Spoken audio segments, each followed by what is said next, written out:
What up, cappers, gamblers, punters, hustlers, Lobaggers? Thank you for joining us on this glorious Sunday with Tampa Bay down 7 minutes to post in race one, coming off a wild roller coaster ride of a Saturday Florida Derby. My goodness, it ended glorious. And that's the wild thing about horse racing is that if you're making the bets for big scores, you can lose all day like I did and get that giant score late and have a beautiful, profitable day. And that's what happened. And it also, you guys boosted my spirits up when I was really struggling.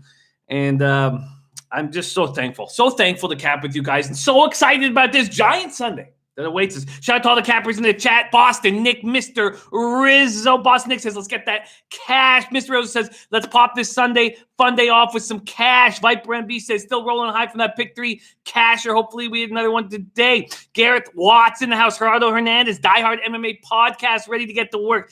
Taryn Hankinson, Kobe Valentine, every race at Golden Gate and Oaklawn and Gulfstream and Tampa. Wow, Kobe doing that work, man. Great job. Goose, Spencer Penningy, Michelle Rudloff, Walter Scott, Marco Lou, Colorado Bull, Razor Sharp Picks, Tony Bruscher, Flipper 13, D Money. The team is here. The time is now. Dave and Cal 48, Alex Ramirez, Von Polo, Brian Lim. The team is here. We're ready to go. And I'm ready to attack. I am very excited, and I'm ready to attack. That is the plan right now, is to attack. And that's what I plan to do. I'm going to be on Weatherford in race 1 at Tampa Bay Downs. That is the one horse, Weatherford. Ravelli is 3 for 7. Ravelli, just 3 for 7. 7 horses at the meet, and Ravelli's cashed 3 of them, 43%. He's 50% with horses dropping in class. Come on. Weatherford's going from the $43K maiden special weight to this $25,000 maiden. Gallardo is hitting 23% at the meet, and I'm going to double with Gallardo in the race 2. So the first thing I'm going to do is hit with Weatherford to win. I'm going to put, I'm not sure what I'm going to put. Probably, I'm going to put $20 on Weatherford to win. There's Rob Greer in the house, Mr. Ghoster, Miss J, Deer Slayer Ski, Swervin, Anthony Cerro, Ian B. Great to have you guys. I'm excited about capping this card with you guys today. Let's get after it. And we're starting with Tampa Bay Downs. So there's Luffy D Monkey coming to us live from Mumbai. Luffy D Monkey, a huge finale for us. It was just wild, but a big cashers late, Luffy, yesterday. You were there when I was really struggling. And by the way, that pick 6, the Rainbow pick 6 paid out $17,000. And, it was right there in front of us, and a little bit more expensive ticket. We would have had both of those horses on. So I really like the idea of going in on a group ticket next time. All right. Let's go. Ross Parker, ready to get to work. Razor Sharp Picks here. Kobe Valentine says, not on this race, but I lean horse 6. Trying not to bet chalk today. Missed my chalk bets yesterday, but I hit my 4 to 1s and higher. I get it. Goose going 1-6 exactor box. Yeah, I mean, because Bemba's boy in this, we would have cashed if we put together a group ticket. So we'll just keep that in mind as we move forward. All right. Arthur Mead Jr. in the house. Thank you for joining us, Arthur. And we have 3 minutes to post to the first here. Von Polo says, can I cash up you some money for the next big ticket so I can get in with you, Jimmy? Yes, we'll set it up. We'll set it up nice so we can. But we got to wait for a championship day because we need that pot to be 10 or 11 mil for it to be worth it, or at least over 5 mil, So, yeah, we'll definitely do that together. Definitely do that together as a group here. And let's go. This first race. So I'm going to do a little I'm going to put $20 on the nose of Weatherford here. $20 on the nose. Start there. On Weatherford. Place that bet. And then I'm going to drop a little what should I drop on this double? I'm going to drop a little $8 double. Let's go $8. And that will be Weatherford in the first to Tis Approved in the second. A little straight $8 Daily double. And I'm in business. Diehard MMA says, let's start this day right, Jimmy. I don't know. Lamont Williams in the house. Great to see you. Lamont just saying what's up in the chat. Be safe out there. Much love to you, Lamont Williams. Luffy says you did hit that pick 3 right. I did. It was a gorgeous pick 3. I had $2 on the pick 3. Cost me $24 and then paid out like $4.86 or something like that. And I needed it.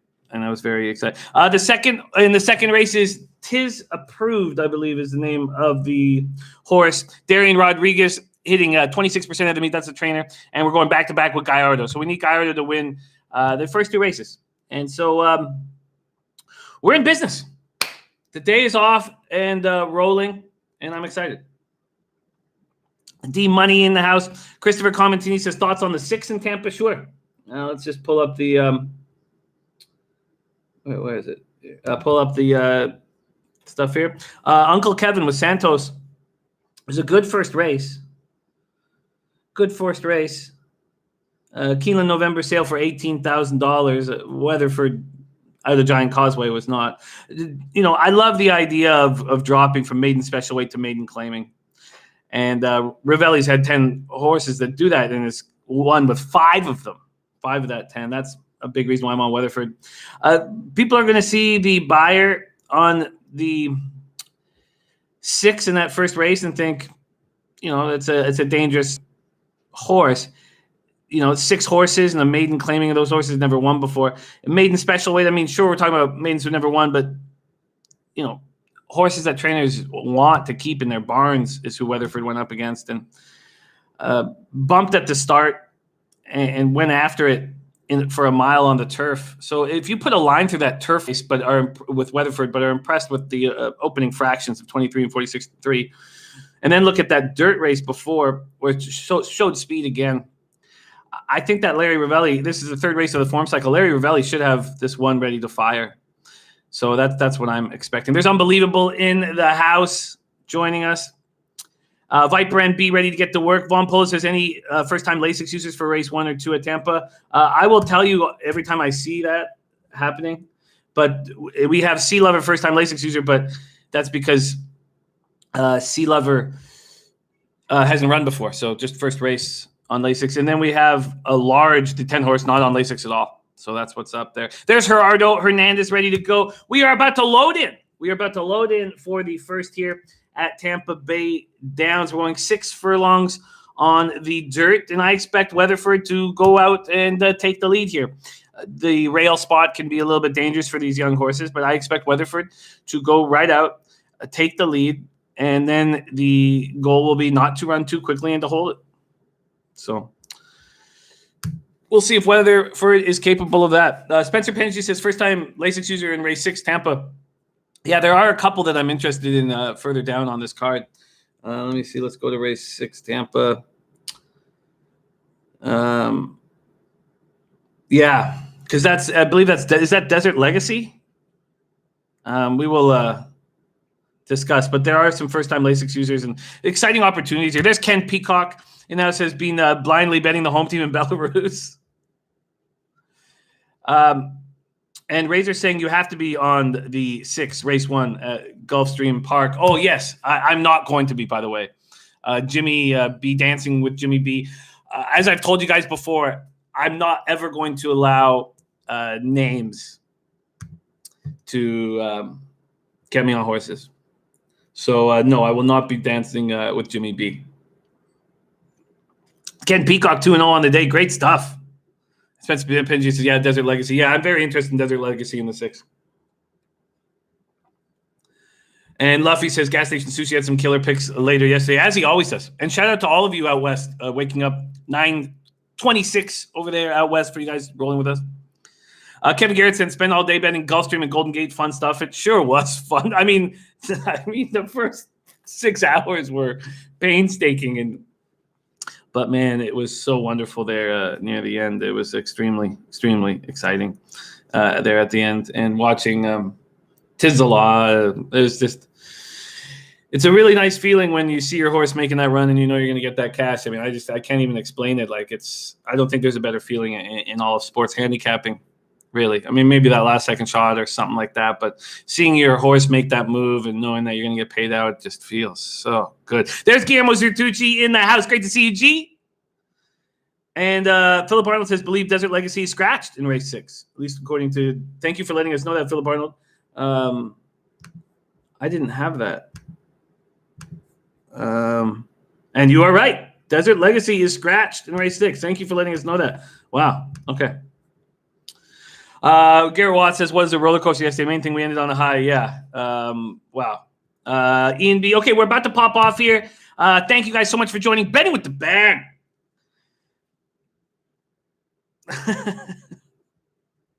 Mr. Coaster.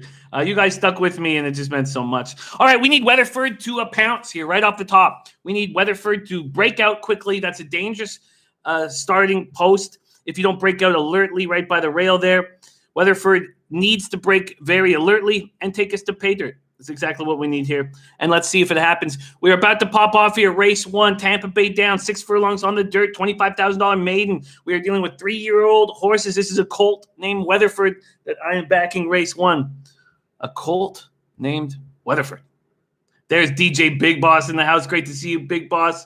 Looks like we're in a line ready to go. Can we start this day off with the winner? That would be very nice. That would be very, very nice.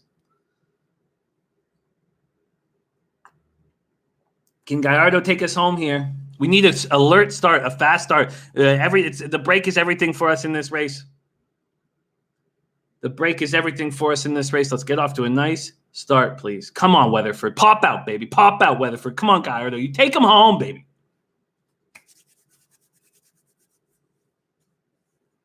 It's like we're waiting on the 9 Elite.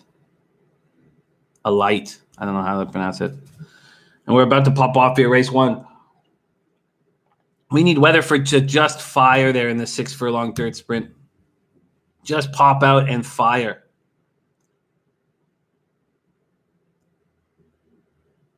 Looks like we're ready. No, in fact, we are not ready. We are waiting for... Yeah, we're ready. We're all in line. What the hell? Let's go. Let's pop off, man. These are young horses. Come on, Weatherford. You just fire, baby. Just fire, Weatherford. Let's go.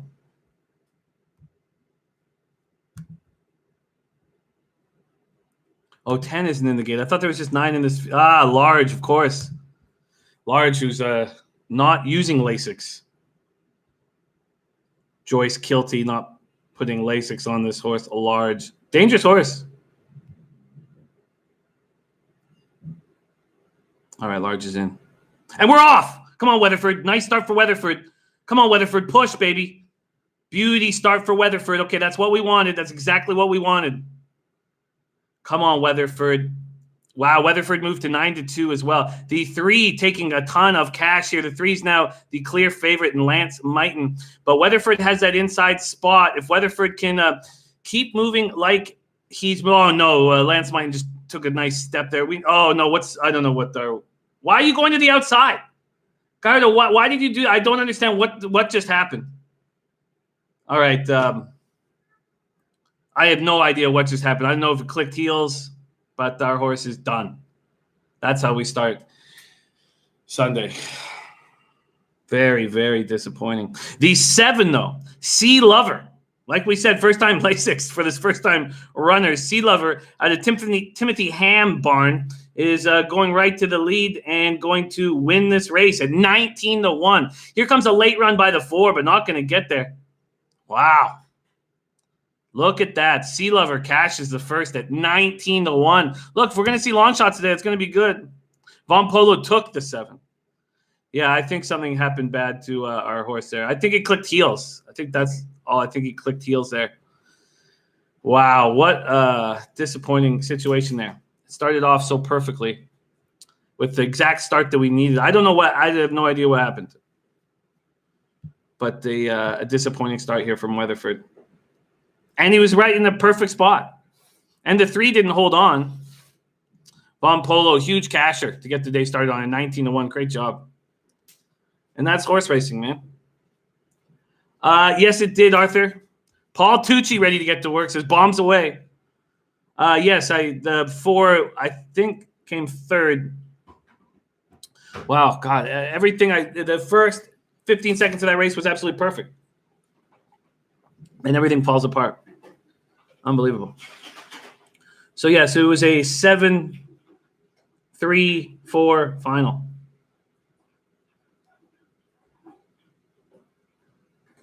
Nice job, Von Polo. Sea Lover, 19-1. Ixnizzle in the house. Nice, Ixnizzle. No, Luffy D Monkey. It is just I today. But when we start up next week, I think we're going to have the software to bring other people on. So, but it's just myself today.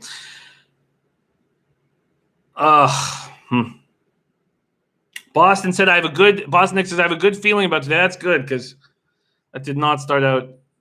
And West Coast says, yeah, he pulled up lame. Oh, that's awful. All right. Well, it's so funny. You lose a race, and I just start sweating immediately. Hookem says, get right Sunday. Well, that's not a good way for me to start getting right. Very disappointing. Very disappointing. All right. I'm going to go back with Gallardo, though, on Tiz approved in this next race is the plan. I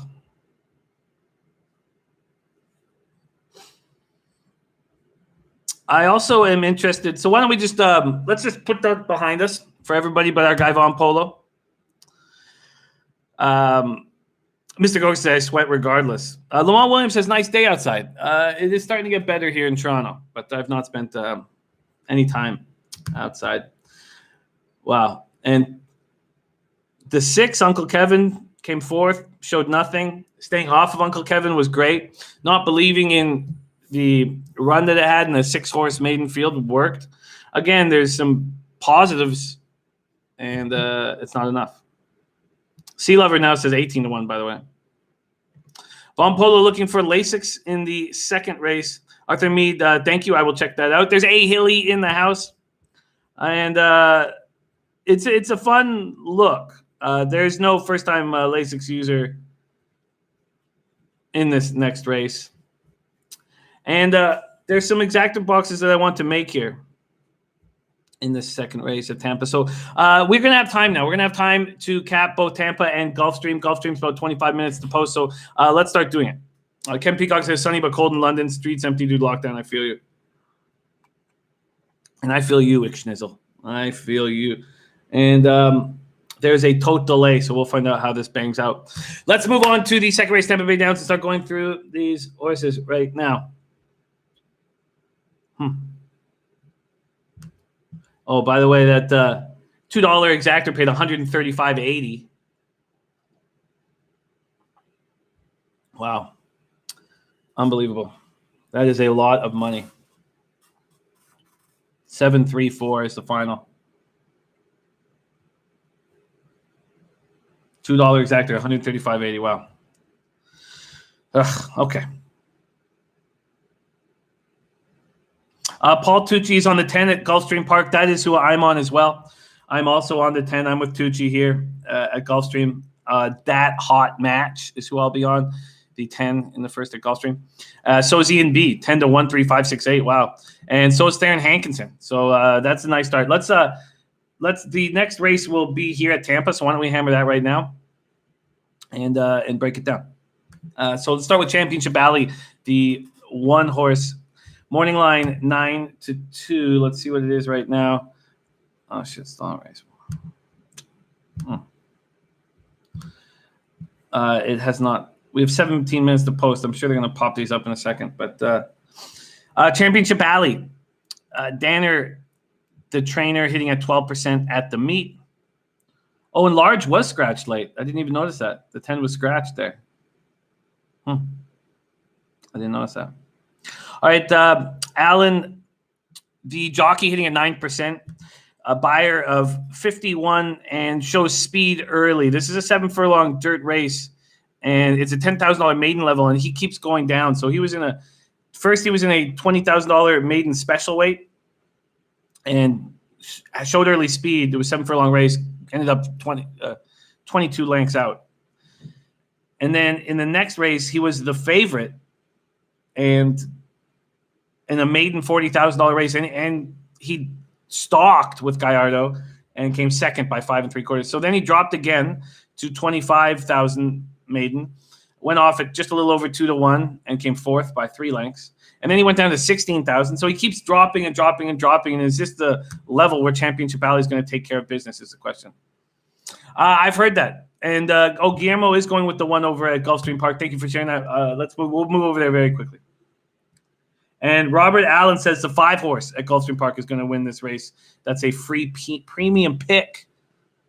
Premium pick. Kevin Peacock's on Tis Approved. Whom I'm on too, but I have some exactor boxes here for big scores, and I want to fully understand why I did that because that's from my study from last night. So Sir Sways a Lot with Santos, the 2 horse, morning line 5-1, now at 8-1. By the way, Championship Alley just seems to get bet every time Championship Alley races. Morning line 9-2, now at 3-1. So Sir Sways a Lot is another horse that went from the maiden special weights to the maiden 25,000s and couldn't win, then went down to the maiden 16,000s, and is always usually, I shouldn't say always, but usually there, and put up a 47 buyer in the last race. So Championship Alley and Sir Sways a Lot are similar horses here. Timothy Ham, the trainer, just cashed with Sea Lover. So is Timothy Ham going to go back-to-back? Timothy Ham hitting 11% at the meet right now. And that's a Timothy Ham horse with Santos in the reins. Then we move up to the 3 Vix Hero, morning line 30-1, now at 50-1.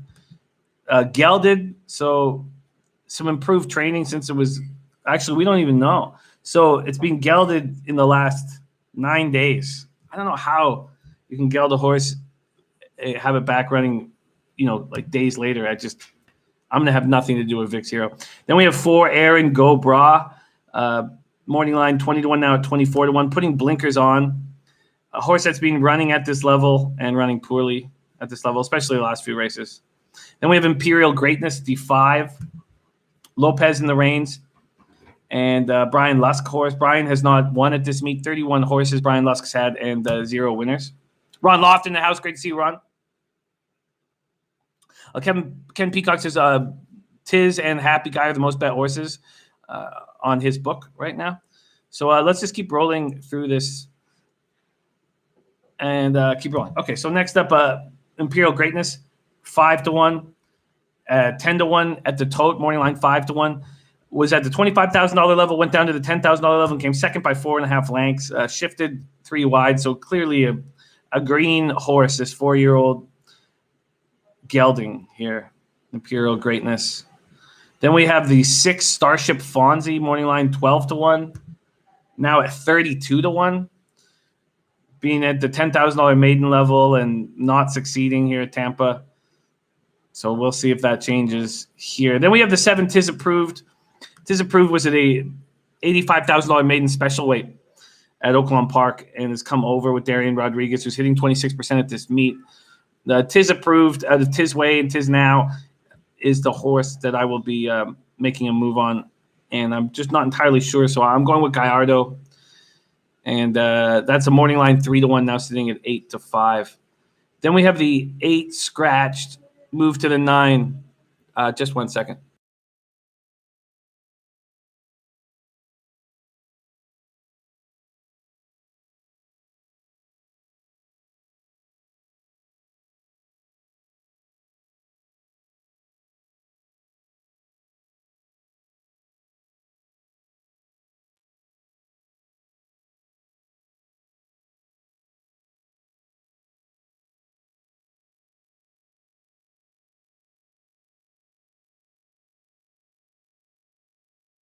All right, sorry about that. Let's keep rolling here. Mark Lou says the pigeons are back. I due to COVID, I have taken in a couple of felons, a couple of female felons that I have taken in. I'm an oasis for them here, and they're going to be as quiet as possible, I hope. One's a big-breasted 35-year-old. The other is a 2-year-old who is very difficult to negotiate with. So we'll see how that pops off. Okay, next up is the 9 Noble King. Morning line 30-1, now at 53-1.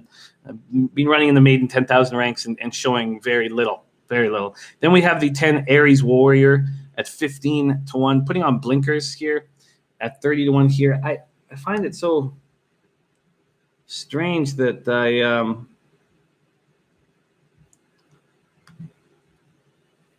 I was as interested in these giant long shots as I am, or that I was last night. I don't know why.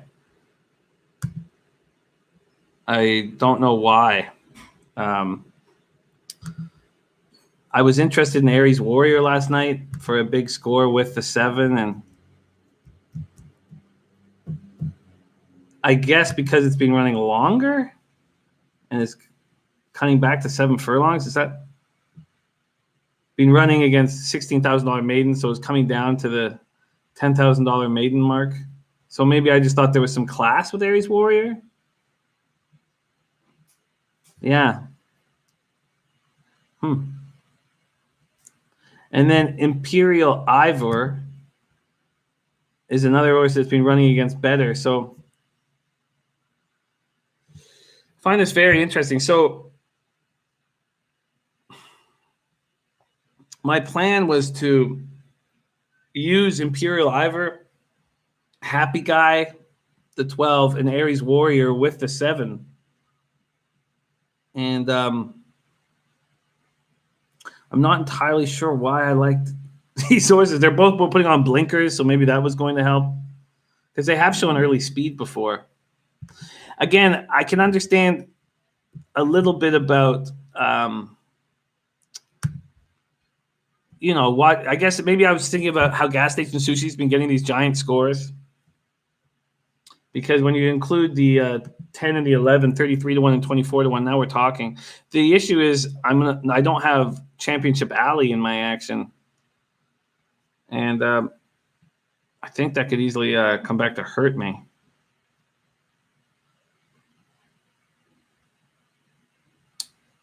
Yeah.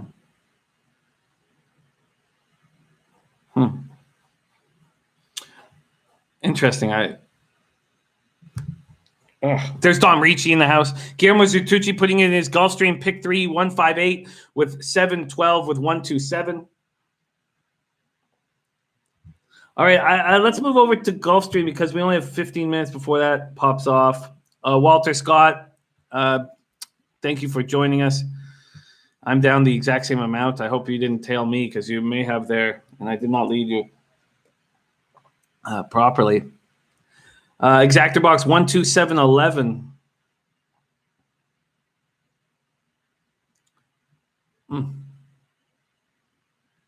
All right. Why did I like the 10 and 11 last night? I mean, I could see the 11 improving here. Third race of its form cycle for Pedro Menendez, putting on blinkers. And 10 is cutting back. It's pretty ballsy to leave out this one Championship Alley. I guess it was Championship Alley is moving over to dirt.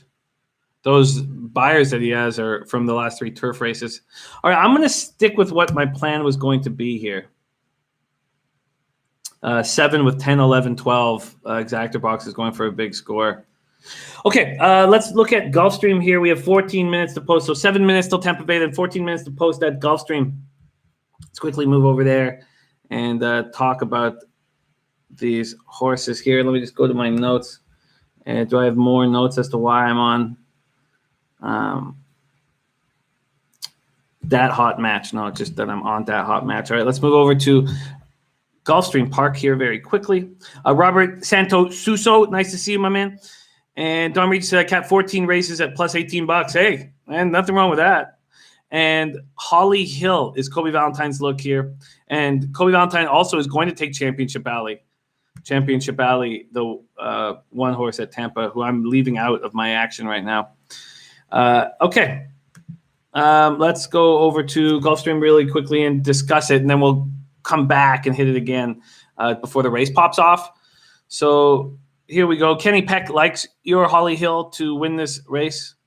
And Chuck and Kenny and Michael Hammersley, none of them have the 10 whom I like. All right, so it's a 5 furlong sprint on the turf. So the start is so extremely important. We have one wild about this morning line 20-1, now down to 10-1. Being racing at this level and has early speed and is cutting back in distance and has a bug boy on him. 7-pound weight drop off. That's very interesting. Wild about this. Morning line 20-1, now cut down to 10-1. Then we have the 2 Her Zealous, $16,000 maiden, and didn't was on the race. It was pulled off the turf for that race, and started with speed. Her Zealous. I wonder if she can continue with that speed. Then we have the 3 Holly Hill. This is the horse Kobe likes. Now the favorite. Morning line 9-2 has now moved to 7-2. Holly Hill. Holly Hill did not again was in that race 12th of March. Yes, was in that race with Her Zealous. I was taken off the turf. Her Zealous came 5th by 11 lengths, and Holly Hill came 3rd, 3 lengths behind the winner. Went a little over 3-1 that day. $100,000 Holly Hill cost as a yearling out of Golden Sense and Chocolate Moon. That's the 3 Holly Hill. Then we have the 4 La Guatemalteca. Been running, is moving up in class. Was just new trainer Reardon, has had no horses at this meet, and Benduzo Rojas has only had 3 mounts. So that's morning line 30-1, now 50-1. I want nothing to do with that. Then we have the 5 Cultivation, morning line 3-1, now 4-1 with Menasses. And third race of its form cycle. Been running these 5 furlong turf sprints right at this level. Was terrible in that first race of the year. Then came back at just a little over 13-1 and was a nose out of cashing. That's the 5 Cultivation. So Cultivation coming off a nice big winner. There's C-Ram in the house. Great to see you, C-Ram. Thank you for joining us. There's Trot Wham. We got C-Ram and Trot Wham in the house. Great to see you guys. Then we have Dancing with Jimmy B. The 6 morning line 7-2, now 6-1. Showed speed in the last one at this level. But that was taken off. That was in a dirt race. If you go back to the turf races, it's just kind of middling, not showing enough speed. Sano, the trainer, hitting at 7%, and Reyes, the jockey, hitting at 5%. That's Dancing with Jimmy B. Then we have the 7 Socially Astray. Hasn't run since the 11th of January. Is actually moving up. And Antonio Sano just took him up. Brought him into his barn. And this is morning line 30-1, still 31. Then we have the 8 Cookie Cove. Cookie Cove. And Dom Ricci's has the 5 and the 8 in this. The 5 and the 8. Gareth, I'm going to go for a big score here. I'm going to drop exactor boxes with the 7, 10, 11, 12 and try for a big score. I like the 7 to win the race, but I'm not going to bet it to win at 8-5. Instead, I'm going to try to get a big score with the 10, 11, and 12. We'll see how that bangs out. Okay, so then we have the 8. So we have 3 minutes. So we'll bounce over to Tampa in a bit. I haven't locked in my bet yet, so we'll have to go there soon. We have 9 minutes till Gulfstream. We're almost through all these horses. We have the 8 Cookie Cove morning line 8-1 now, 4-1.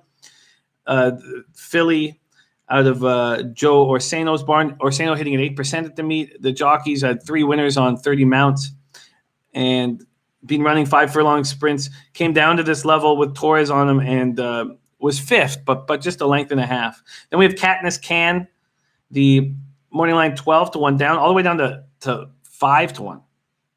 And Katniss is dropping. So Katniss has only gone between maiden special weights and maiden 20,000. So last race, $25,000 maiden race, and was 4th by a length and a half.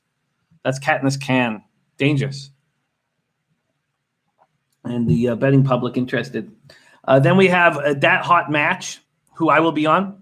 I don't like that Scaldaferri's riding him because he hasn't been at this meet, but I think that hot match showed that it has nice early speed, and now we're going to see what that hot match can do on turf in the 5 furlong sprint. And I find that exciting, and I'm going to roll with it. So I'm on the 10 that hot match.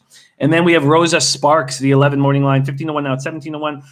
Been racing at this level, went down, was in that 12th of March race that we talked about, that the first horses were in, and came fourth by 9 1/4 lengths. And it's clearly more comfortable on turf, and it's possible to do some damage on turf. That's not out of the realm of possibilities here.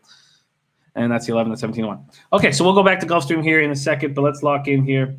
So I am going to go for the aforementioned big score. And I'm going to exactor box the 7, 10, 11, 12. All right. So that is 7.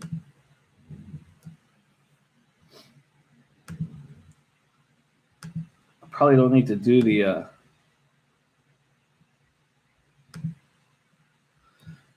probably don't need to box the 10 and 11 together. Like that miracle bet would come in. All right, I'm still going to do it, though. That was the plan. I'm going to stick with the plan. I was looking to get a big score, and that's the only way I see doing it. 7, 10, 11, 12, $2 exactor boxes.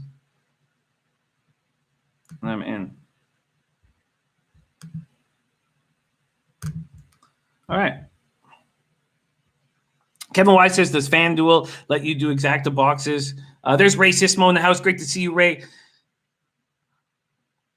Oh, Dom, no, I don't know why it looked like that, Dom. That pick six was hit for 17. It paid out $17,000. The pick six.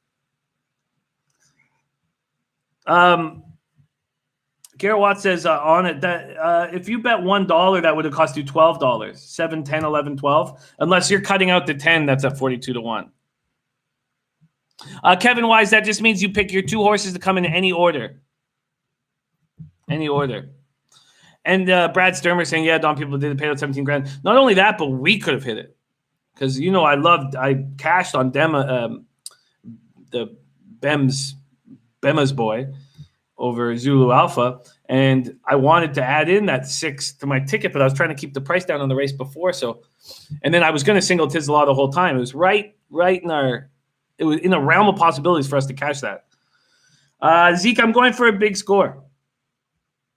I'm going for a big score here. I'm going 7, 10, 11, 12 exactor boxes. So that's what I'm doing at Tampa. Dom, those first 3 legs were gorgeous, though, 6, 6, 6. There's Rich Kemp in the house. And, you know, the 10's at 46-1. And I guess what happened to me was last night when I was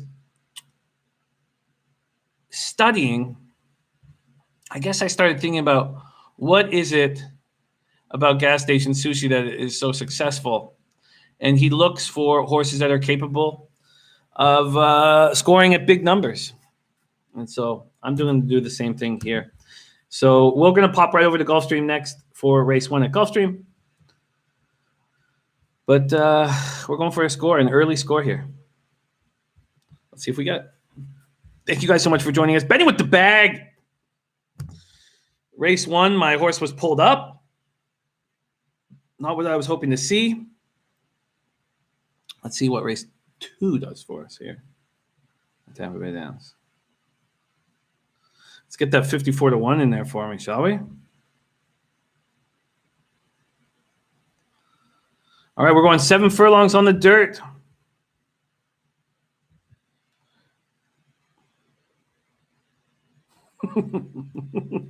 Robert Santos Sousa, we have a lot of people on different horses at this point. Ghosters 589, but I'm going to be on the 10. All right, we are just about to pop off here for the second at Tampa Bay Downs, going 7 furlongs on the dirt. I need these outside horses to get off to a good start.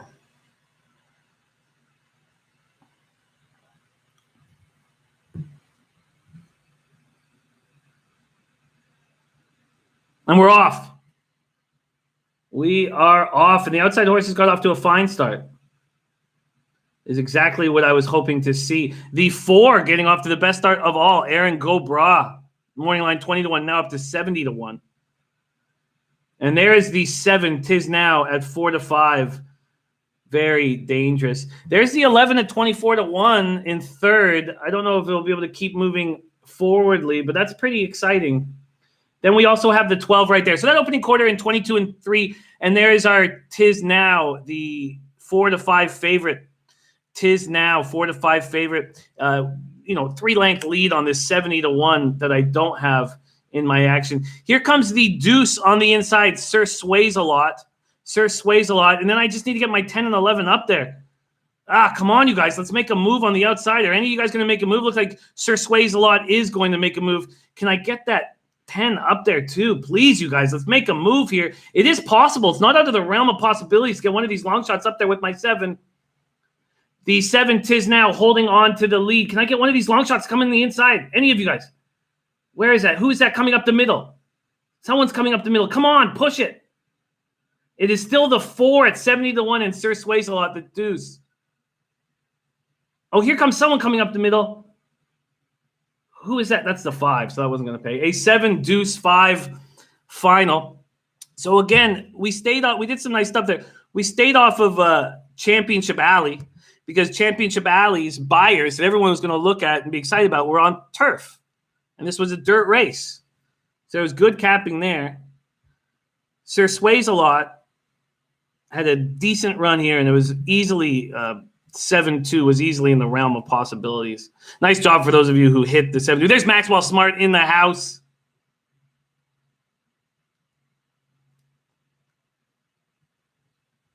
And the 5, Imperial Greatness. Yeah, that was all feasible.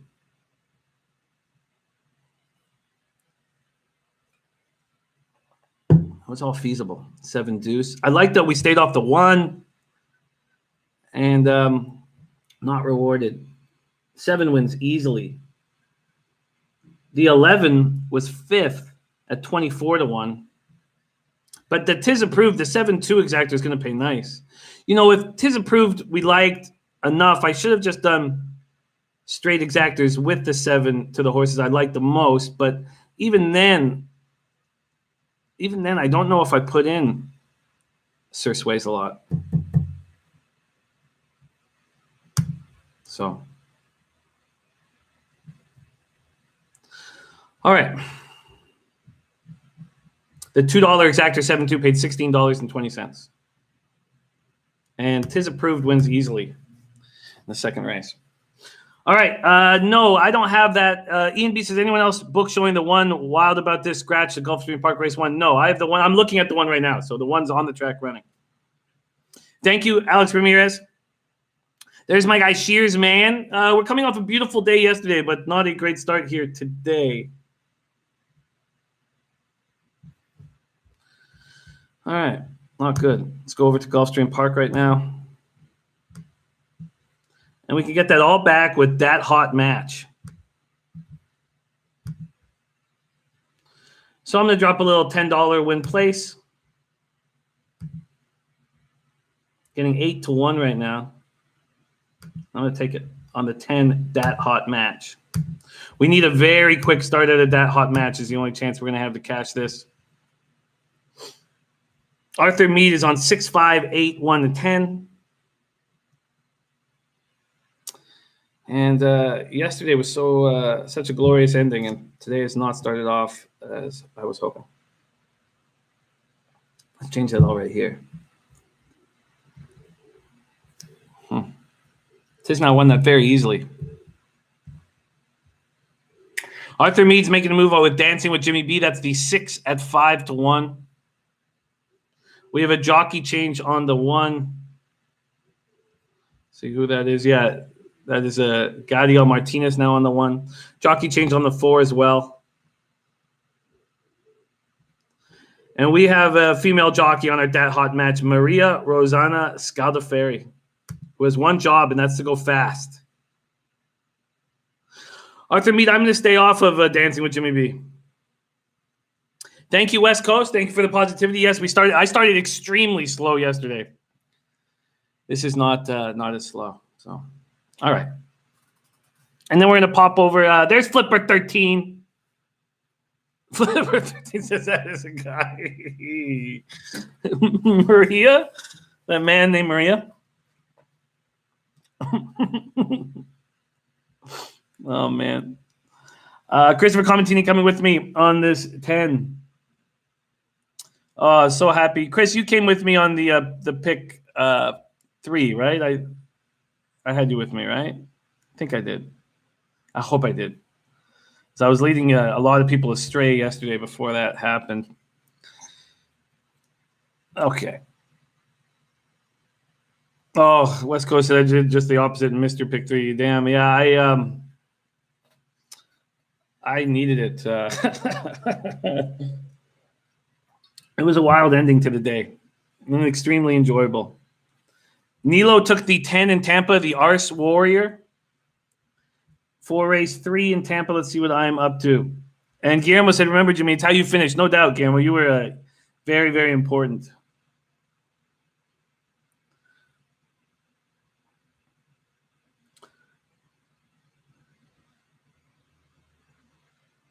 Yeah, the race 3 is a pretty ugly race in Tampa because Dennis Ward's bringing in a 9-year-old, the Fox Run.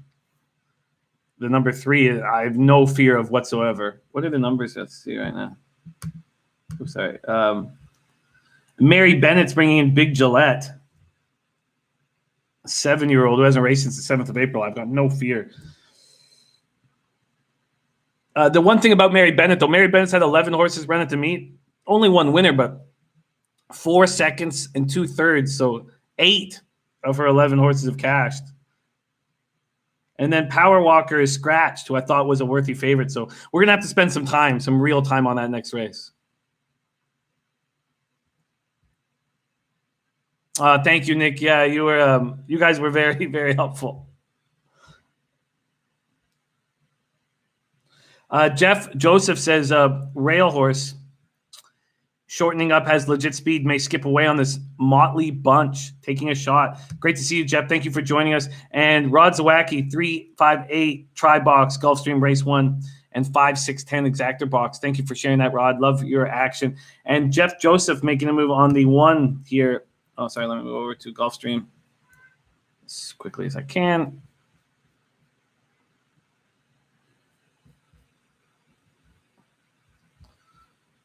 And that 1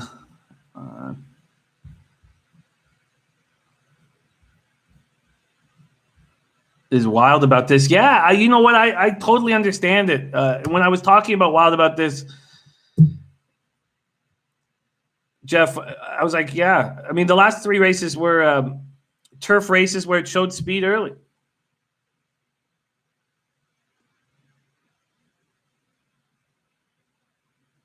And look at that 48-4 last little.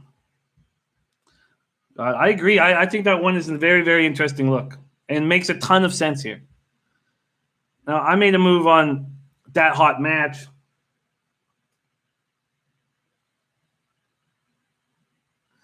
So I'm just going to leave things be. But I completely understand your look on the 1, Jeff, and I think it's a nice look. Ken Peacock. Oh, and Paul Tucci's Exactor Boxing 10-1.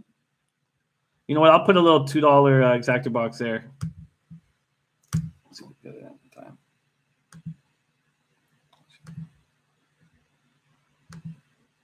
Come on. Exactor. $2.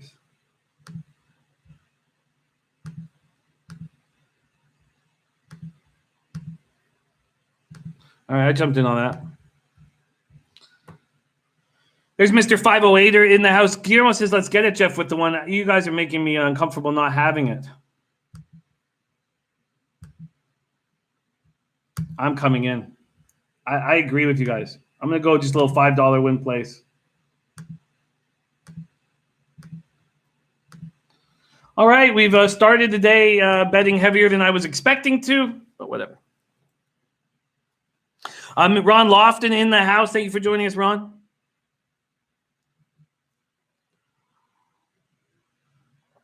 All right, I'm excited. Jeff, you got me on the 1, but I'm already on the 10. Boston Nick's also on the 1. I like it.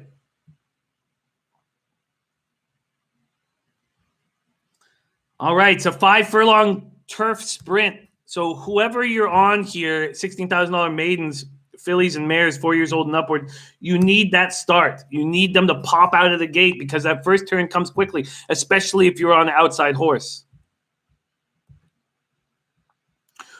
West Coast says, what about the nine Katniss Can? Yeah, I've been running against better. No doubt about that. No doubt about that. Katniss can easily be in the mix here.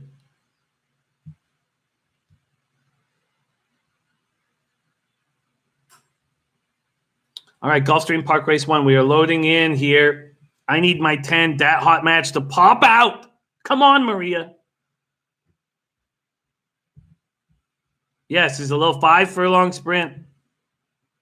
And they're off. Come on, 10. Fire, 10. That 1 is on the inside and not quite firing. The 9, Katniss Can, and the 2, Her Zealous at over 100-1. There's the 8, Cookie Cove, the 3 of them moving quickly here. The 1, saving ground, though, in 4th spot, capable of making a move here. The 10 has got to start moving and is not really making a big move. I'm very uncomfortable here. The 10's starting to move, and the 2 has fallen out of it. So the 1 and the 10 making late moves. So the 10's moved into 4th. The 1 is in 3rd. The question is, can they catch Holly Hill, who has taken the lead here? The 3, Holly Hill, moving very nice, moving very soundly. And can this 1 get up there? Get up there, 1. Come on, 1. Push. Push, 1. Come on. The 8's getting... no, the 8's not going to let that happen. Holly Hill cashes for Kobe Valentine. 3-8-1 final. Damn. An ugly start to my day. A 3-8-1 final. Nice job, Kobe Valentine, Al, Ken Peacock. The 3, Holly Hill.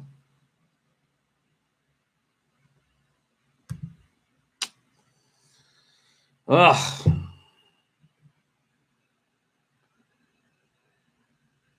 Damn. Very strange ride by Cookie Cove all over the map. Spencer Benny G's hit 2 in a row. Racismo went with Kobe. And Kevin Garrett says, yuck. All right. Not a good start here to the day. Oh, God. 1 to show. Yeah, you cashed that. I don't know why the 1 didn't show more speed off the top. Goose-tailed Kobe. Nice job. Mr. Gokster was on the 8 to win. A 3-8-1-6-10 final. Ugh. All right. Okay. Everything's fine. Everything's fine. No need to freak out. No need to lose my shit. Ugh. Okay. Christopher Comtine says everything's good. Everything's fine. All right. The anger is starting to set in.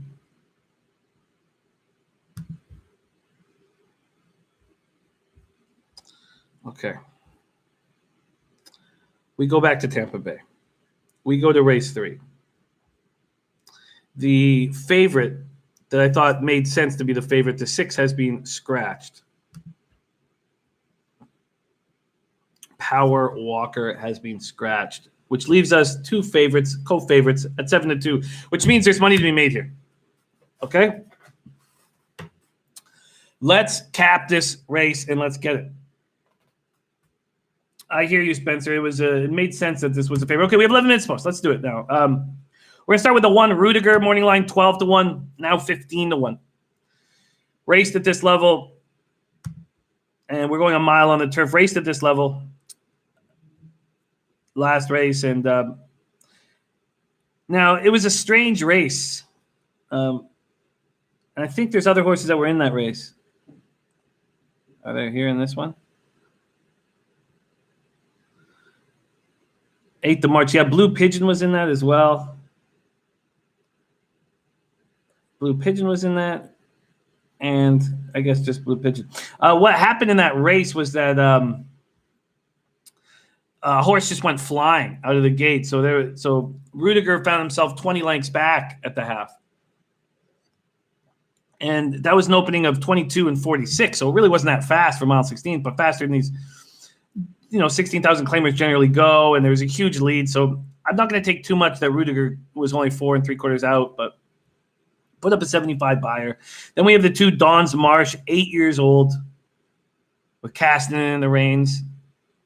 217,000 lifetime dollars for Don's Marsh. Been running at the 16,000 level and banging with these horses, running fine with them. Morning line 20-1, still 20-1. It didn't win in 2019. Had 1 second and 3/3 in 9 races. And, battles. Last race came 4th by 6 1/4 lengths. And in that race was Whistle Me Home, the 11. Whistle Me Home came 2nd in that race. And Whistle Me Home, that was Whistle Me Home's first race on turf in a while and showed early speed and hung on. That's the 11 at 10-1, Whistle Me Home. Don's Marsh came 4th in that race by 6 1/4 lengths. So Whistle Me Home beat Don's Marsh by 5 lengths. The race before that, he came 3rd. Race before that, he came 4th. Then we have the 3 Fox Rocks. I spoke about Fox Rocks there in my notes. It's a 9-year-old horse that Dennis Ward's bringing in and been running against better. Moved to turf, to 5 furlong turf race. So it's been sprinting, and now it's being stretched out. A 9-year-old horse being stretched out. I don't want anything to do with. Then we have the 4 Big Gillette. I talked about Mary Bennett going 1, 2, and 4 in the 11 races that Mary Bennett's had. And Walter Scott, Exactor Boxing 4, 10, 11, and win placing on the 10 here for Tampa Bay race 3. We have 8 minutes to post. And Ken Peacock is taking Fox Rocks to place top 3. And Jeff Joseph says 3 is a stretch out sprinter. I do like that, Jeff. I mean, I don't. Paul Tucci says low turf percentage for the barn, the Rudiger barn. I don't. I'd like to hear if Jeff finds that appealing because I with a 9-year-old horse stretching it out, I know it's been running against better, but I don't find that appealing. Big Gillette raced at this level last race at this distance, came 5th by just 3.5 lengths. But was the favorite. It was very fractious at the gate, 2 wide bid. Mary Bennett has just taken over Big Gillette, the 7-year-old horse with Sammy Camacho in the reins. Should be in the mix. Was racing against quite a bit better in 2017. Was off for 2 years. Was up at Woodbine racing against quite a bit better. Spencer Penningy on 3, 4, 11. Spencer Penningy liking the 11. We have 7 minutes to post. Let's keep rolling through. So then we have the 5 Pure Luck with Centeno. Claimer, been running and claiming no winners of 3 lifetime. So, and I guess, sorry, let me move over to Pure Luck. Pure Luck won that race, and so it's now won 3 lifetime and is moving up a level. But the form of Pure Luck, I think, is really nice. 5-year-old horse out of Animal Kingdom. 5-year-old gelding. I mean, I expect Pure Luck to come running late in this race. And much love to you, Maxwell Smart. Thank you for joining us, my man. Dom Ricci making a move. Exactor Box 3, 10, 12, and 3 to win place. We're going to head over there in a second. But I can understand Pure Luck. And at this point, I like Pure Luck better than any other horse so far that we've spoken about. Then we get to the 7 Rough Night with Spieth. Been running at this level and, always in the mix. Seems to like the extra distance. So got a mile on the 16th and lost by 2.5 lengths. Was at the mile and lost by 4 lengths. Derek Ryan, the trainer, hitting at 20%. Spieth hitting at 13%. That's the 7. Then we have the 8 Gold Wing. Morning line 30-1. Now 45-1. Came here, was a 7-year-old horse with Kathy Gucciardo was hitting at 14%. Leon the jockey hitting at 4%. And a mile, it moved over to the turf and showed very little last race, but must have needed that race. Hadn't run since 3rd of October. Then we have the 9, Blue Pigeon. Blue Pigeon, another horse that we know is going to come flying, a 9-year-old horse that's going to be 83 lifetime races. Did not win a race in 2019 and did not come second in 2019. 4 thirds in 18 races, 2019. And then won here on the 18th of January at 51-1. Came back at 7-1 and came third by 3 1/4 lengths. So likes the turf here, likes the turf at Tampa. Blue Pigeon likes it. Then we have the 10, No Sense Left. Morning line 8-1 now, sitting at 7-1. Last 2 races at a mile. The last one was against Better and lost to that Blue Pigeon that race, 2 back. Came third by 2 1/4 lengths. Was steadied early. No Sense Left could easily be here. And then Whistle Me Home got into this race. Whistle Me Home will show the early speed. And, last race at a mile on the turf went 24 1/4, 48.5 and held on. All right. Clint says, what are we doing here? I don't know. We have 4 minutes to post. I guess if we break it down, I find the most appealing. And what did Jeff come back and say if he liked that 3 sprint stretching out? Paul Tucci says the 3 is live.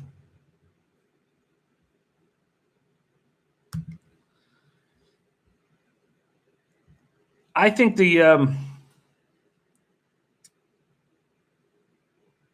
I think a horse that I know I expect to be there is this 5 Pure Luck.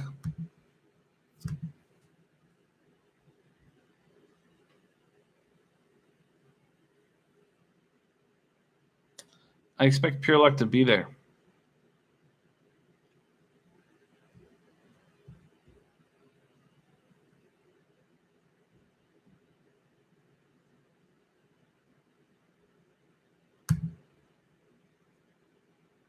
Jeff Joseph is using the 3 with 5, 7, and 11.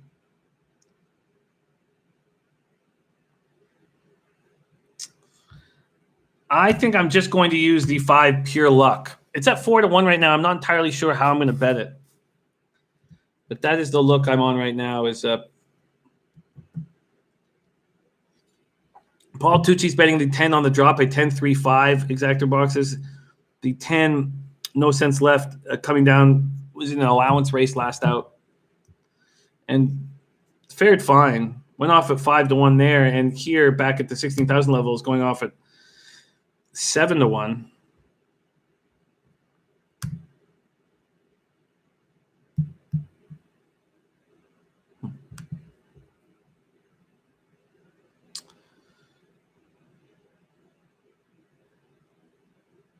Interesting. All right, we have 2 minutes to post. My 5 sitting there at 4-1. 4-1 isn't the end of the world for a win place, especially with a 10-horse field.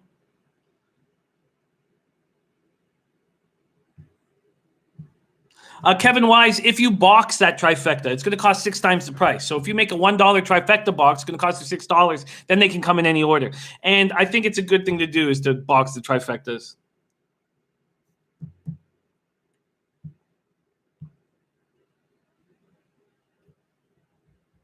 I'm going to bet Pure Luck here. And I am going to win place it at 4-1. I think Pure Luck makes the most sense to me, even though it's moving up in class. From a buyer standpoint, so I'm going to come in here. No, it just means you take the horse to come first and second and third. You take them all to come first, second, and third. Don't click any. Just pick your 3 horses, have them first, second, and third. So you got it. If you're on Bet365, I believe that's a TriCaster. Okay, I'm coming in. I'm coming in right now. I'm going to go, where are we? Tampa. I'm going to do a little $15 win place.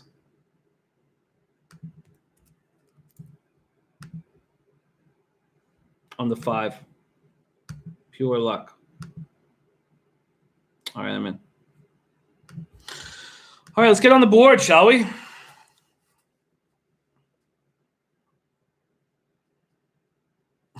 Flip. Dear Slayersky says playing these head-to-head by book offers, killing them. I like them as well. But I guess I'm for the big races when we study the Derby races all day, they can be very fun. Oh, predictions guy, my friend, it is my absolute pleasure. My absolute pleasure. Thank you guys so much for joining us. Betting with the bag here. And I went $15 win place on the 5.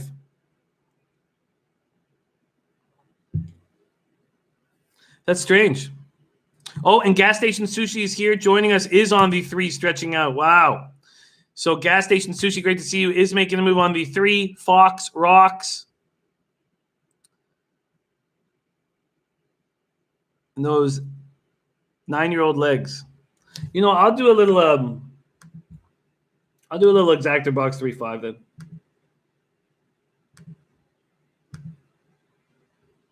A little $3. Oops. Exactor box.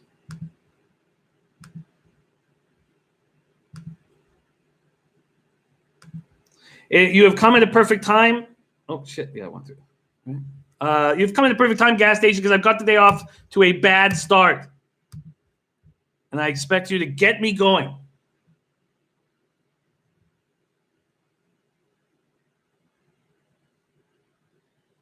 Boston Nick says if this podcast wasn't here, he'd be betting ping pong right now. Respect.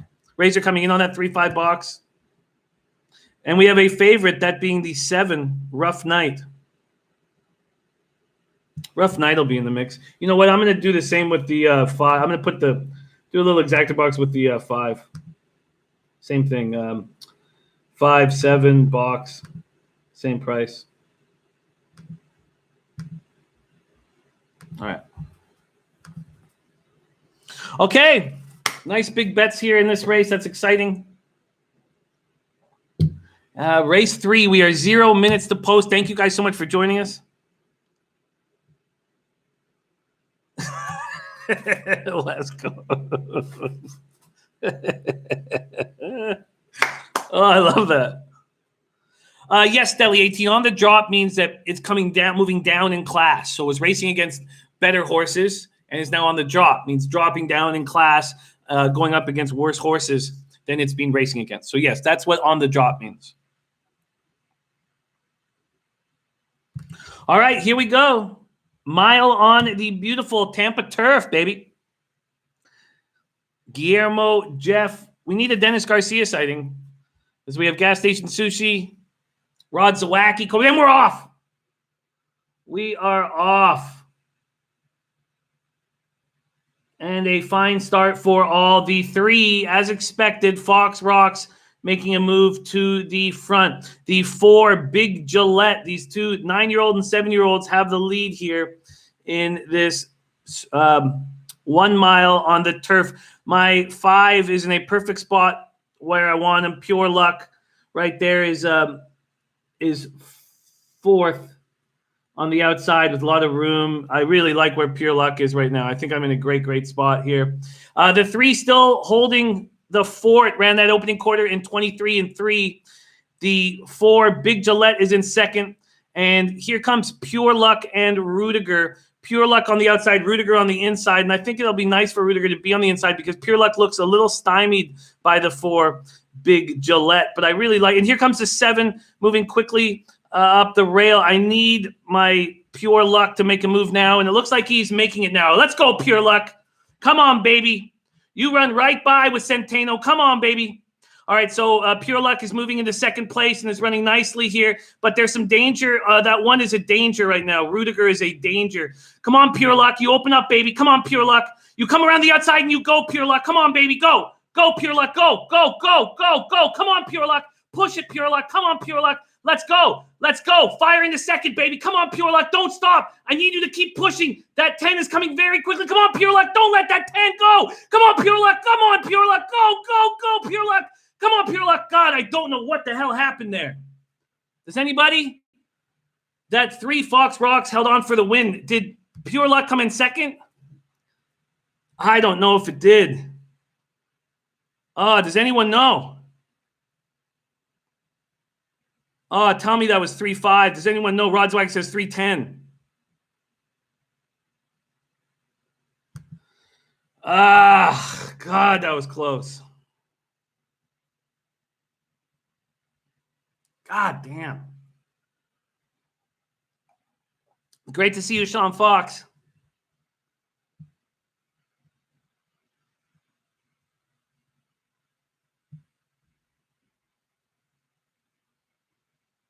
That was very easy for the 3. Great job.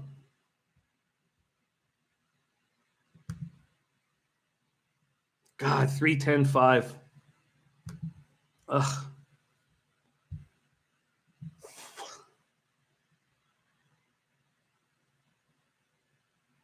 Oh my God, Guillermo, I did not hear that. Oh, I'm so sorry to hear that.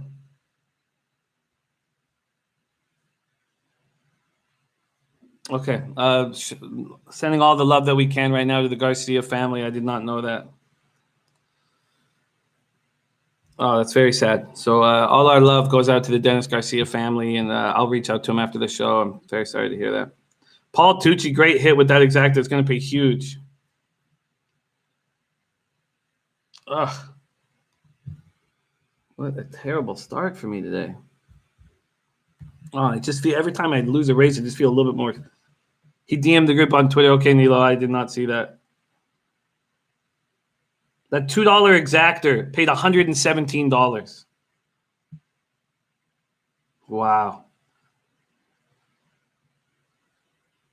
So our Paul Tucci just cashed $1,000. Great job, Paul. Oh, I thought I was going to cash that. Quick $1,000 for Tucci.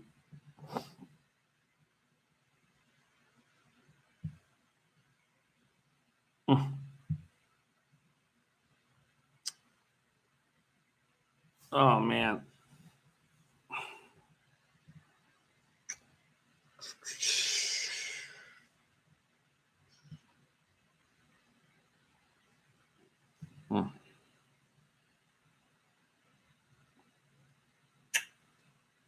Dennis Ward brings in this 9-year-old, classy old 9-year-old that I was not afraid of.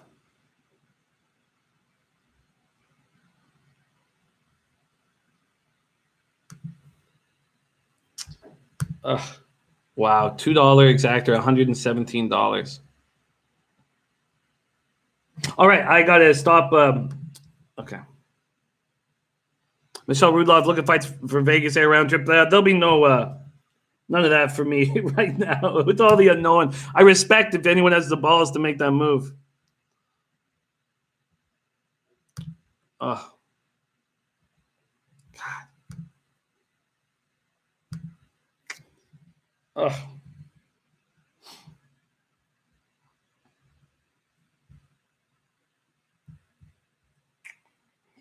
I did not, Nilo.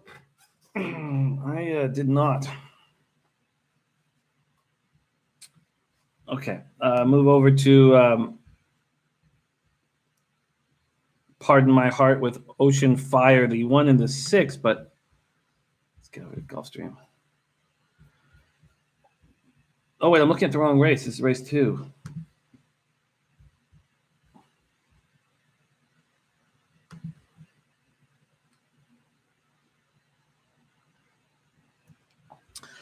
I found it very strange here that the 12 was wheeled back. So in this race at Gulfstream, the 12 gets claimed in the last race. Excuse me, the 12. What the hell? Oh, yeah, here we go. The 12 gets claimed enlisting. So enlisting runs the race of her life, 4-year-old filly, and gets claimed. And then Richard Arnold brings him right back at this price. It's just so confusing. You would think that after winning by 8 lengths, you might move him up so that if someone else claims him, you'll make a little money off of it, and that's not what he's doing. Very strange. Very, very strange. There's Big Ragu in the house. Great to see you, Big. There's Dom Ricci as well. Dom Ricci, 3-10-12 box. The favorite is this 3-horse that I was actually thinking of staying away from, Vicky Apple, and I'm going to. I'm gonna stay away from Vicky Apple. I am surprised that Vicky Apple's the 5-2 favorite here. My plan was to go 7-10-12. Brooks All Mine, Tis Possible Deer, and Enlisting. Gas Station Sushi making a move on Sweet Blossom with Sayas. I looked very closely at that. I did not pull that trigger on Sweet Blossom. Last 3 races were on turf, and if you go back to the dirt races, 4 and 5 races ago, it won, yes, but it's slow times. And I'm not going to be making a move because those were races that were taken off the turf, and so they were against horses that wanted to run on the turf, so they were not.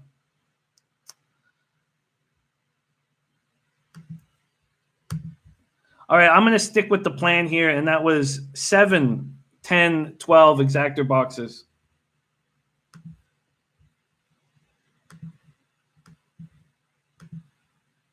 So let's move over to Gulfstream. Over to Gulfstream.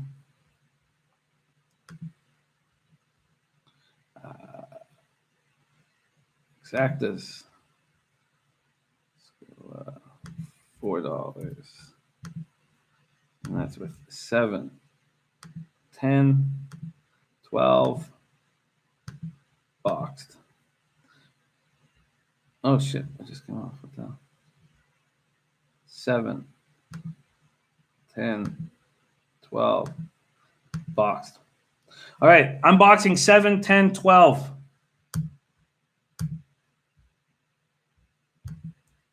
Let's get on the board, man.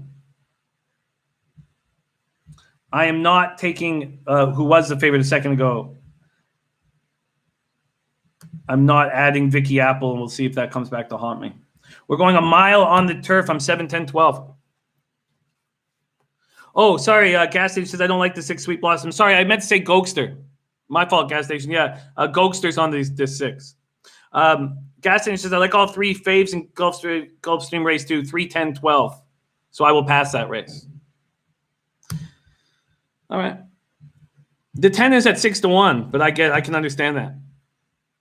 Sorry, I meant to say Gokster there. Brad Thomas, we're race 2 at Gulfstream Park. Marco Lou says, be careful of the 4 Grace's drama with Paco Lopez. This is going to be a fun one. All right, let's pour some water in here and let's get on the board.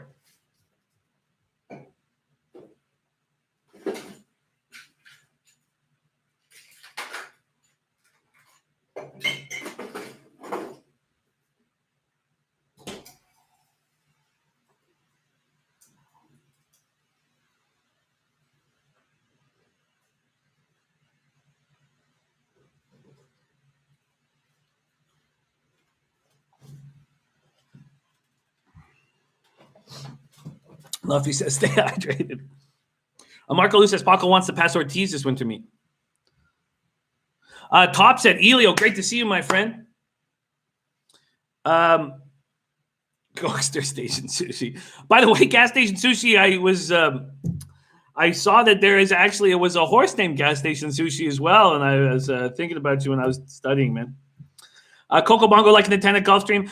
Elio, I'm going to be on till about, I don't know, close to 6, at least for another 4.5 H. Seven, 10, 12.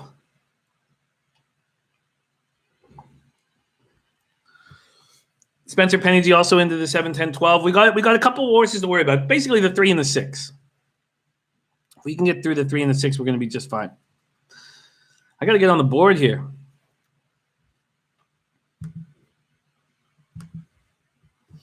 All right, we are 0 minutes to post here, and then we pop over to Tampa Bay for race 4. 15 minutes to post at Tampa race 4.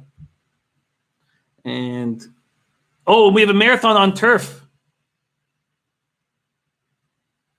Oh, that's very exciting. Oh, it's going to be a great race next. Marathon on turf, next race at Tampa. That's going to be really enjoyable. Okay, so what else? Viper says we need a winner to start the heater. Luffy says let's get a winner here. Elliot saying the 3 will have a track bias advantage. Vicky Apple. Vicky Apple, yeah, 2 wins, 1 second, 1 third here at Gulfstream Park in 6 races.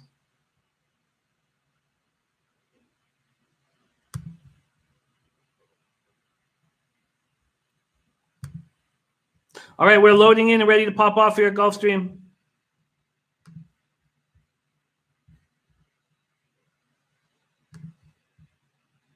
Just waiting for the 12. And the 12, you think enlisting is going to go right to the lead. And I don't know if that enlisting just did that. We are off, though, in the second at Gulfstream Park. And yes, it looks like enlisting has, from the outside, gone right to the lead. And has. Okay, well, that's nice. So the 12, 7, and there goes Vicky Apple right to the lead as well. So Vicky Apple also even money favorite. Wow, an even money favorite for Vicky Apple. And she's letting the other horses go past. So that's exactly what they're doing. The 7, the 12, and the 8 have gone right past. And Vicky Apple probably has a big run ahead of her, but she's letting these horses move past right now. And that's where we stand. The 7, Brooks All Mine. Cannot believe it's sitting here at 11-1. Shocking to see it at 11-1. Has the lead, and 12 enlisting going with. Let's get these 2. And by the way, Vicky's Apple is just running completely backwards. I don't understand what's happening to Vicky's Apple in this race. All right, the 7 and the 12 have run away. Let's just run away, you 2. Let's just finish this off. Who's that coming quickly? The 10. Okay, I got my 3 horses up here. Come on. Let's not let this 4 screw us. 12, 7, 10 right now. The 10 making a real move, and the 7 falling off.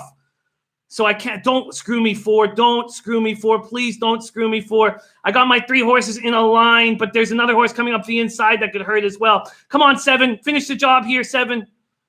Come on, 7. Come on, 7. Keep running. Let's go. Come on, 7. Don't let this 4. Oh, no, this 4 is coming. Is this 4 going to catch me at the wire? I think it's going to. Come on, 7. Please hold on. Please hold on, 7. Please, please, please hold on. Hold on. Hold on, baby. Yeah! We are on the board, baby. Woo! Needed that. Woo! So the 7 cashes 11-1. We'll see what the exactor pays out, but woo! Needed that. All right, finally. We are on the board. That's a 7-2 to an 11-1. Ian B says, did I need that? I would be screaming that. It was a 12-7-4 final. 12-7-4-10. All right.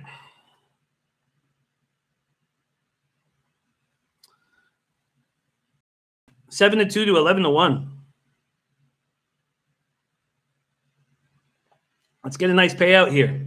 I only have the $4 exactor box, but bring it in. All right. On the board, baby. On the board.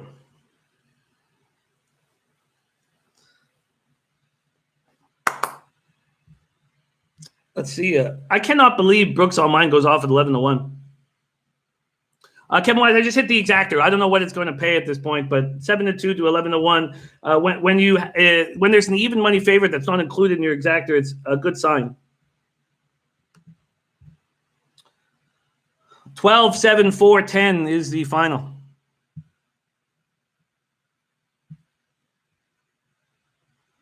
Nice job, Stelly. Nice. Gareth Watts, first winning forecast. That a boy. See what this 12-7 pays. Oh, I thought Marco Luz, Grace's drama, was going to come get me right in the old prison pocket. Elliot predicts $38. That would be wonder. Is that for the $1 or the $2, Elliot? Tell me that's for the 1. I could look right now, but it's more fun watching the number pop up. So I'm not going to look. Elliot, is that for the $1? For the $1? Oh, please tell me that's it. Oh, please. That would just make me ecstatic. Be an over $150 winner. Nice job, John Semple. Brad Sturman said, I was really worried about the 7 down the stretch. I thought the 7 was going to get caught. I thought Marco Lou told me to be worried about the 4, and then Spencer said 38-1 would be great. I would love that. Come on, let's give it 38-1, and we can get that. Biddy Mookie says 42 for $1. Biddy, do you know if that? Have you looked? Oh man, I'd be. That's the incredibly enjoyable thing about horse racing, and I won't mention it yet. Let's wait till see if this is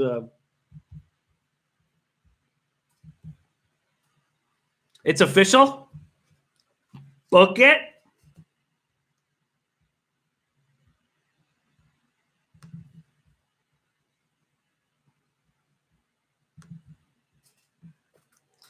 All right, let's see it. Come to me.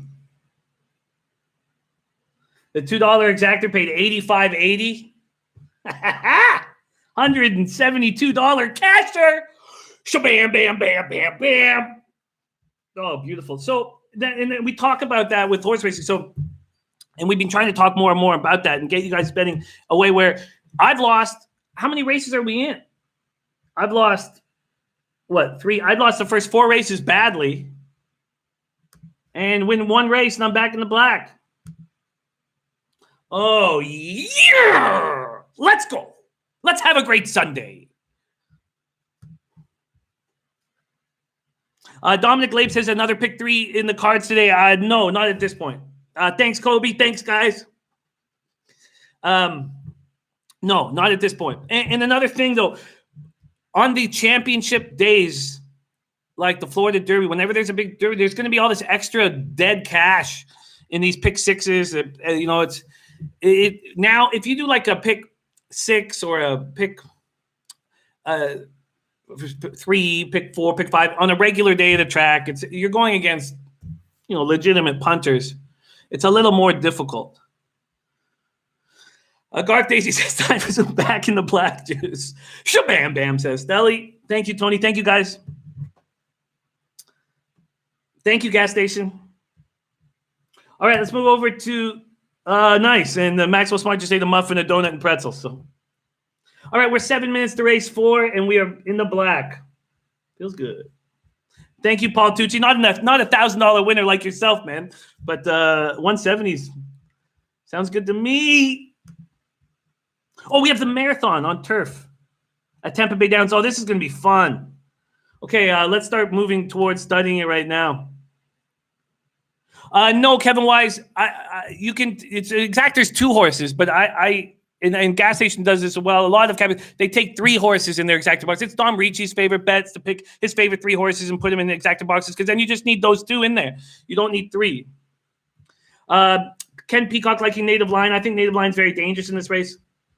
I like Stormy D, Native Line, Haniel, and Colonel's Daughter. So Stormy D's the favorite at 2-1. Native Line's at 4-1. The 8 Haniel's at 9-1. And the 10 Colonel's Daughter is at 7-1. Guillermo Zertucci says, I love the pick 4 and pick 5. Spread your money. This way I'm not betting every race. I hear you, man. I hear you, but I just I have a very difficult time singling horses. And I just find it so difficult to pick a horse that you trust enough to do that with. And I've done that with I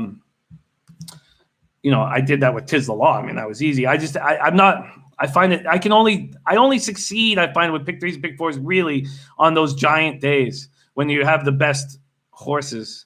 All right, we have just 5 minutes to post. The post parade's starting right now. So let's take a look at these. We're going 1 3/8. So not a true marathon, but a nice long race for us here. The 3 Stormy D with Castanon, very dangerous. Very dangerous. One thing I was trying to do when I was capping this race was like, who can make this distance? Who's not going to get nipped at the wire? And Stormy D's a horse that comes on. Native Lion is a horse that's going to go to a lead, and we're not sure how fast that's going to be. But Classy Lynn is dangerous, but it's never run more than a mile and 16th. That's the 7 at 5-1. Haniel has run a mile and 16th, ran a mile and 3/8 on the 23rd of March, 2019. And against better than these, and was leading most of the race, but fell off at the very end, which is possible to happen here. But Haniel looks to me like with Mendez, who's the jockey now, is not going up on the pace. So in the early parts of 2019, she was going right up on the pace. And then with this new staying off the pace routine for Mendez, he's got back-to-back wins, and the 3 races back was a second. So, sorry, what's Ragu doing here? Is Ragu making moves? 5, 6, and 7 for Ragu. Wow, 5, 6, and 7 for Ragu. Sun-drenched is dangerous. I'm very concerned about sun-drenched. Very. 5, 6, and 7 is what Ragu is on. Haniel, with the new racing tactics, I think can be dangerous here. And then Colonel's daughter, I know, can run this distance. So that's my plan. Now, when you exactor box 4 horses, the $2 exact costs you $24. So I wish I could cut a horse here, and I'm not going to. I'm not going to.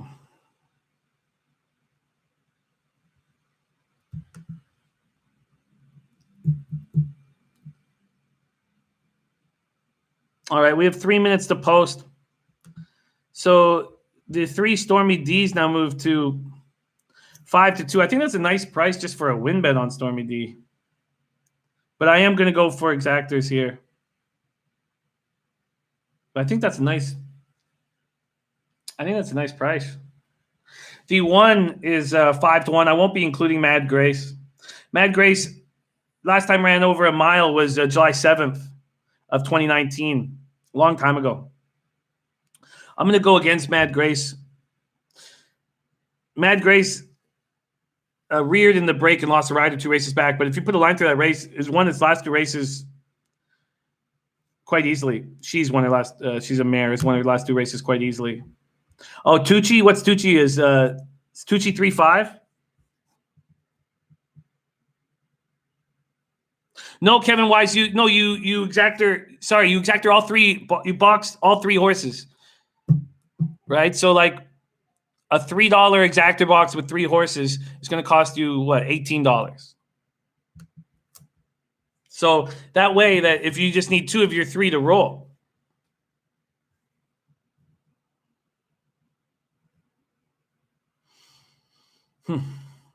Christopher Comentini says, anyone like the 6? I'm going to load in here in a second. All good times. Ragu does. Just ran in a $50,000 stakes race. Did not run very well. Another thing is that we'll see what All Good Times does on turf. Because only 1 race in its life on turf, and it wasn't in the last year and a half or so. Trey, what up? What's happening? Okay, I'm going to lock in here on my 4 horses. Shit, that's yesterday's. You know what? I'm going to get this out of here. There we go. All right, my 4 horses are 3, 4, 8, 10. Move over to Tampa. So I'm going to do exactas 3, 4, 8, 10, and then I'm going to double up on the 3, 4. So here we go. 3, 4, 8, 10. I'm going to box it for $2. So as soon as I box it, it's $24 bet. And I'm going to add a little more. I'm going to do another $3 exact. So I actually have 5 on 3, 4. Amount 3.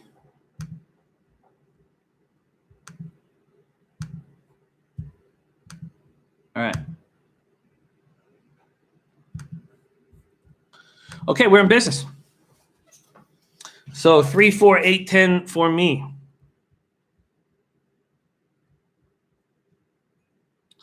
Gas station Tampa Bay race 4 is on the 1 and the 6. Oh, I don't like hearing that. So all good times. and Mad Grace. God, I don't like hearing that.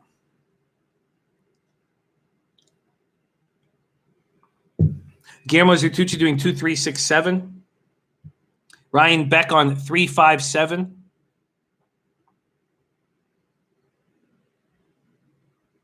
Connor McLaughlin 357.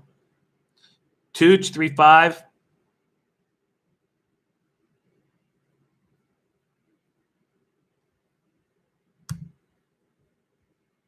All right. I think you're getting a nice price here on Stormy D at 5-2. Just a plain old win bet might have been a smart thing to do here.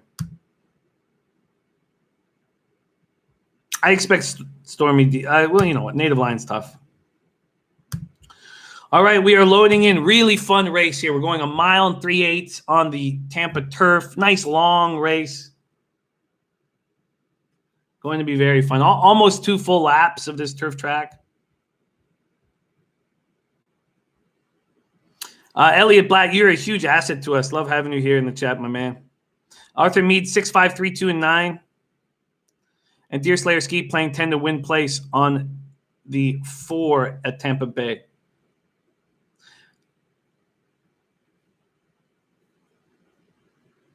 Oh, and that's for Gulfstream Race 3. Sorry, is Ryan Beck's look. Okay, we're going to jump over there in a second. Okay, we're loading in, guys. Let's see if we can heat up here. Can we get back-to-back winners? I got 3, 4, 8, 10, and then I have most on it 3, 4. 3, 4, 8, 10 for me. All right, you just adjust this here. Okay, my business here.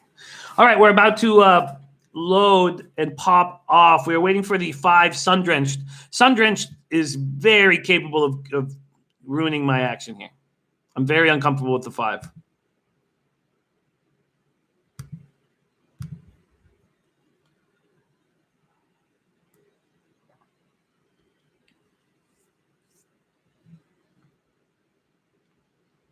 Okay, we are loaded up. We're going almost 2 full laps, and we're off. A tough start for that 5. The 5 got squeezed in between. So both the 6 and that 5 got off to bad starts. The 1, Mad Grace, going to the lead, and the 4, Native Lion, going right with. Then we have the 7, Classy Lynn. I stayed off the 7. I wonder if that's going to hurt me.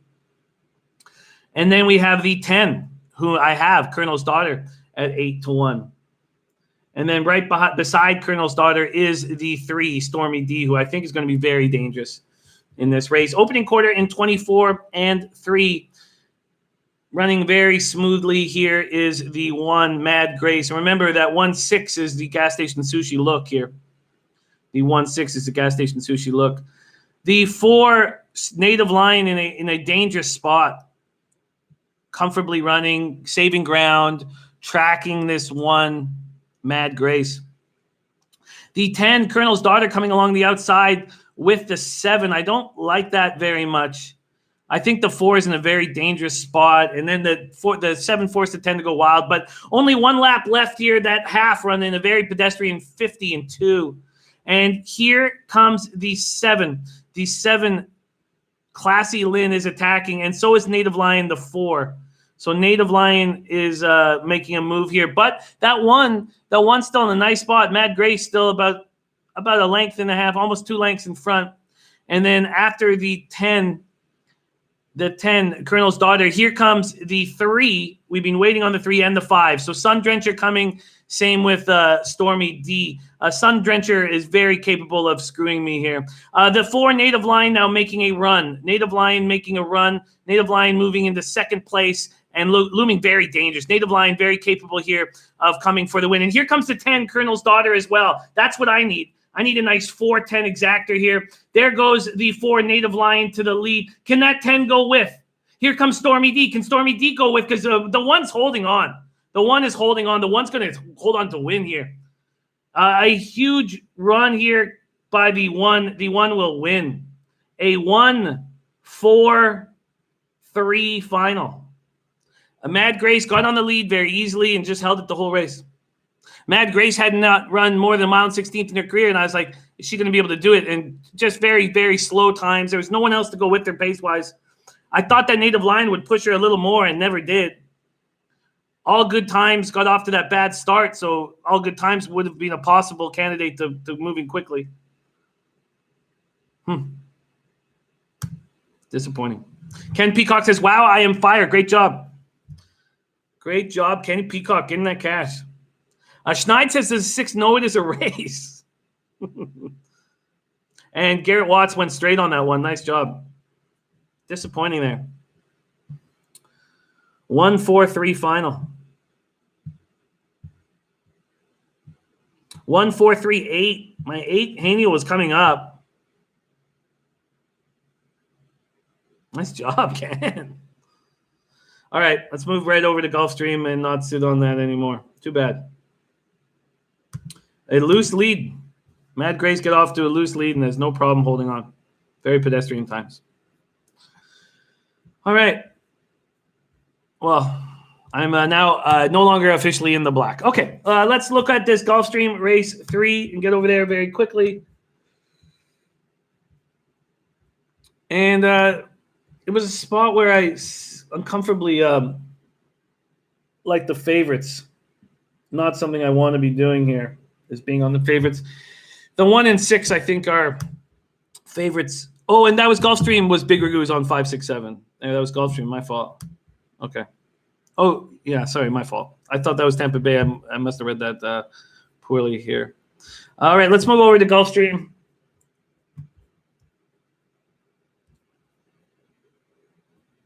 Let's get over here right now.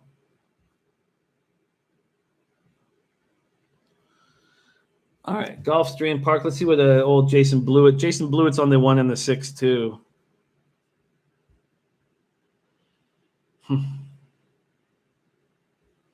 Just.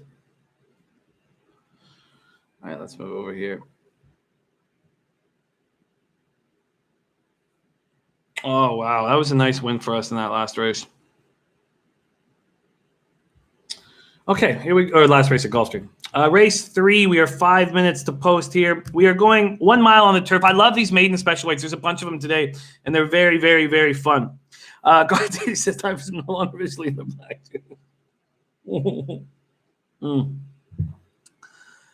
Yes, this was the 1-6 play. Pardon My Heart with Saez in the reins to Ocean Fire with Johnny V and Bill Mott.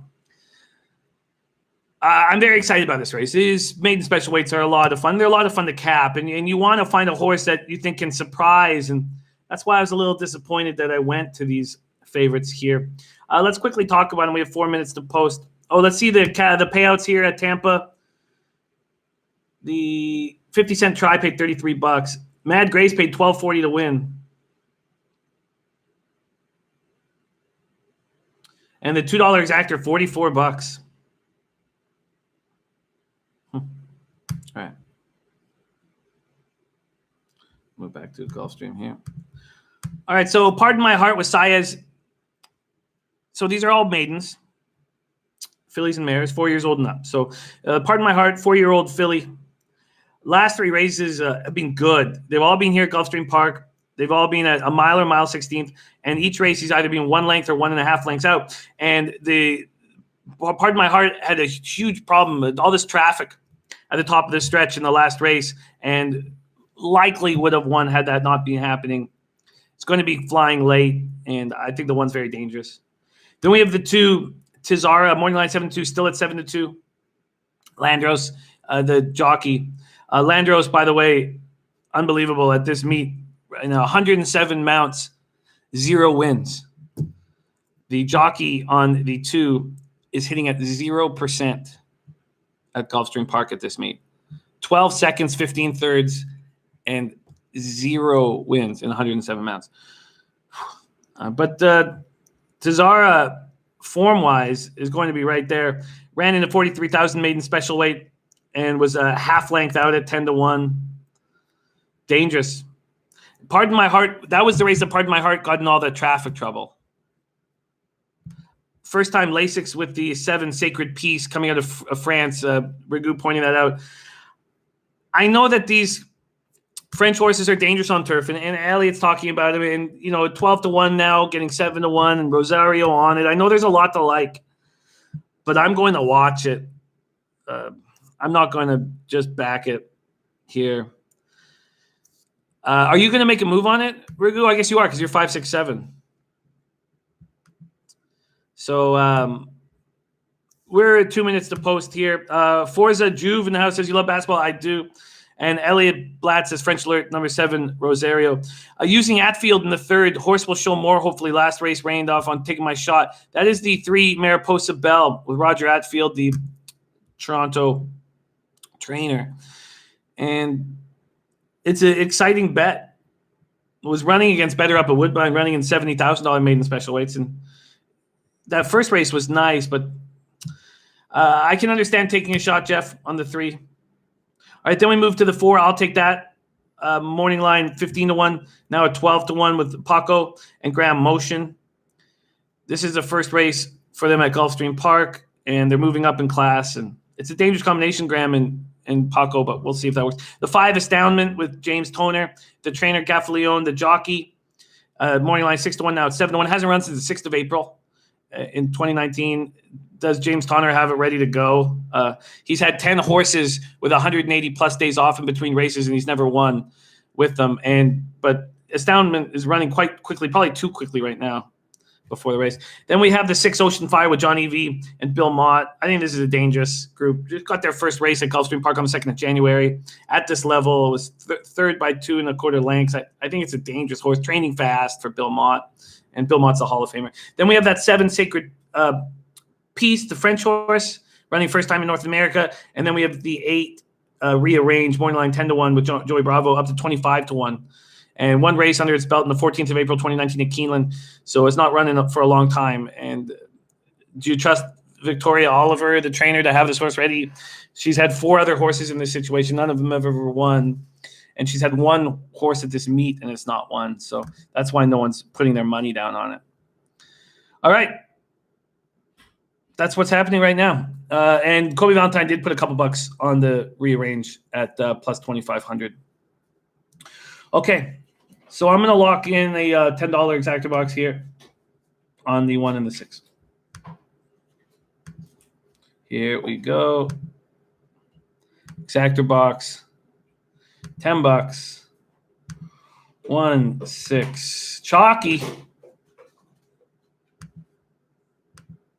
And I'm in.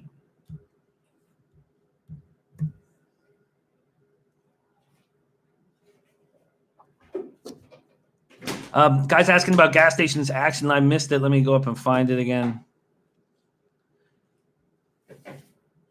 Oh, and he's keying Jimmy's boy, Dylan Davis. Where's Dylan? Here.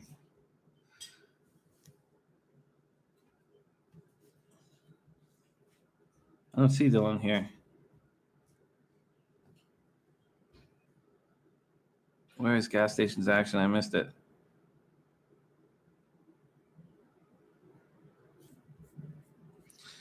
Dear Slayer Ski says, Sayas is the play. Maxwell Smart, great having Maxie in the chat. Much love to you, Max. Marco Lou, 2626 daily double at Gulfstream for Marco Lou. Just look at that quickly here.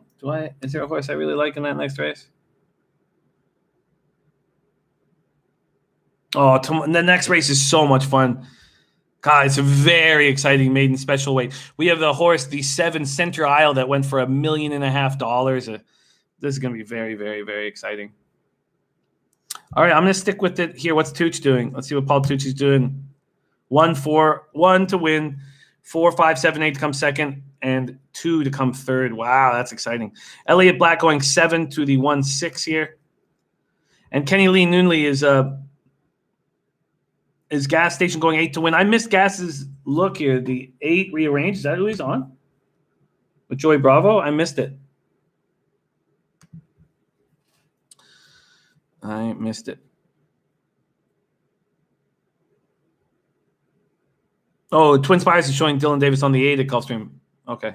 Wow. So Gas Station going for a big score. 25 to 1 on Rearrange. That's exciting.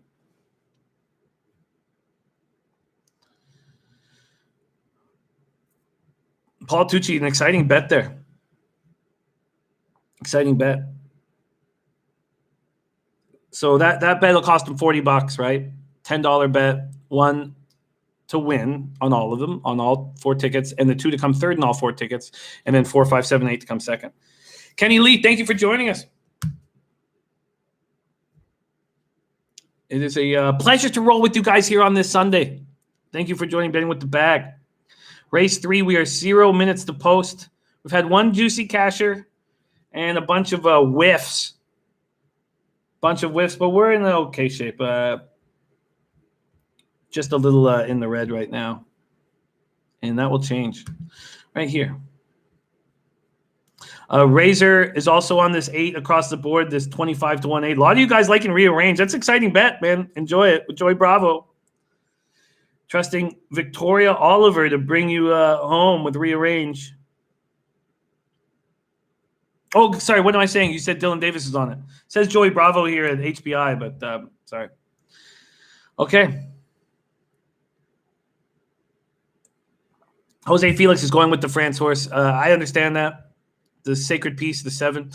Big Ragu has gone 5, 6, 7 with Gaffaleon, Velasquez, and Rosario for exactor boxes. A very exciting bet by our Big Ragu. I get it.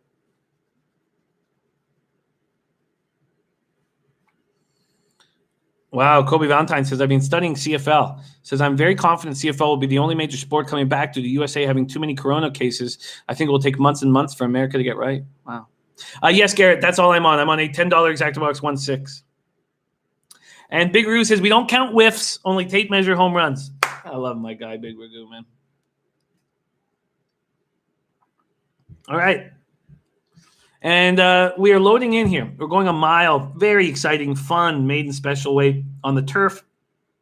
And then we come right back in the next race at Gulfstream and do it on the dirt in a sprint, 6-furlong sprint. Really fun 2 races here.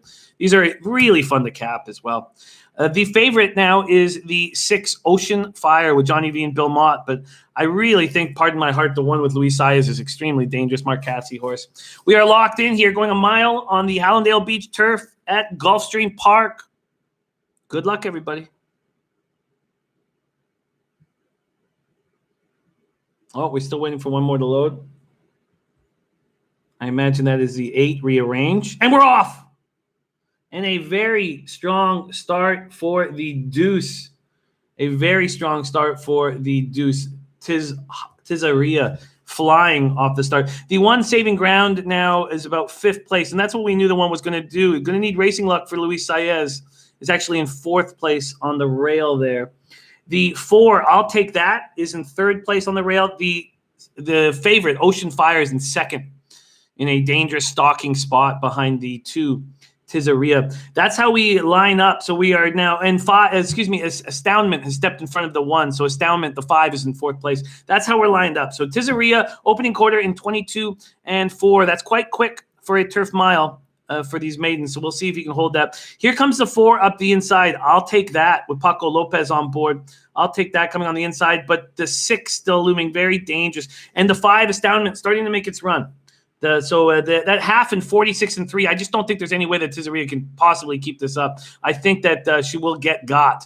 And let's see if that 6 is the one to do it. Waiting for this 1 to make a move here because the 6 is going to pass the 2. I need this 1 to get up there. There's a horse moving very quickly on the outside, and it is not my horse. But here comes the 1.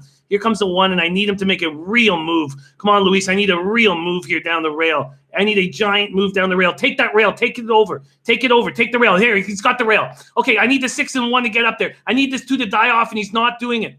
Come on, 2. Come on, 6-1. Blow right past.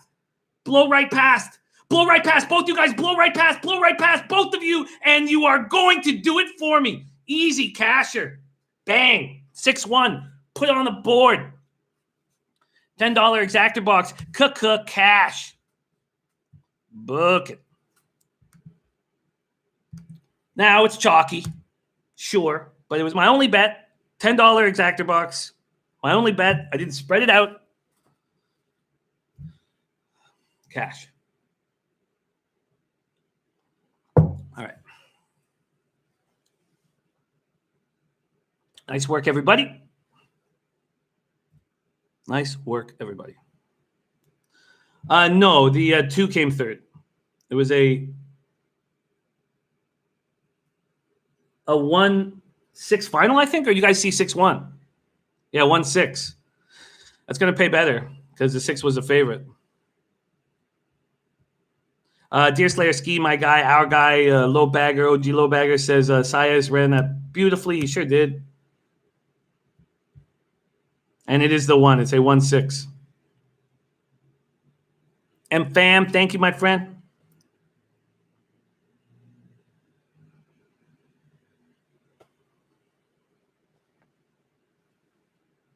All right. I like it. Easy does it, man. We have a 1-6-2 final. Nice job, Garrett. They came flying. Thank you, A. Hilly. I mean, I don't know what it's going to pay. I don't think it's going to pay enormously, but again, and we saw that French horse not fire. You know, it's. I mean, if we go back to this French horse, you see Joel Rosario on it, and you want to back it. But if you look at the races it was running, I mean, they weren't even all on turf. And if you look at the ones on turf, they weren't great. And it's tough. Like, I know that it's something that Elliot does. Guillermo says 8-1 minimum. That would be nice. I'll take that. Yeah, Brian, 1-6-2. And I know that when we go long distances on the turf, maybe, but remember that their turf is so much different than ours. And so we shouldn't get too caught up, when just because it's a now maybe we can in the 1.5 mile long ones. All right, I will be and Ian be absolutely loving Central Isle, the $1.5 million horse in that next race. The $2 exactor paid $25.20. So beautiful. Little $130 casher there. Thank you, Biddy. And we are now legitimately in the black. Started the day with 200 there in the balance, so now sitting at 295.80. All right. I love it.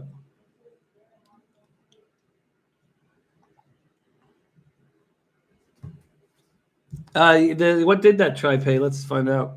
And the 8 rearranged came up for 4th, but my pleasure, Christopher Comentini. Thank you for your continued belief in me.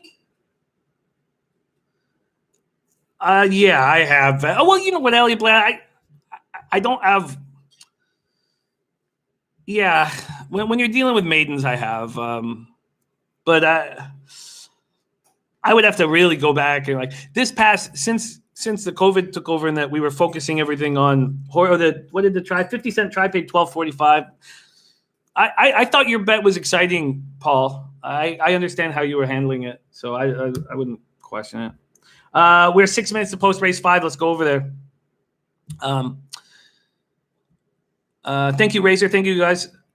Oh, Gary Watts paid 10-1. Well, it didn't pay that much better here. It paid 12.5-1 at the tote. So, I would have to, because now that with COVID taking over and horse racing being the only thing we're doing, I have I have pages after pages after pages of bets. So, I mean, the issue is that we're going 5 days a week here. We went 7 straight days last week, and I haven't had enough time. As soon as the day's over, you have to start studying the next day. So I haven't had enough time to look over all of the action. But I do think, Elliot, what do you think? Because I do think it's a good angle. All right, we are at Tampa Bay Downs. Let's peruse the notes. Also, I believe Oaklawn race 1 is going to be popping off here in 14 minutes. Now, I did not get to Oaklawn, and I'm not going to stretch myself thin. But if our cappers in the chat are making moves, I'm comfortable tailing and perusing. Race 5, and there's one horse that I like in race 5, that being Will Run Away the 3, and that's going to be the only likely move for me.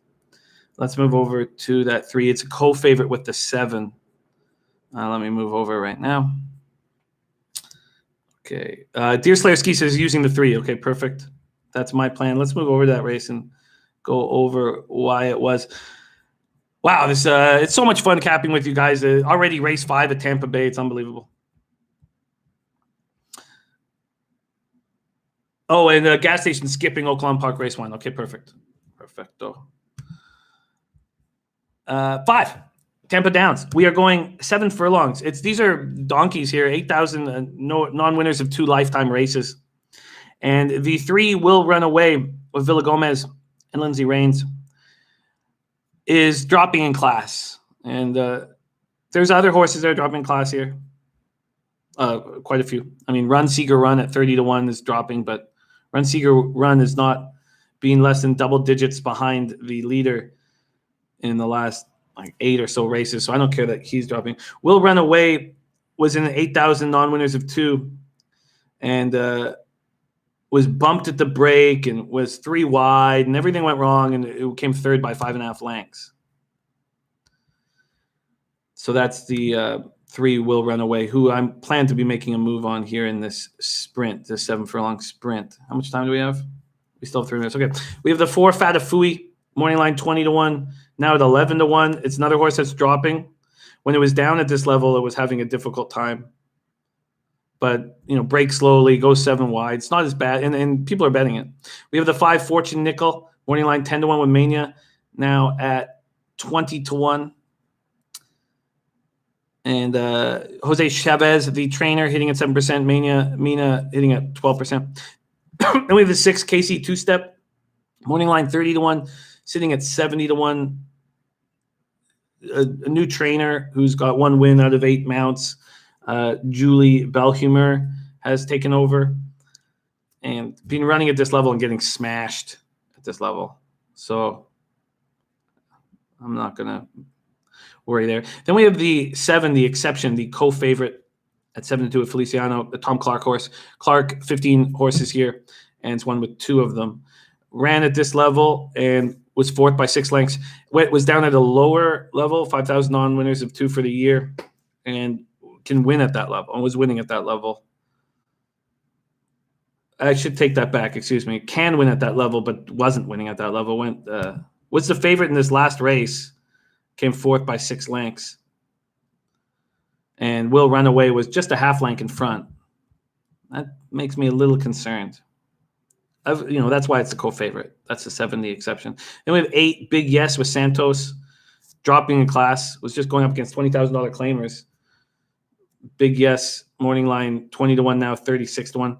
The 9, Talon with the outlaw Gary Wales, hasn't run since the 9th of February 2019 and was running at a higher level. But this is a 5-year-old horse, and do trust our new Dauber to have it ready. 180 plus days. He's only had 2 horses to do this and has never won. Then we have Rare Hugh, the 10 horse, morning line 9-2. I took a good look at this horse. Now it's 7-1. Broke its maiden last race, going up against winners for the first time. Then we have Indian Buzz, the 11, morning line 10-1, now 21-1.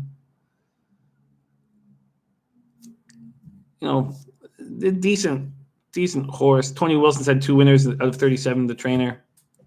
And then Awesome Romeo, the morning line 15-1, now sitting at 32-1, and was in that race.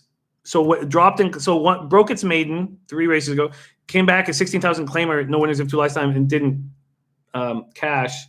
So I got to get ready to bet this. Okay, and Awesome Romeo is you're getting a great price on Awesome Romeo right now. I'm only going to make a move on the 3 here.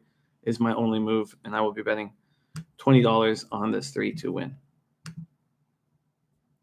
Move over to Tampa. Let's go. Place bet. Win $20 on the 3 Will Run Away. Bet it, confirm it, and that is my action for this race. All right. Elliot Blatt says, what's the minimum number of days of rest you think a horse needs to fire at maximum capacity? Elliot Blatt, I question that all the time. There's Rye Cape in the house. Great to see Rye Cape. Aaron 007 also joining us, and Kobe Valentine making a move on Rare Hugh at 6-1. I get it. 6-1 at the tote as well here. And Gas Station Sushi making a move on the 9 Talon with Gary Wales. Wow. Look at Gas Station. Dear Slayer Ski, we appreciate you, man. Big Ragu going 2-3-7, Exactor Boxing. Ellie Blatt so Got Stormy, who was came second, right, in the mile at the Breeders' Cup this past year. Got Stormy came back a week, so ran this unbelievable race. And it's a Cassie horse, I believe. Ran this unbelievable race, and I didn't have her. And it was just spectacular. Then comes back 7 days later. And I believe broke the track record 7 days later. And I didn't take her again. I was like, why is he bringing back after this spectacular performance? So that's, again, you're never going to stop learning. And a lot of these they're, educated guesses on a situation. And we get a lot of them wrong. The key is to get paid out when you get them right. So Elliott Blatt says long layoff on that 9. Again, I mean, if it's a Pletcher or a Chad Brown, I mean, you look, so the 9's been off and Dauber's been in this situation for 180 plus days, just twice. Only twice he's done this. So but I've seen gas station cash big tickets with this angle. And again, this 9 Talon is supposed to be 15-1 and it's 10-1. So 9-1. So people believe in it. Biddy Mookie says, you never, ever know, Jimmy. Yeah. I mean, you're just making educated guys. I mean, these are animals.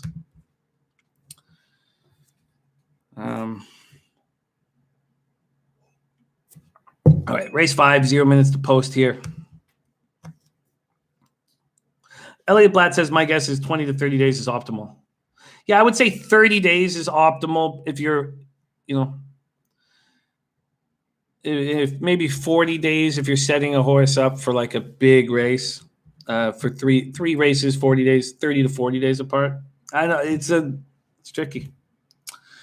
All right, I have $20 to win on Will Run Away with Ken Peacock, and Kobe is on Hugh here, and Spencer Penny 2357 trifecta box. So Spencer bringing in the 5 because. Right, you need to have one long odd in there to get the juicy payout that we all crave. Gerardo Hernandez on a 3-7 exactor box, and the 3's now the favorite, by the way. Late money coming in on the 3. Will Run Away is now the 9-5 favorite here. Will Run Away. Race 5, 0 minutes to post. We are going 7 furlong dirt sprint with these horses that have never won twice in their life. Only single winners and maidens here. I don't know if there's actually a maiden in this race. We spoke too quickly there. All right, here we go. I'm on the 3, Will Run Away, and we are about to bang out this race. And we're off. We are off on the Tampa sod, and a nice start for our 3, Will Run Away, who's going to the lead. That big competition is from the 7, and I can't locate the 7. There goes 9. There goes Talon. Look at that. Gas Station Sushi's 9 Talon fires right out and is flying. The 9 is flying. Wow. Gas Station. Let's see if you hold on to this. Exciting race, exciting start. Talon went down to 4-1. Talk about late money coming in on a horse. Sharp late money, 4-1. That opening quarter was running 22-4. Here comes my horse, Will Run Away, is now coming up to Talon, and let's see if he can blow past and continue. The 11 at 20-1 is in a dangerous spot here. Talon might have more in it, but just ran that half in 46-1. We will see if Talon has more to fire. And then here comes the 7 making a late move as well. But my 3 has just gotten past. Will Run Away has just gotten past Talon. And now I need Will Run Away to do exactly that and run away, because this 11 is dangerously lurking on its outside. Come on, Will Run Away. You step on it, baby. Come on, Will Run Away. Let's get hot, baby. This 11's moving very quickly on the inside. Come on, Will Run Away. You cash for me, baby. You cash for me, baby. You cash for me, baby. We are officially hot. Cash it. $20 to win on the nose of 3. 3, 11, 7 final. We're getting hot, baby. God, when have I said that? 2 or 3 weeks we've been doing this. When have I said that? Very rarely. All right. We're getting hot. Getting hot. Feels good.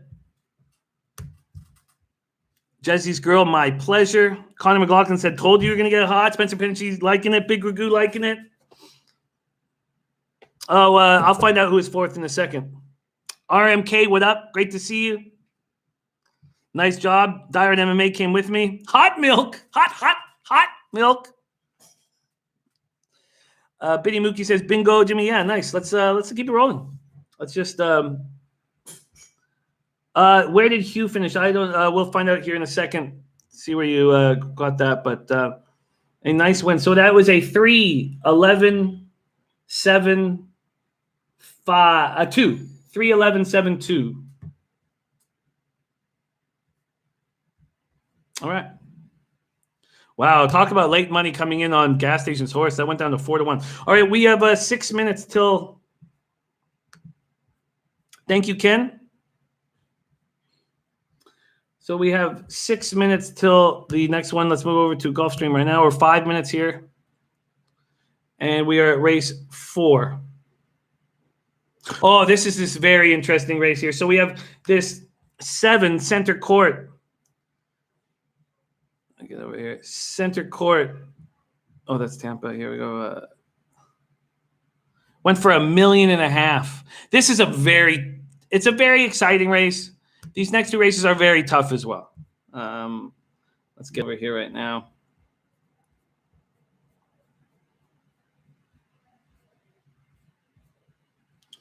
All right.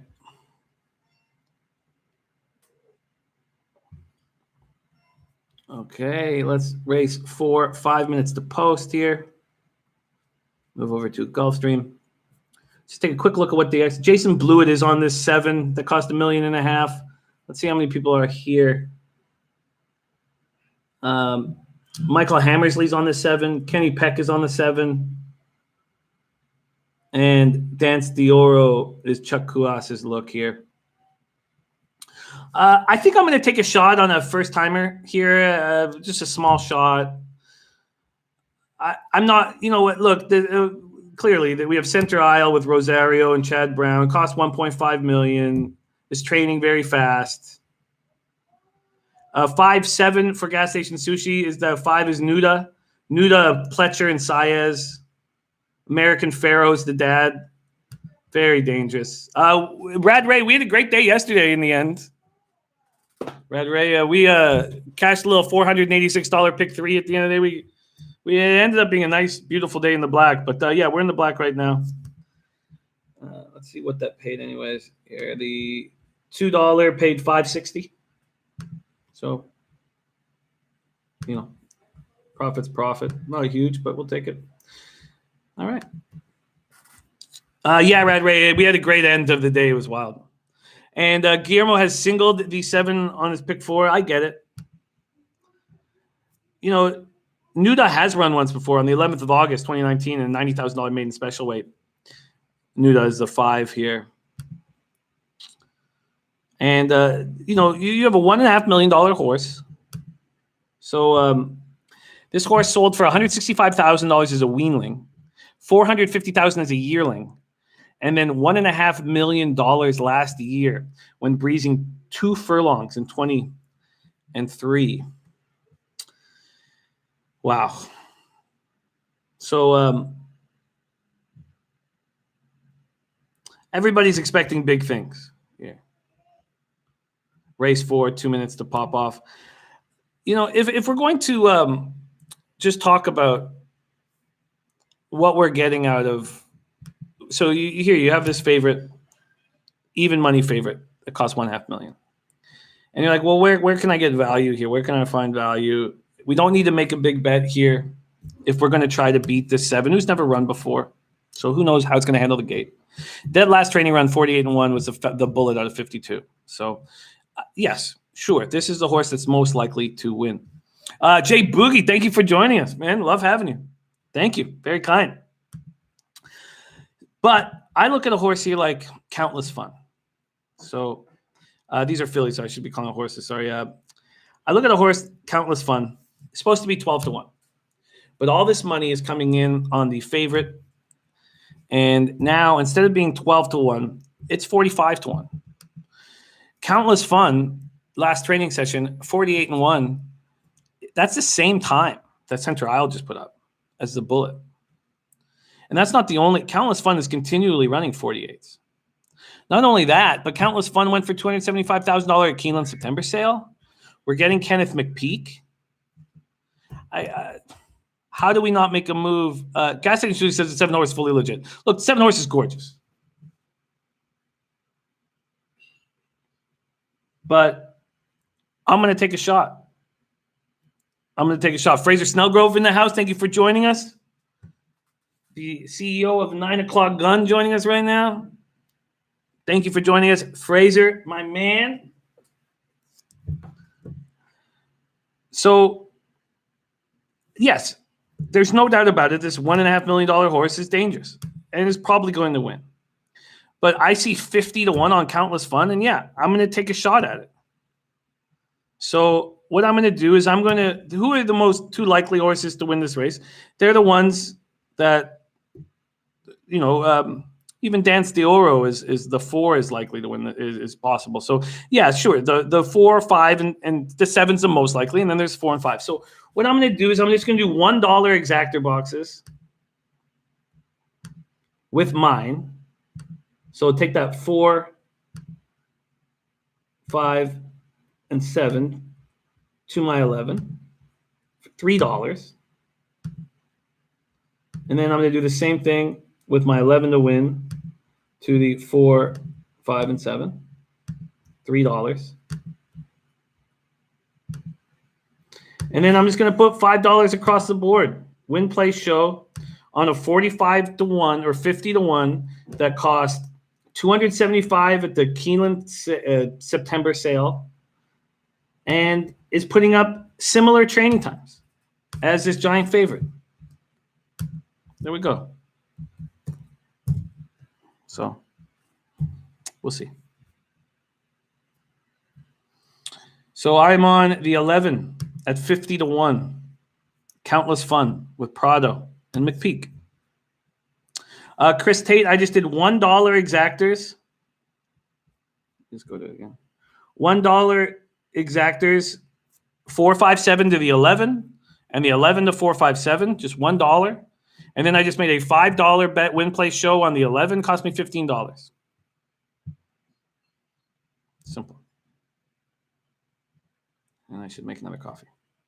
Matt Thurnis says joining in today for the first time. Thank you for joining us, Matt. Much love to you. We're off to a great day so far, and things can change quickly. So let's just keep rolling here. Boston Nick's getting 12-1. Gas Station says 7 horse, probably the next Chad Brown superstar. Kenny Lee says, what do you think of 7-1 or 7-4 exactas? Let's just take a quick look at the one here for you.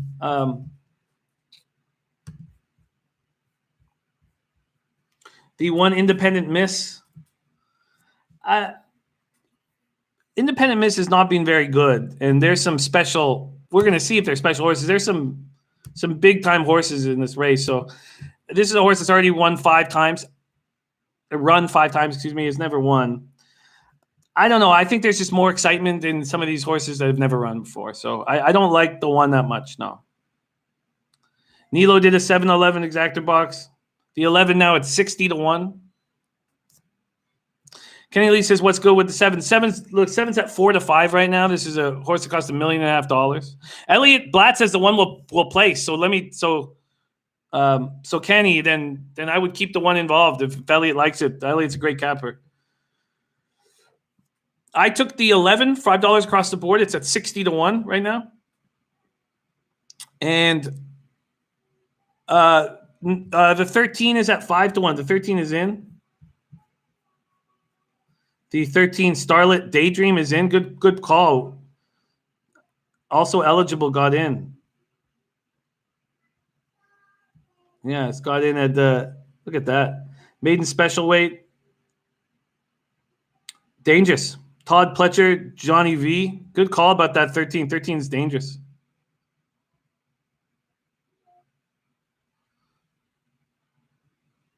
Marco Lou said, Jimmy, the 6. Thank me later. The 6. Let's move over there quickly. That 6 is That's 6, Sonora Roma. Yeah, dangerous horse with Tyler Gaffalione. Hasn't run since the 12th of January, but ran nice there in a $43,000 maiden race. Look, that's dangerous. Dangerous horse. The 7 now that cost $1.5 million is now 3 to 5. Wow, look at Paul Tucci. Did a 50-cent try. 7 all. Wow, that's wild, Paul. Gerardo on the 4, Dance with Oro at 12 to 1. You're getting a great price. You know, I should probably add the I'm not gonna. I'm just gonna stick with the way I have it. Wow, this is gonna be very, very entertaining. Ken Peacock says, what does that mean? That means that Paul Tucci took the 7 to win, and he took every horse to come second and every horse to come third. So he's hoping for my 11 at 60 to 1 or the 8 at 80 to 1. He's hoping for the long shots to come in, these big double digits, and we'll see what kind of price he gets. Die Hard, let's do it. Yeah, but that was a mistake in capping because the 13 was also eligible and got in because of the scratch of the 10. Marco Lewis singling the 6. Wow. That's ballsy. Very ballsy. All right, we're going to see what we got here. Gas Station says this could be Chad Brown's next superstar. So center aisle here running on the dirt. There's still time now for some of these horses to get in.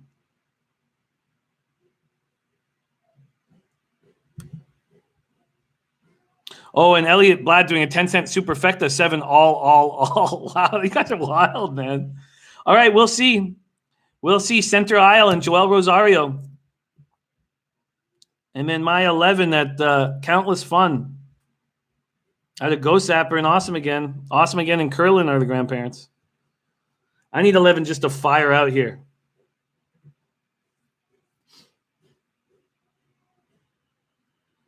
Here comes the 12, I believe. So we're still loading. The 12, C'est Moi, just coming in. C'est Moi, I took a good look at, too. C'est Moi could be dangerous. Joey Nisi in the house. Great to see you, Joey, my man. Joey Work. All right, we're just about to go here. Just about to pop off. And something is wrong with one of these gates. Elliot saying the outside posts are going to have a tough time. When you're dealing with these horses that have never run before, there's going to be a lot of uncomfort in the gates. This is exciting. Is 7 a future champion? Center aisle. Chad Brown, Joel Rosario. Gulfstream Park Race 4. Then we'll pop right over to Tampa Bay after. And I think we're all locked in.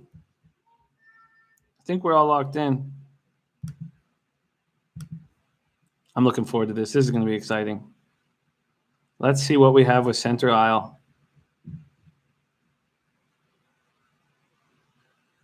Come on.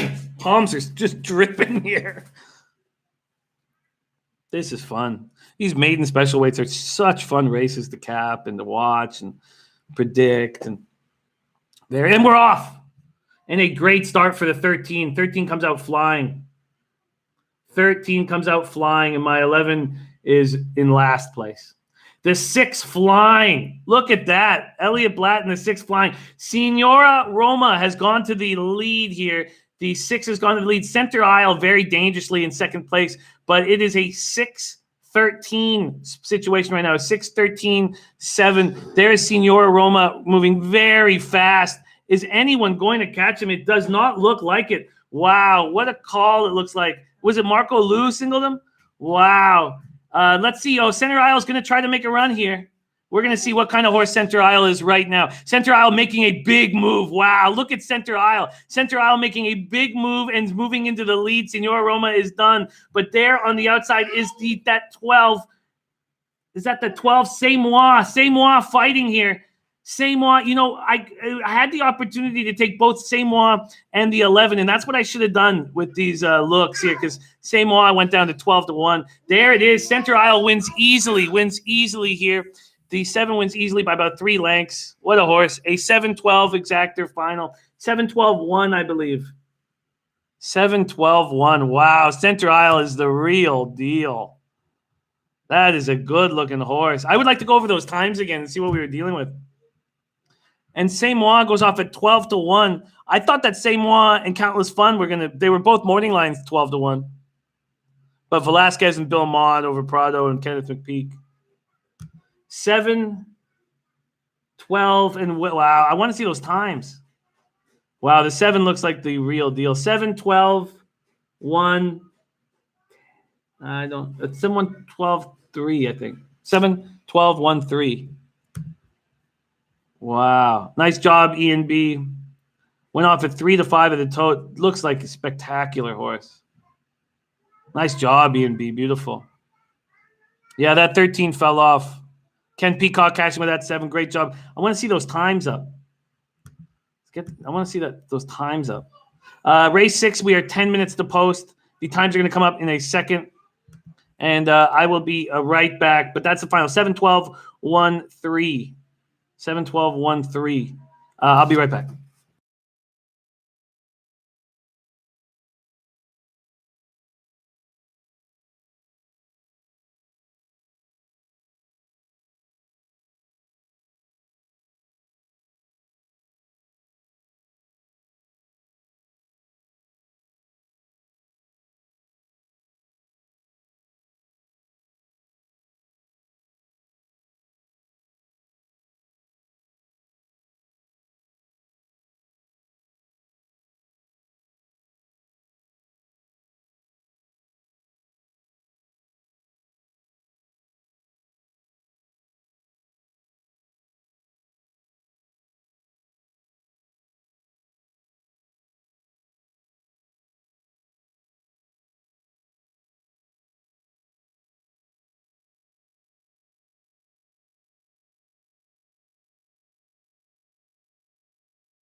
All right. Center Isle. What a horse.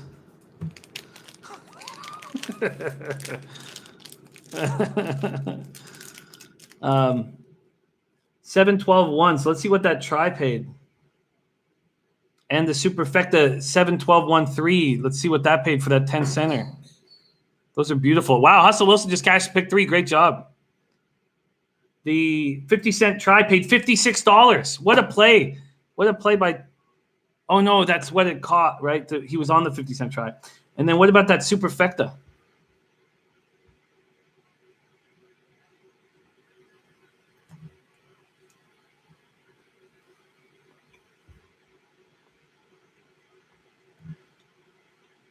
Oh, Paul got the super too. Wow.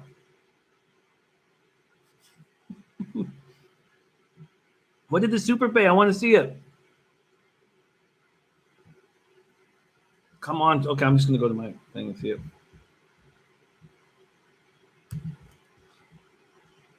The 20-cent super paid $407. What a play by Paul Tucci. That's capping, man. Spectacular work, Paul.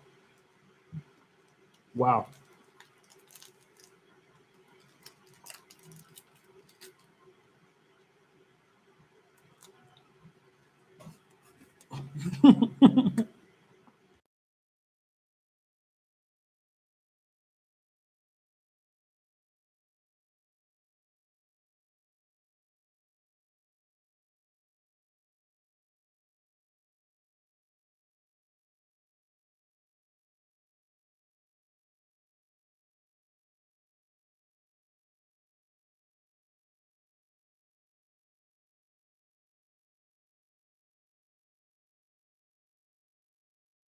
What a great single by Guillermo Zutucci. Very close to hitting the pick 4, Guillermo. Great job. And what spectacular capping by Paul Tucci. And Paul Tucci wasn't the only one who did that, right? Somebody else did that super. Somebody else did it.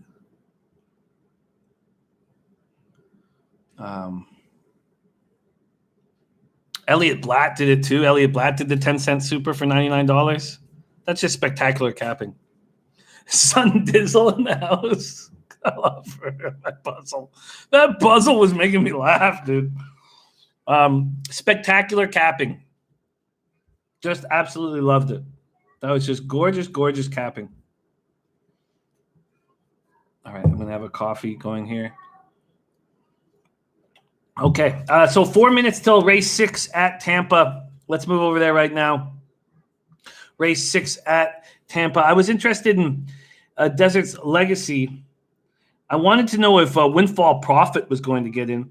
I know that Apogee and Fashion Mo are dangerous first-timers. This is going to be a really fun race because, these are not to the level of what we just saw, but these are nice horses. Let me just move over to it right now. Where are we? Tampa Bay Downs. Let's get over there. Here we go. Race 6, just 8 races at Tampa. Let's take advantage of them here. Race, here, let's go. Here we go. Race 6 at Tampa. It's another maiden special weight. Now, this is $18,000 maiden special weight, but there's some nice horses in here. Very interested to see how you guys are handling this. Let's go.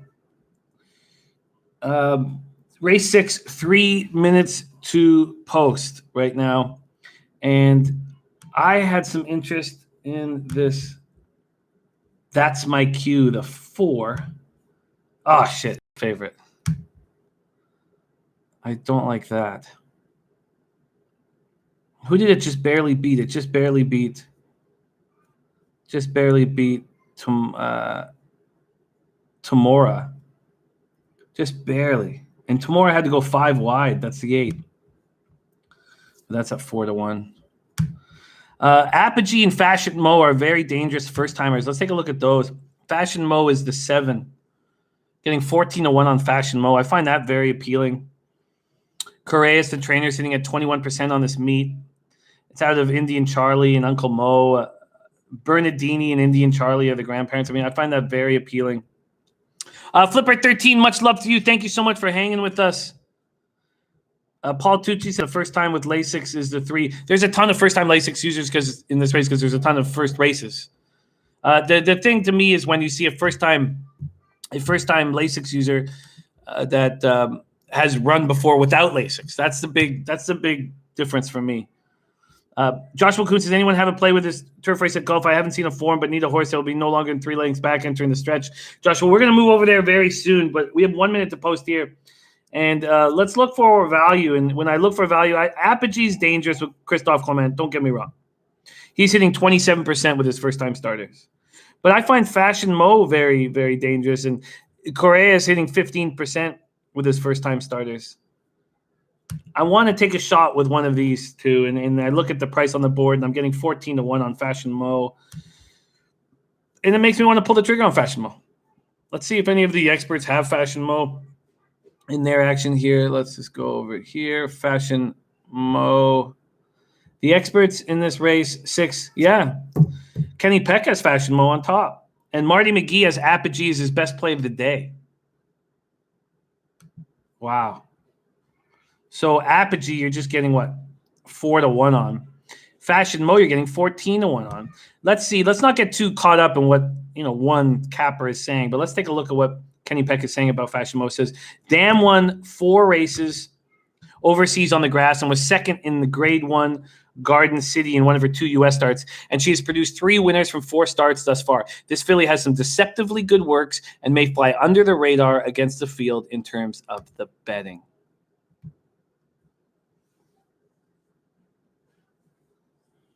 Elliot Blatt saying First Lasix only works with European horses coming to America and only with certain families of horses.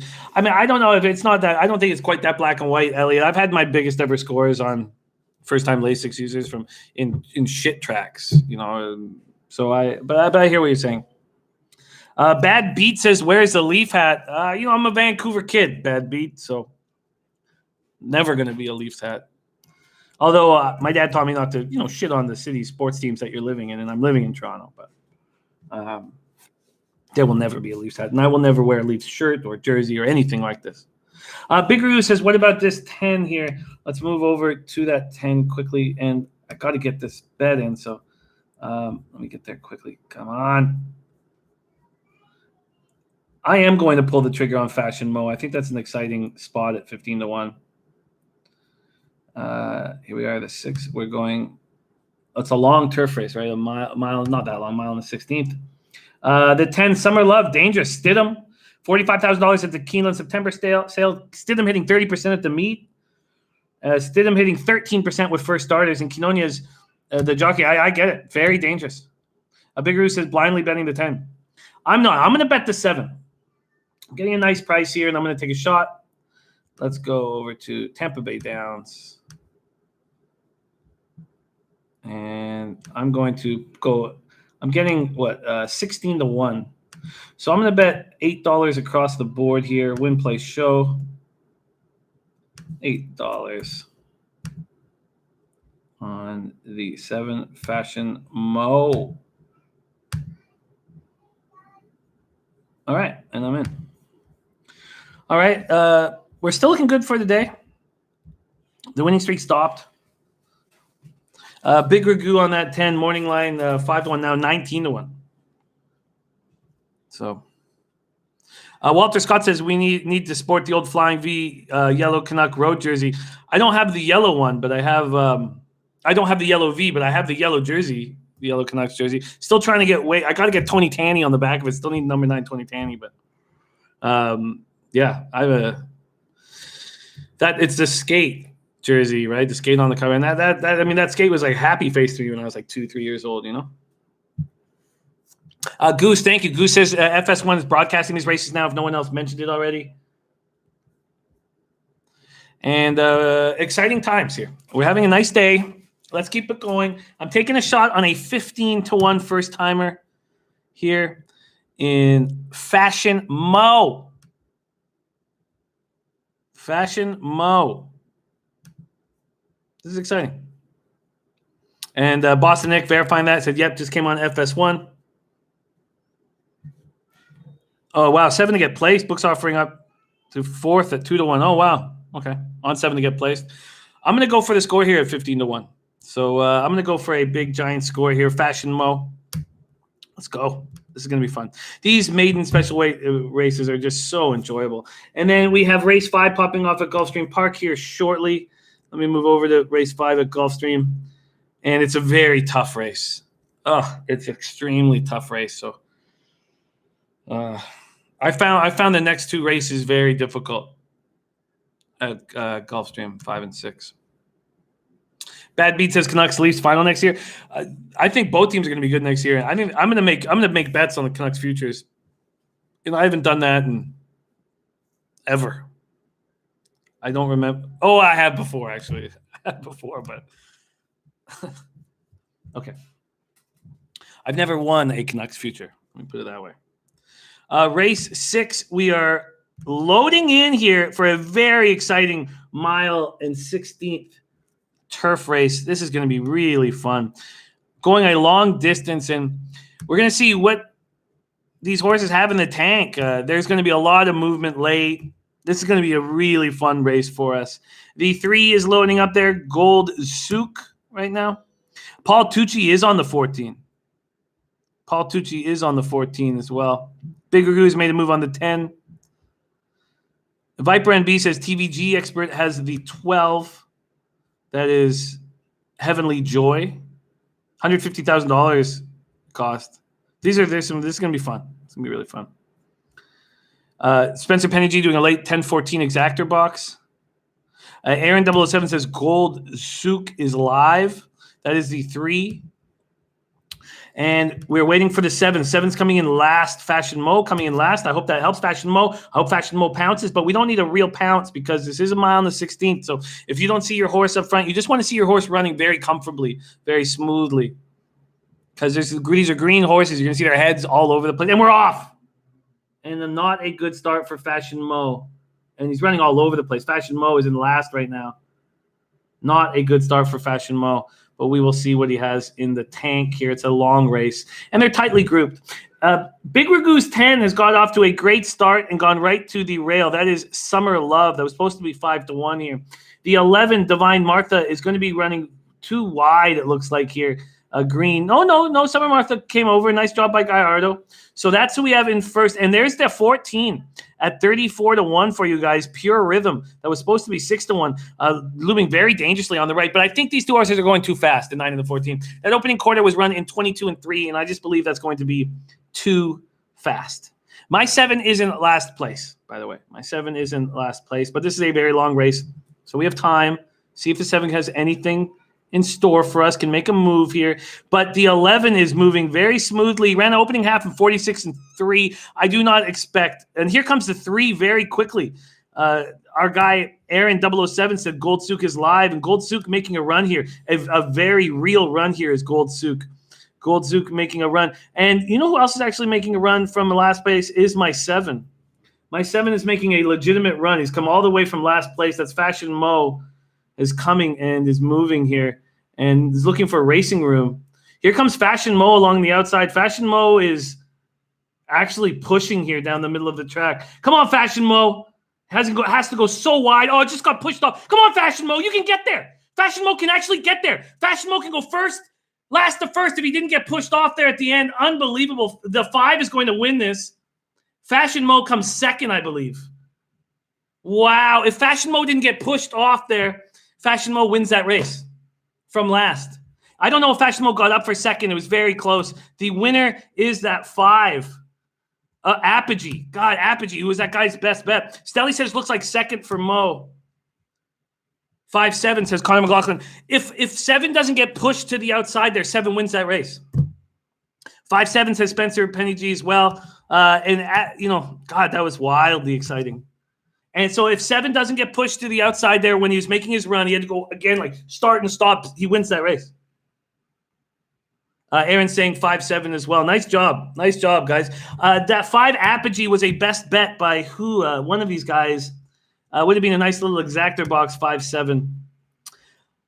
That was very, very enjoyable race to cap. It was a very enjoyable race to watch. I don't know if did 7 get. Yes, I think 7 got there. Woo! Apogee went down to 3-1. Fashion Mo at 14-1 comes second. That's a 5-7-8 final. I could have got on that exactor box and probably should have. Did Apogee go off as the favorite then? That's my cue, and Apogee went off as the favorites. All right, that's gorgeous. So that was $8 across the board. That's a 5-7-8 final. That was gorgeous. It was a thing of beauty. And I'm telling you, Fashion Mo wins that race if it didn't get pushed out like that. With 7 would have won that race. Fashion Mo paying $16.80 to place, $10.80 to show. So that's going to be a $100 winner. Right, $16.32. So they paid about $65. I won $65 on the place, and about $40 on the show. So that's over $100. Thank you, Guillermo Zertucci. It's very enjoyable, and we know it'll go away quickly, or it can go away quickly. Gas Station Sushi making a move in this next race at Oaklawn. A move on the 3 African Warrior at 38-1. African Warrior at 38 to 1. Let's get that in there. And we are almost doubling up our money. I started with 200 in the account. We now have 397.40. And we are loading in, and I can get in. I'm going to do a little $2 across the board here if I can get it in time on gas stations. Look here on race 3. Let's go place bet. Win, place, show. Come on, hurry. $2. Come on. African Warrior. And I'm in. All right, we've almost doubled our money at this point. So great stuff from all of us. Biggeroo says, beautiful, stay hot. Feels good. I did make the right bet right there. The 3, yes. Okay. All right, I put $2 across the board on this 3 African Warrior, brought to us by our gas station sushi, whom we love dearly. And then we got to quickly move over to Gulfstream. And I found this a very difficult race at Gulfstream. So, all right, we're at race 2, Oaklawn Park, and we've got another bomber here. We are on the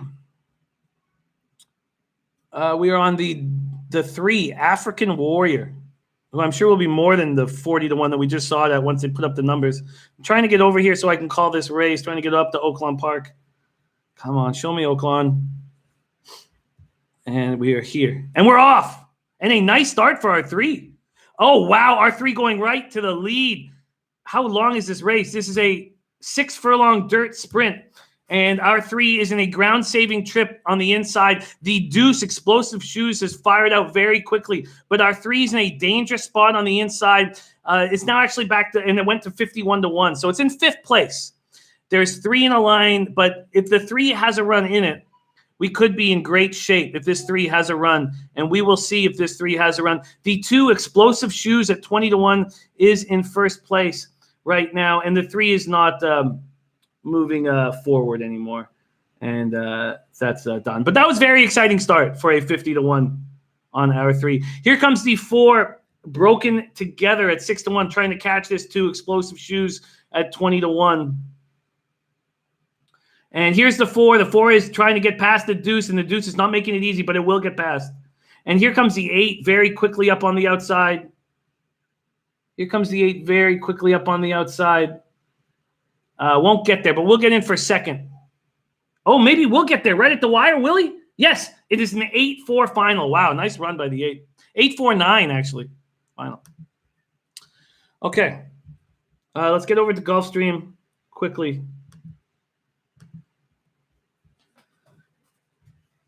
Let's get over to Gulfstream quickly. Let's see, what did that exactor box pay? Good question. I would be surely a move that wasn't out of the realm of possibilities, because we knew that horse was that guy's pick of the day. Oh shit, no, sorry. Here, let's go. And that exactor, $2 exactor paid $117.80. We made over 100 on that bet anyways. But it's just a $2 exactor box. He wasn't quite the favorite at that point. He became the favorite. There were some late bets put on him. But it's just important. Nice job, Joshua. Beautiful. Yeah, we were all on that. Give me some Mo, Uncle Mo horse as well. Over. Oh shit! Please tell me that I didn't just screw. Okay, good. All right, we are 2 minutes to post race 5 at Gulfstream, and we need all the time we can get on this race. I found these next 2 races quite difficult at Gulfstream Park. Let's get over there right now. Gulfstream, race 5.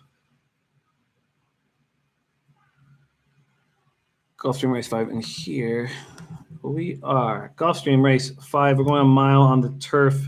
$35,000 claimer for fillies and mares 4 years old and upward, which have never won 2 races. And I was very interested in the 9, I Am Magical at 7 to 2. And Bean Counter and Trieste, the 1 and 3 were tough, but those were the 3 horses I liked. I'm surprised that the 3's at 10 to 1 and the 9's at 7 to 2, which means that I could easily exactor box this. Kevin Riley says the 1 wins. Great to see you, Kev. Much love to you, Kevin Riley in the house joining us. This 1 even money, and the 1 was, what was the 1 supposed to be here? 1 was 5-2 morning line. I like this quite a bit. I'm going to exactor box these three horses here. Them being the 9, 1, and 3. 9, 1, and 3. Ian B has the 1 singled and 2 pick threes. And this is, what do we need for your pick threes here, Guillermo? Okay, so I'm going to lock in here. That is a 1, 3, 9 exactor boxes for me. Let's go exactor box. We're going to go, let's go up to $5. We're doing well today. Let's take it, make it 5.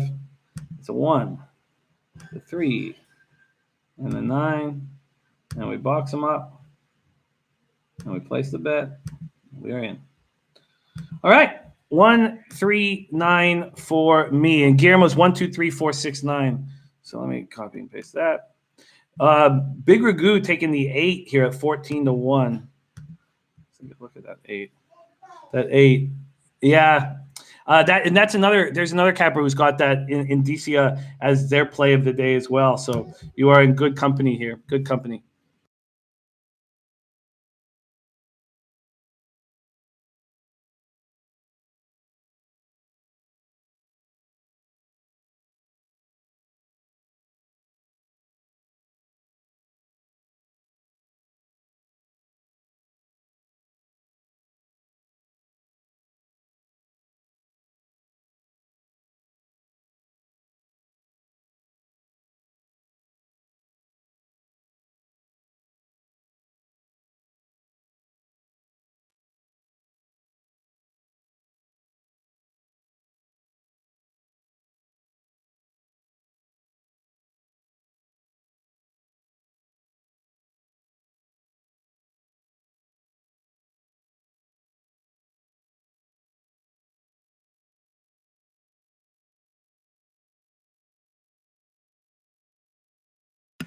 Gas Station Sushi's making a move on Big Tina here at 21 to 1.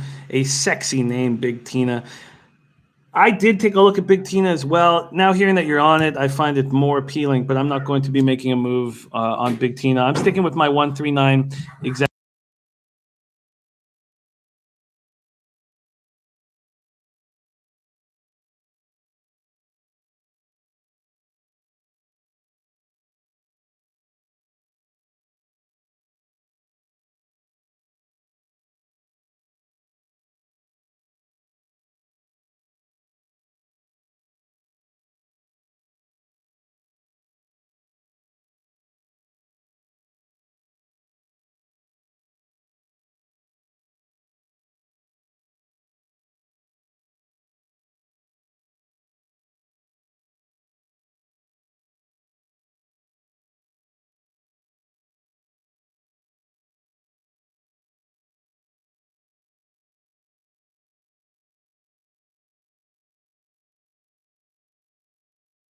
All right.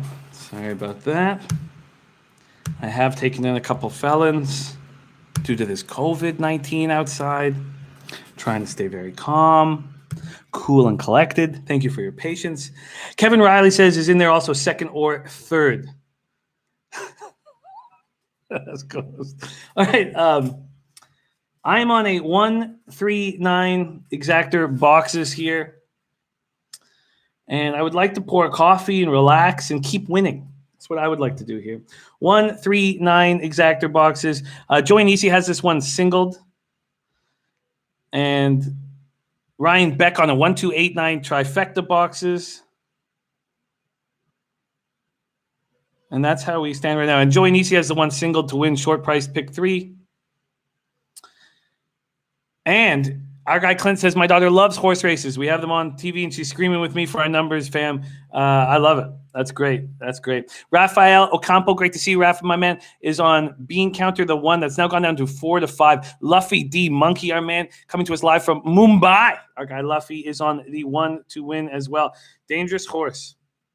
Paul Tucci says, I like the 6 for some reason. The 6 being Buddy's Memory with Paco Lopez and Safi Joseph. I mean, cost $100,000 at the Keeneland September sale. You know, very lightly raced 4-year-old. I get it.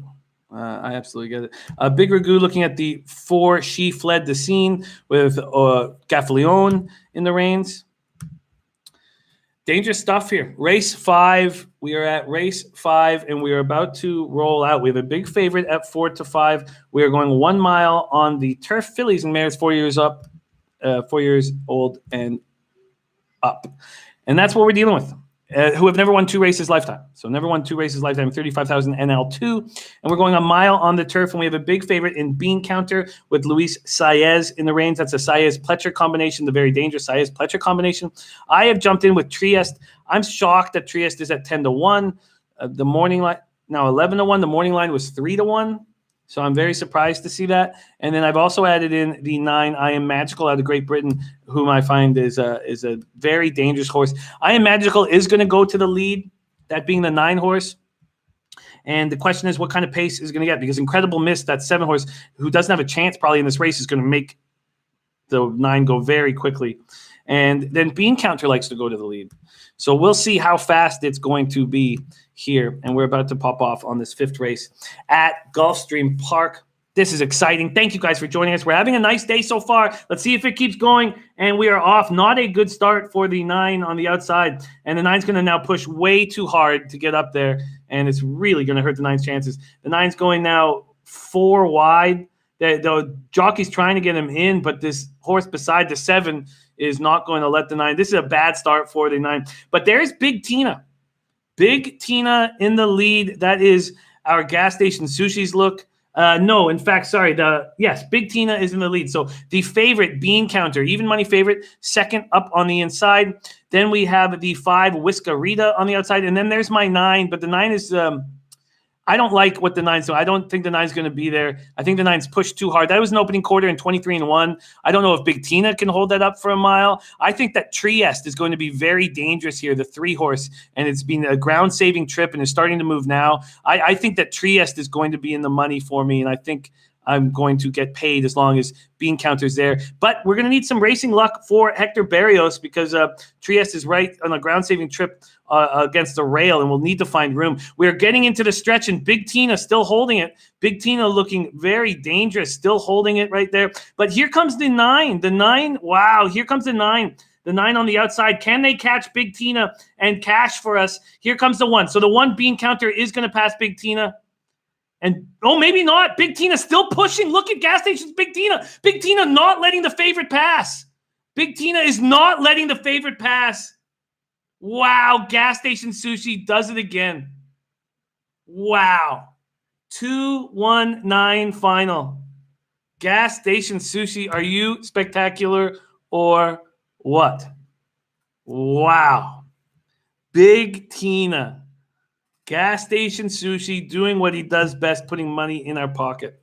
And Guillermo Zitucci is now going to get a huge payout. Oh, Guillermo, this is gorgeous. Let's just see what the probables were to Big Tina here. The 60-cent pick 4 to Big Tina. That means that our Guillermo Zitucci is going to bag, if he made it a dollar bet, he's going to bag like close to 700 bills. Oh, that's great stuff, you guys. Wow. Fantastic work. Spectacular work from our guys. Gas station sushi is the gift that keeps on giving. Big Tina there, pushing back there. Wow, unbelievable. Stelly had Big Tina across the board. And gas station sushi says, now we're having fun. Oh, the try is going to be huge, Dyer. Tell me you had it. Do you have it? Do you have 219? Ryan Beck has 129. Did you guys box it? Because if you guys box it, you're going to be rich. Tell me you did. Please tell me you have 219 here. The 4, She Fled the Scene, was in 4th. Oh, my God. Ian B boxed it. Lee West in the house has easy money. Die Hard did? Oh, Ian B didn't. Damn. Oh, no. Exactor box, though. That's fine. You're going to get paid huge. 2-1. Exactor's going to pay huge. Aaron, no, don't, we always have that when you exactor box something and those are the 3 horses that come in. 219. I Am Magical ran an okay race for Bust. I thought that Trieste was going to come running for sure. I was just, all right, let's see the payouts for you guys because they're going to be monsters. And shout out to Guillermo Zitucci. God, that's going to pay huge. Die Hard, it's going to pay huge. And we're talking a giant. With the 16-1 on top, Big Tina? Big Tina crushing right now. All right, we are about to lock in. Rad Ray, it was just gas station sushi popped out Big Tina. Said, when did he put out Big Tina? He said, gas station said, take for me, Jimmy Fells make the best coffee. Where is it? Yeah, right there. Gas station sushi. Gulfstream Park Race 5, number 2, Big Tina. There we go. Biddy says $2 exactor pays out about 105. Great job, you guys. Let's see what the trifecta is going to pay, because it's going to be huge. Clint, this is going to be a huge score for you. Huge score. Big Tina. And the legend of gas station sushi continues to grow. Let's see what this try paid.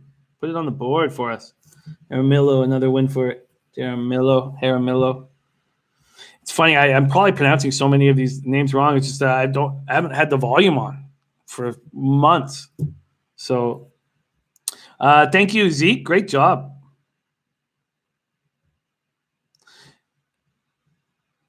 Yeah, I don't agree with the whatever. There's Topset now. It's Topset. We're having a nice day. We are having a nice day here. Gerardo said I should have added the 2. Damn, that's my sister's name. Probably just Tina, though, right? Wow, I want to see the numbers, please. Here we go. Put them on the board. Show me the numbers, please. I want to see you guys cash that. That big old try is going to be gorgeous. Okay. We are seeing here in a second. And then we are going to move right over to Tampa. The 50-cent try paid $85.25. The exactor paid $102. The $2 exactor $102. The 50-cent try paid $85.25. We can turn this around, Rad Ray. We're having a good day, all of us together, so I expect that we're going to continue that right now. Dyard says, I owe gas station a sushi a beer. I hear you, Rad Ray. It can be very frustrating. But like as you guys saw me yesterday, I was losing all day, and I end up way up. Just trust the process, is shitty as it is to say. All right, let's keep rolling here. We have the post parade coming out, and great job for you guys. Great. Boston Nick says, even I'm winning. Zeke says we owe him a couple of felons. All right. Race 7 at Tampa. Let's get over there right now. Go to the notes, peruse the notes. And I understand why the 4 is the favorite. The horse that I'm interested in is the 12 on the outside. There's Demanding with Daniel Centeno and Victor Carrasco Jr. That's the big favorite right now at 3-5. I'd like to see what the morning lines and everything is. I'm just going to move over to Tampa Bay Downs here very quickly. Great job, you guys. So, and Rad Ray says, good job, everyone. Positive energy. That's it. That is it. Okay, here we go. Race 7, 4 minutes to post. And let me find that race. 7. So we only have 2 more races here at Tampa, and they're going 6 furlongs on the dirt. And I'm interested in Mermaid Kisses. Mermaid Kisses is dropping. So it was broke its maiden 2 races ago in beautiful fashion. And then the reason why I thought that I might get a nice number on this 12 is because Mermaid Kisses has had 2 bad races in the last 3, but they were on turf. That gorgeous run was on dirt. I am going to make a move on this 12. I think 11-1 is a great number. I will also tie it in with the favorite, and that's how I'm going to be attacking this. And this is exactly what I thought would happen, was that these guys Miss J says, I owe gas station all my beer. I love you, Miss J. Walter Scott, race 7, $3 exactor box, 2, 4, 12, $5 win place 12. I love it. I love that you guys are interested in the 12 too. I thought that what would happen here, and I know it's a tough outside post, was that people would look at those 2 bad races, a 6th by 5 1/4 lengths, an 8th by 10 1/4 lengths, but they were on turf. Look at that last dirt race. Now, the buyer's not high at 39, but he was up by 7-3. He drove clear and he won by 7 3/4 lengths. So there was no need. There was no need for this, for the Allen to start, touching anything on it. Paul Tucci agreeing with this 12. And there's Kobe coming in with Kobe's look is on, where is it here? Susie's Who. And that's a great number. You got it. That morning line was 9-2. For me, I'm gonna bet on the 12. I'm not sure exactly what I'm gonna do with it. I'm gonna bet on the 12. Ian B also likes Susie Who. So that was a morning line 9-2, now at 8-1. And Ken Peacock also interested in this 12. So I'm going to make a nice bet on this 12 here. And then I'm going to tie it in with the favorite.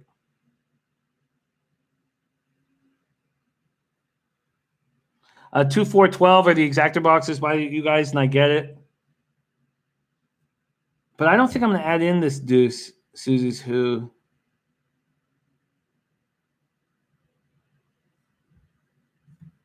I'm not going to, but I don't think it's a bad horse, but I'm just keep it clean here. All right. So, and by the way, this 12 is coming down. So I thought that might be too good to be true. It's now at 7-1. There's Sports Keg in the house. Great to see you, Sports Keg. We are off to a nice start today. Looking very good, healthy in the black. And Gas Station Sushi just hit a 16-1 winner, as he does, Jay. Okay. 7-1 now. So what I'm going to do with the 12 is, let's move over to Tampa Downs. We have 2 races left here at Tampa. I'm going to, now it's 6-1. Okay. So I'm going to go $12 win place. $12 win place on the 12 Mermaid Kisses. And then I will do a $3 exact, 12, 24. I'll do a $4 exactor box with the favorite. Here we go, $4 with the 4 and the 12. And I will box that. Cost me $8.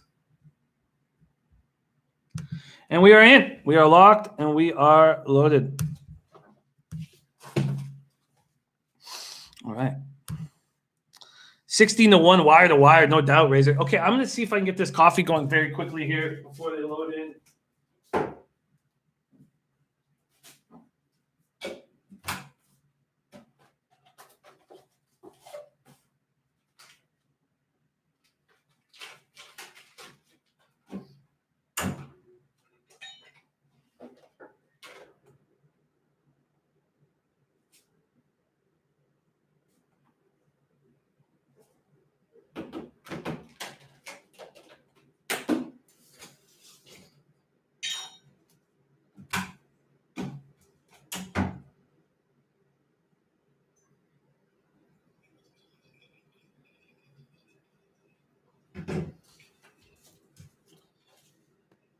All right, we are just about to load up.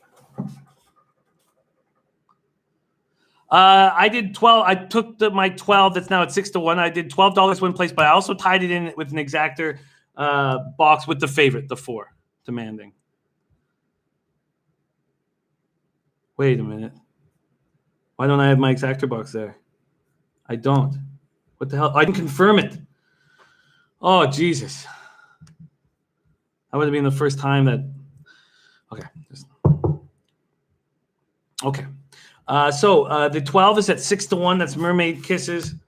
And we are loading up. We're going 6 furlong sprint here on the dirt, the outside gate.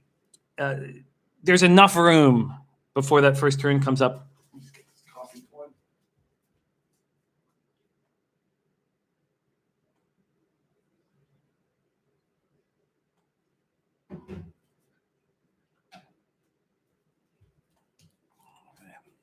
All right. Let's get a winner.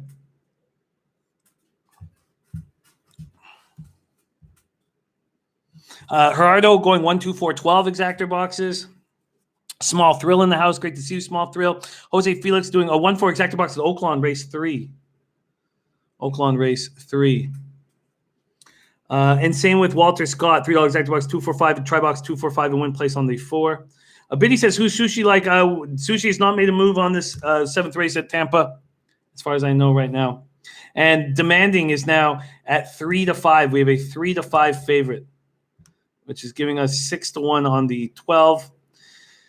All right, Phillies and Mares on a sprint here. We need to fire out of that 12 hole. We're not locked in it yet. We need to fire out.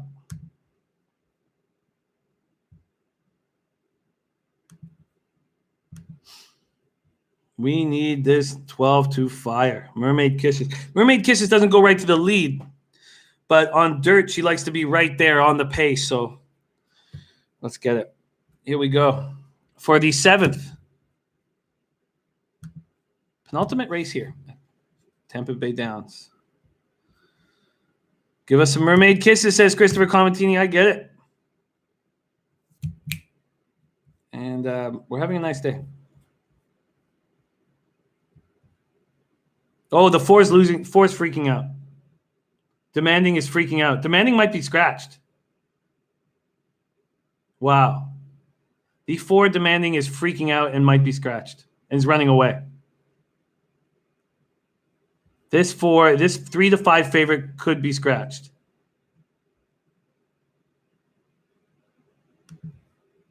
Wow.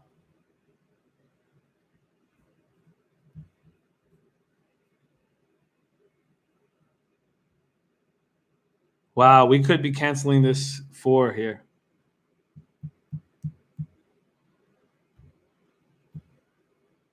Wild. And then the odds will change drastically. K Wolf making a move on this deuce here. The deuce is Susie's Who. That's Kobe Valentine's look. Kobe, you'll love locking in the number you locked in for Susie's Who, because if the 4 is scratched. Oh, Demanding late scratch. Wow. Late scratch for Demanding. Holy shit. And the horses are backing out. All right, I'm going to finish my coffee and see what we're dealing with now. Wow. A late scratch for Demanding and Victor Carrasco. He must be choked.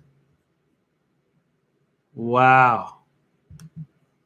All right. So those of you who locked in those beautiful prices, great job.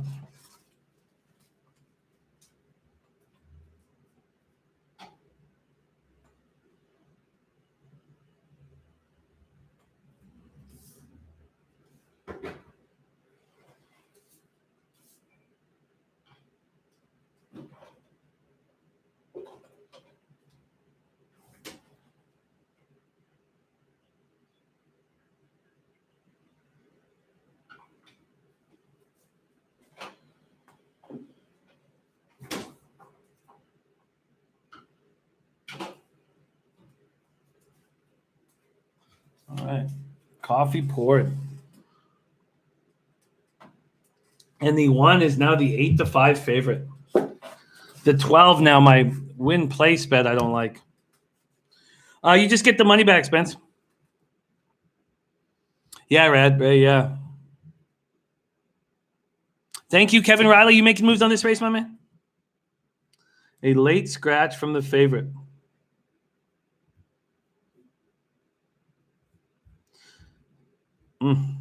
I would have, whatever. Whatever. I'm just going to leave it. The exacta, you'll just get your cash back.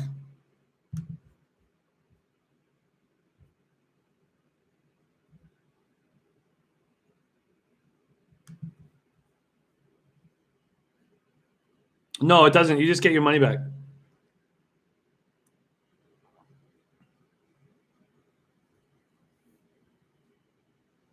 Yeah, you'll keep the 212. Kevin Riley, you looking at Gulfstream next?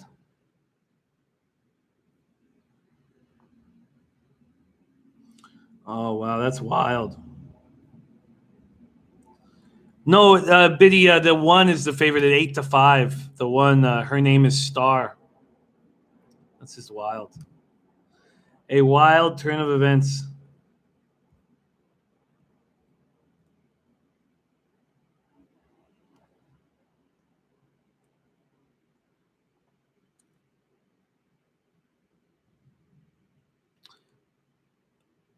Did you? That's the $1 try box, Clint. That's what the $1 try box paid, right? Because the 50 cent paid $85.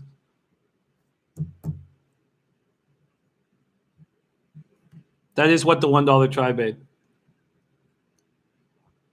Yeah. Yeah, 50 cent paid $85. I thought it might be more than that too.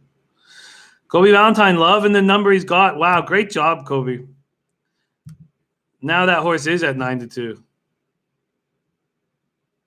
Ken Peacock locked in Mermaid at plus 450. All right. Here we go.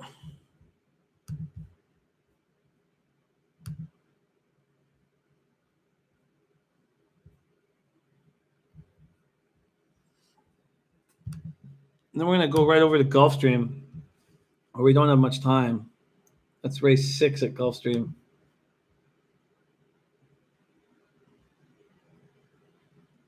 Oh, that was a very tough race 6. If I don't jump on anything race 6, I'm gonna let this go. Race 6 go. Sports Keg coming with a late pick 5 at Gulfstream. I'll copy and paste that in a second here, and we're off. And what happened to the 12 there? The 12 got off to a fine start. One horse ducked down badly, and I don't know who that was. Probably the 11 that's in last now. The 10 is in first. Very quick opening quarter, we think. We'll see when the number comes up. Tornero with Sammy Camacho, 22-4 opening quarter. Then we have the 9 at 83-1. 83-1. But here comes my 12 up on the outside, moving very nicely here. My 12 making a move towards the lead. Will it get there? This 10 is moving along very smoothly. The 12 making a run, though, and the 6 on the inside could hurt me. I don't like how wide my 12 has gone. I do not feel great about this. Let's see what the Mermaid Kisses has got in store. Mermaid Kisses is in second. I do not know if it will hold it. That 6 is moving ahead of Mermaid Kisses and it's going to hold off Mermaid Kisses. And we have this 10 going wire to wire. Here comes the 1 was just about to flying up the stretch, but just stopped. Wow. A 10-6 final. That 10 coming in. Tornero with Sammy Camacho had never shown anything. Never showing anything. Comes in and cashes easily. And Mermaid Kisses went down to 8-5. What a joke. Well, good thing I didn't add anything to that bet. All right, let's move back to Gulfstream. That's disappointing. Oh, shit. That's just one race left at Tampa Bay Downs. It'll be nice when we can get past Tampa Bay Downs so we can focus more on Gulfstream and Oaklawn and really cap these races.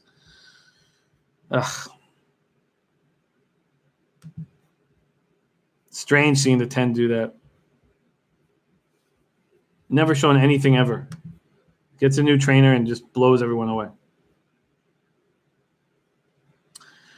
All right, let's get to this here at Gulfstream race 6. Here we are. So it's a 50,000 maiden special weight. God, I found this very difficult. Superfecto, though, I thought was going to be 9-2 at 12-1. I think that's a nice price on Superfecto. They're going to 7 furlong dirt sprint. I think it's a nice price on Superfecto. I may make a move on Superfecto. What other moves are you guys making? Any moves? The 6 Nocturnal, Pletcher and Saez. Kevin Riley says strong horse is the 12, and the 1 will be there as well. That 12, and the 1's Mud Pie. Morning line 7-2 now, 5-2. 2 races under its belt. The 12 is a big favorite here, Dr. Post.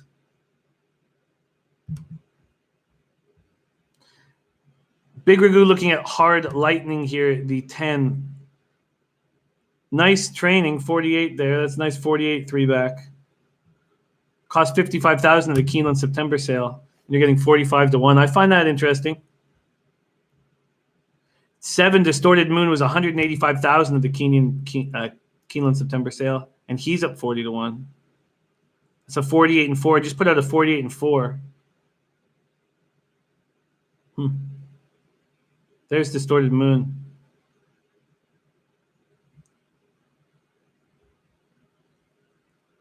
Luffy says, did Mermaid place? No, Mermaid died late.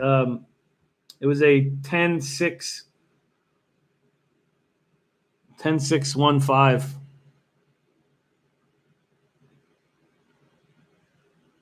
The exactor 10-6. $2 exactor paid $606. Sorry, Luffy. Sorry to lead you wrong there. That's an interesting look on Hard Lightning. The 10.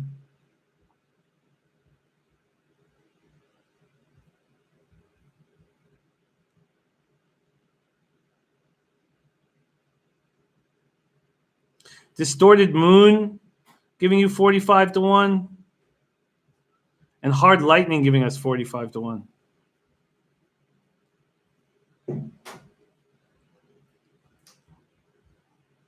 Wow. Oh, nice. Luffy cashed in with the gas station pick. Good work. I think I should fire a couple shots here. I think I should fire a couple shots on these giant numbers. Superfecto just ran a 47-3. It's fast. Hermilos had a good day. Okay, I've got some decisions to make here quickly. 13-1 is a nice price there. I also love these giant prices. I'm going to take them. I'm going to take these giant prices. I'm going to put $10 on the 7 to win at 45-1, $10 on the 10 to win at 45-1. And then the question is, do I also make a move on the 2 Superfecto? All right, let's move over to Gulfstream. Gulfstream here.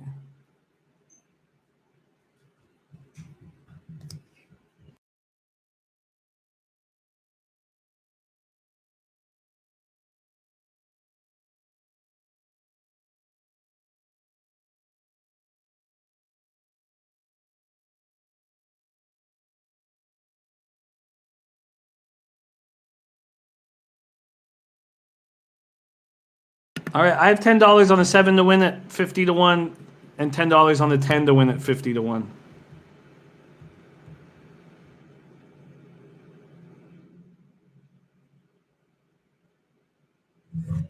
$10 to win at 50-1, 7 to win at 50-1. And look, I like the deuce here, Superfecto. I think the deuce is dangerous, very dangerous.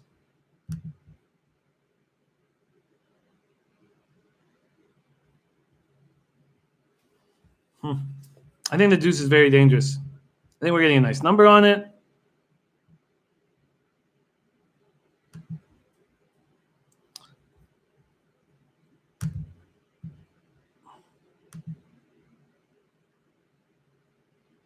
Oh, geez, I didn't confirm the bet.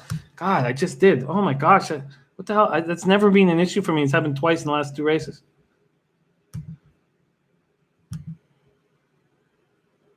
I'm going to take a $10 flyer on Superfecto 2 to win.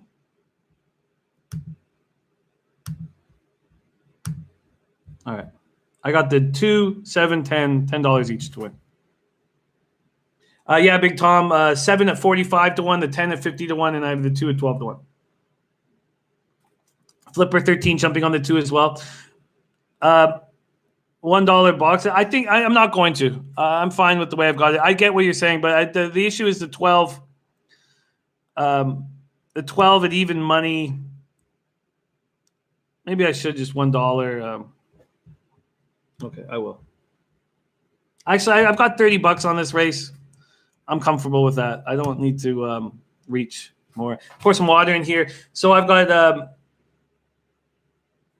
12-1 on the 2. Spencer, you're right, but I just don't need to go deeper into this race right now. So I got the 2, the 7, and the 10 right now, $10 each.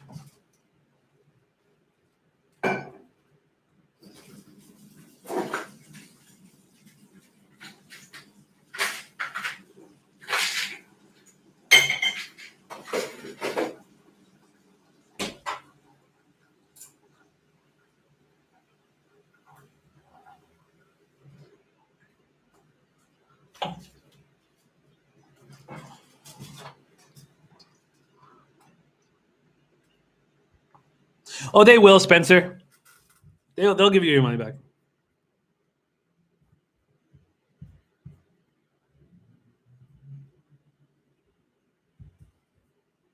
They will. Don't worry.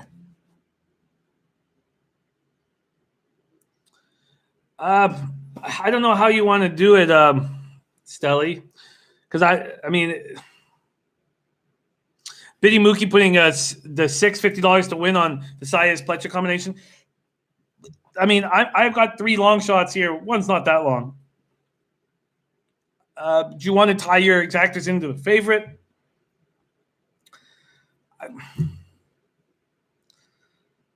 I don't. Yeah, sorry, Stelly. I just can't. Oh, Coco Bongo says the 12 just took a dump. Well, let's get that race started now. Nice to see you, Coco. All right. Oh, we have an alert. Oh, the dump alert. Dump watch. The dump watch. All right. We're about to pop off here. We're going 7 furlongs on the dirt, $50,000 maiden special weight right now.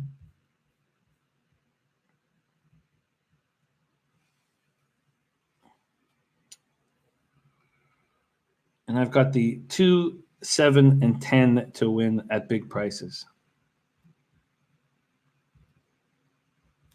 Anything can happen. 3-year-old maidens.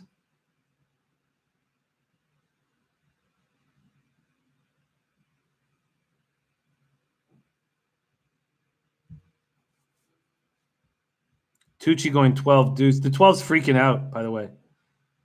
The 12's freaking out. Not only did it dump, but it's freaking out. All right, it's coming in, but I really wonder if the 12's not going to get off to a bad start here. I hope it does get off to a bad start. Coming from the outside, the jockey's looking around, and it looks like they're straight now. And they're off. And a very deep outside move by the 12. Very deep outside move by the 12. Are any of my horses up there? The 10, Hard Lightning. Here comes the 6 flying. Nocturnal. Saez Pletcher flying at 10-1. Flying in the 7 furlong sprint. Wow, I wonder what time he just put up. The 9, Sir Khan, is in second. The 11 at 99-1, Tio Will in third. And there's the 10 is right in the mix there, but we'll need to make a big move. Come on, 10. Can you show us a little something here? Get us excited. Hard Lightning. Oh, that isn't.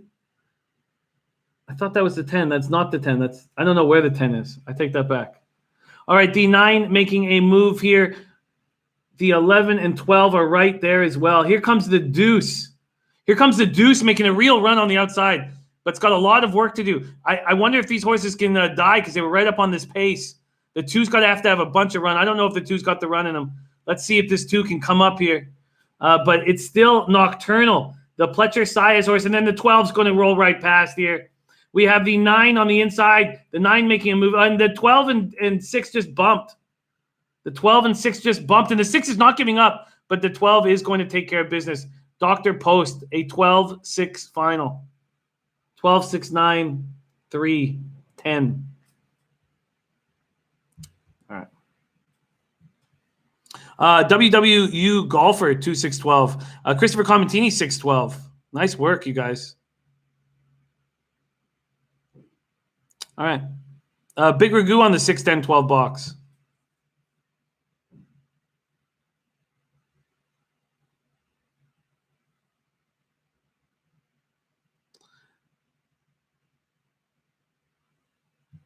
Off the schneid. Nice job, Ragu. Yeah, the 6 win would have been much better. I don't know if it will. I don't know who instigated. Look, is it the 12 that instigated that bump?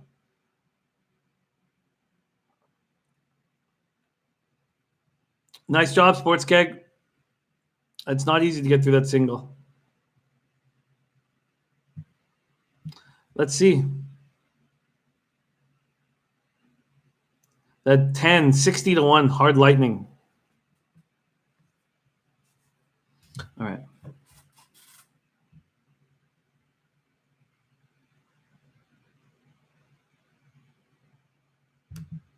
Doesn't look like there's any objection.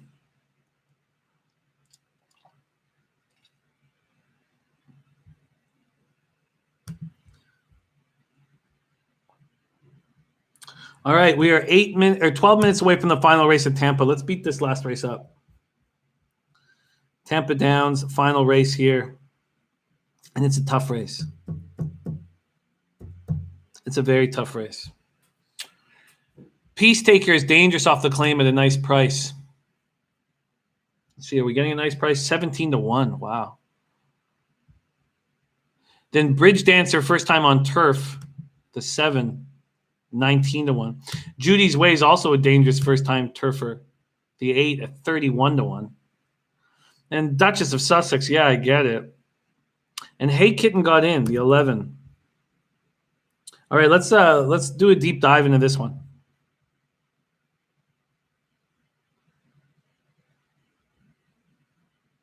Nice job, Joe and Easy jumped in on that pick 5.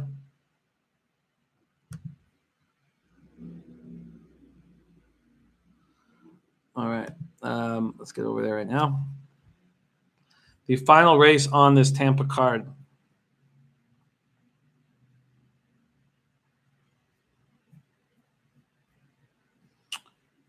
And interesting that Hey Kitten got in. Hey Kitten could be dangerous here. Coming off a grade 3. And yes, it came 8th, but was only 3 3/4 lengths out of a grade 3. Hey Kitten could be very dangerous here. This is the big race of the day. And Duchess of Sussex just broke its maiden, and it's a huge favorite at 8-5. I guess not a huge favorite, but some other horses are very dangerous. Peacetaker off the claim. So the Jones Scott barn off the claim is 33%. First time with blinkers, 43%.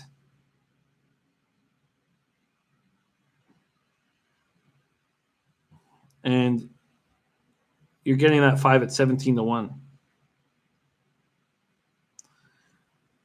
Then Judy's Way making her first run on turf. And this horse that has speed. Pre-races back was in a $125,000 stakes race.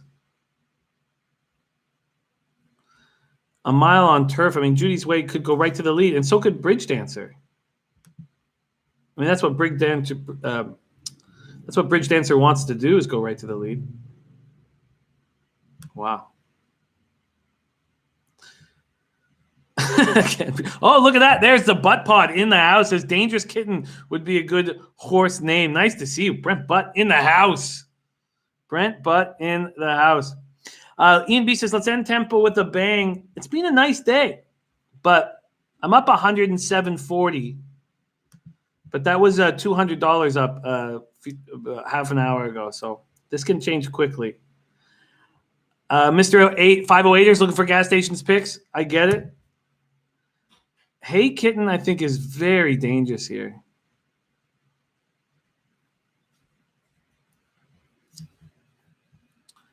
Very, very dangerous.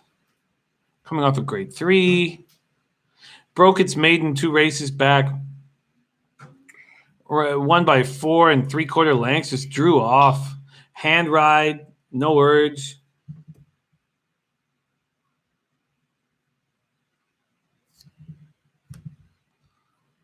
I mean, clearly the most dangerous horse here to me is Hey Kitten.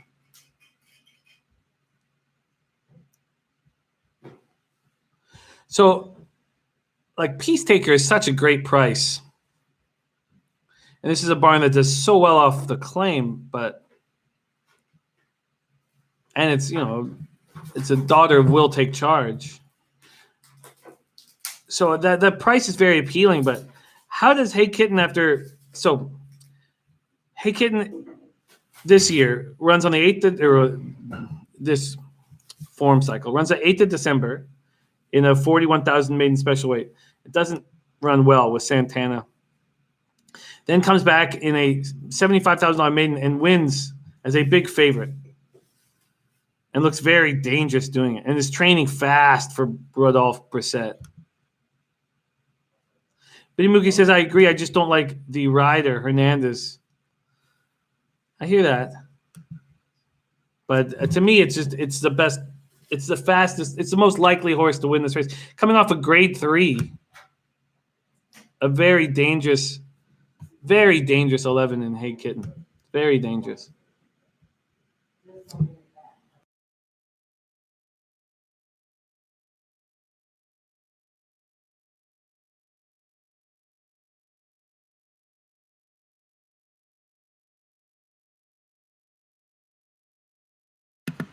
Jose Felix says Sammy Camacho is the jockey.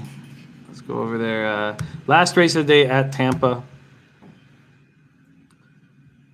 And let's go to entries. Yeah, Harry Hernandez is the jockey. I've got Harry Hernandez here. That would be my fake name. Well, Harry Hernandez. Jose Felix, where do you see that Sammy Camacho is the rider?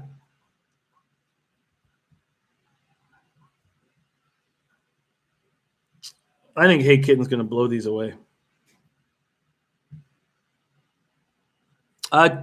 Cheermeister was yesterday.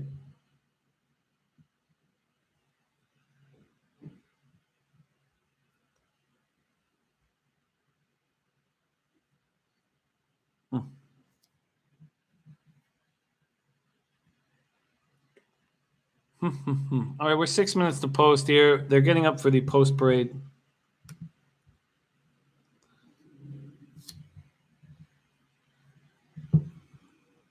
I mean, Duchess of Sussex is not a bad horse, but Swervin says Hernandez is on Queen's Embrace.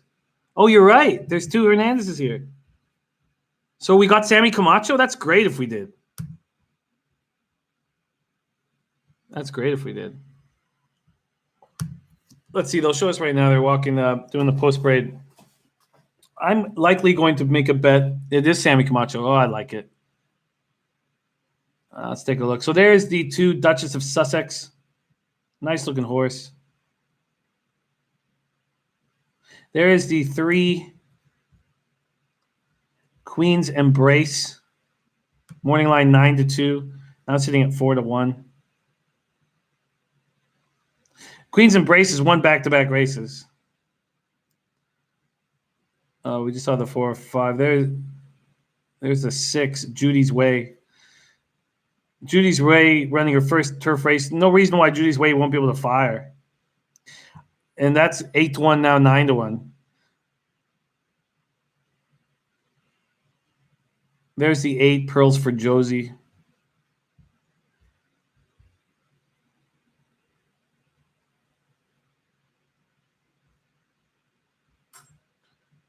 The 9 there, Chick's Shadow.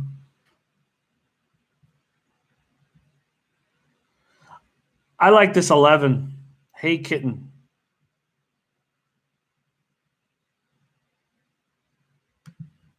After running in a grade 3, I think that she can beat these. Training fast. Just doing everything right. And then we get Sammy. Nilo says the Bet365 experts are taking the 7. I love that bet on Bridge Dancer. Bridge Dancer is going to go right to the lead. I mean, Bridge Dancer has never run the mile, never run on turf. I love the number you're getting. Look, I was going to make that move too. I didn't realize if because remember, the 11 Hey Kitten is also eligible. So Hey Kitten drew in because of the 10 Richie's Great Girl scratching. If Hey Kitten's not in this race, I think I do the exact same thing. I think I fire a shot on Bridge Dancer or Judy's Way, these first-time turf horses. But what I see in this 11 is the best horse in the race.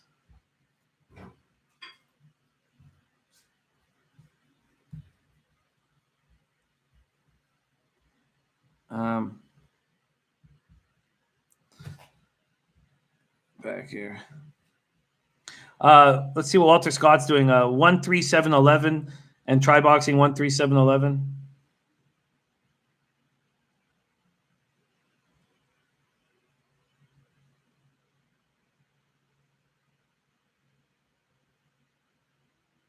I think we're in a nice spot. I missed where's I thought does Jay's pick 5 have the 11 in it? Where is it? Tailed that pick 5. I hope they have the 11 in it. Sorry, let me just see if I can find this. I meant to copy and paste this pick 5. There it is, late pick 5. Oh, that's a Gulfstream. What am I talking about? This is Tampa. Okay, good. Copy and paste that. Nice job singling that first race and getting through it. It's not easy. All right, copy and paste that. There we go.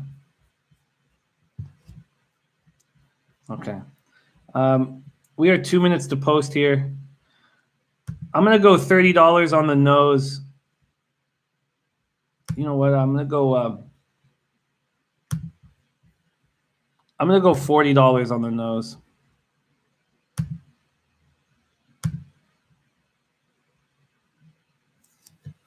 I'm going to go $40 on the nose here.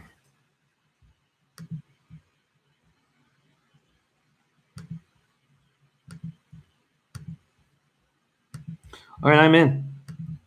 $40 on 11 to win. And I'll be right back. I didn't just bang out the... Okay, good. Check. We're good.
All right. Here we go. The 11 is now down to 3-2. 3-2. Thank you, Nilo, my man. Die Hard coming in. I like it. We're 0 minutes to post here. Spencer Penny G coming in on the 11 as well. Let's get a nice little casher here. Okay, I'm excited. Christopher Comentini putting 20 on the 11. And then we have race 7 at Gulfstream is coming up next here. And Blazing Desire. Let's go over to race 7 quickly. Quick look here. Oh, at 8 scratched.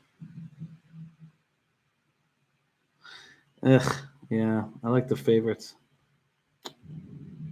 All right. Taryn hopping with me, putting 40 on the 11. Kevin Riley says the 1 or 8 Gulfstream race 7. No, the 8 scratched. Sadly. I like the 8 as well. I thought the 6 was going to clean up, pick up the pieces. I liked 1-8 the best. I might just make a move on 1. We're going to have time to go over to that race. And then this is the last race at Tampa, so we can shut Tampa down. Then we got Golden Gate coming up. Oh, that's already started. Golden Gate's already started. Thomas Latham, what up? Opt on the 11 with us. Let's get it started right for you, my friend. And we are loading in here. Ian going 11, 2, 3, 7. Ian's putting 30 on the nose of 11. Hey Kitten with Sammy Camacho. And I'm not sure exactly what we want from Hey Kitten. I guess we want it to be up on the pace, but we do not need it to come to expend too much energy to get into first. So thank you, Stelio. Much love to you. Great to see you.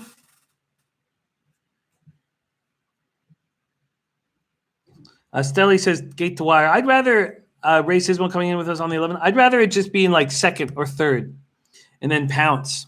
I don't want it to be on the right on the lead. I would like it to be about 2 lengths back, 3 lengths back, but I do want Sammy to get in a nice position on the rail. So let's go right now. All right. It's been a while since we had a winner. We're still healthy in the black, but it's been a while since we've got a cashed a winner. Let's cash a winner right now. Let's cash a winner right now. The 11 is going to be the last to load. So let's get Hey Kitten to pounce right here. Let's go, guys. Let's get this. Here we go. Tampa Bay Downs race 8. And we're off, but that's fine. A fine start by the 11. Alert. And Sammy Camacho bringing him over into the inside. So he's back in the pack. I don't like it. I would have preferred a more alert start. But again, this is a horse that doesn't need to be on the pace to win. I'm uncomfortable. I'm uncomfortable seeing it in the back of the pack. I imagine it's going to start picking up horses. That opening quarter run in 22 and 3. 22 and 3, and it is the 1 in the lead, Real Doozy in the lead. The 4, Countess Jessica on the right. Countess Jessica on the right. And then we have long shots, the 7, Bridge Dancer at 20-1. And then there's the Deuce. The 11 is coming up now on the outside, but it's going to have to run so wide. Actually, it's not even coming up on the outside. It's picking the inside. I wonder why Sammy's doing that. And now Sammy has to bring it back. This is not good. This is not a good. Sammy trying to find room. There's no room. We have a ton of horse. I do not like this at all. I do not like this at all. You should have just gone to the outside, Sammy. I do not like this at all. This is not good. Ugh, now we're going to have to do this giant run. And the 1 holding up here. Here comes the 11 down the outside. We have a horse, but I don't know if we can get up. We're trying to. He's pushing right to the front. He's got the most horse, but it was just a terrible ride for Sammy Camacho. Coming into third now. The 3 is going to cash here. It's a 3-1-11 final. Ugh. Queen's Embrace does the job. What a mistaken ride by Sammy Camacho. Like, I don't understand why he stayed behind all those horses and didn't go out to the outside. It just, unbelievable.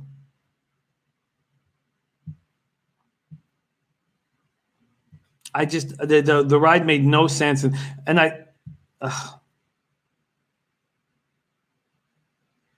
JD says the 3 will get DQ'd. Small Thrill says Bush League ride on the 11. That was I don't understand when you know you have horse and you don't get off to that great start, you got to at least be in the clear outside. You're stuck behind these horses and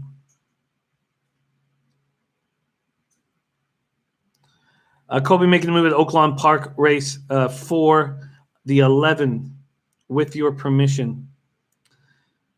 A 3-1-11 final.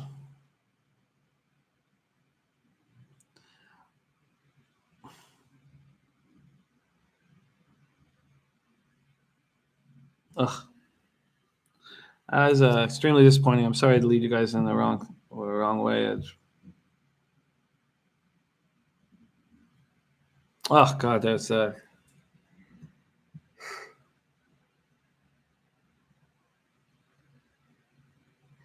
Biddy says worst ride I've seen in months. I mean, it's just very irritating when you have the horse to win the race, and there is an inquiry now. So, but I mean, you're not going to take an 8-5 to place.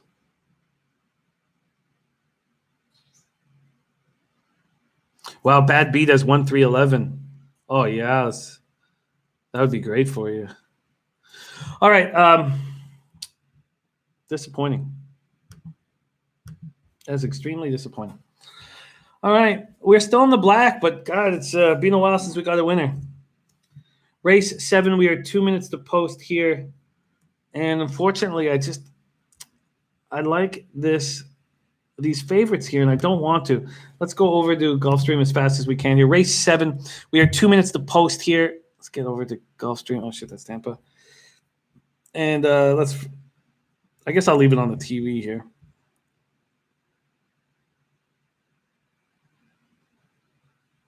Kevin Riley, Gulfstream race 7, going 1 to the 2 and the 4. Wow, so leaving the 6 out. Interesting. I wasn't in love with the 6. I liked the 1.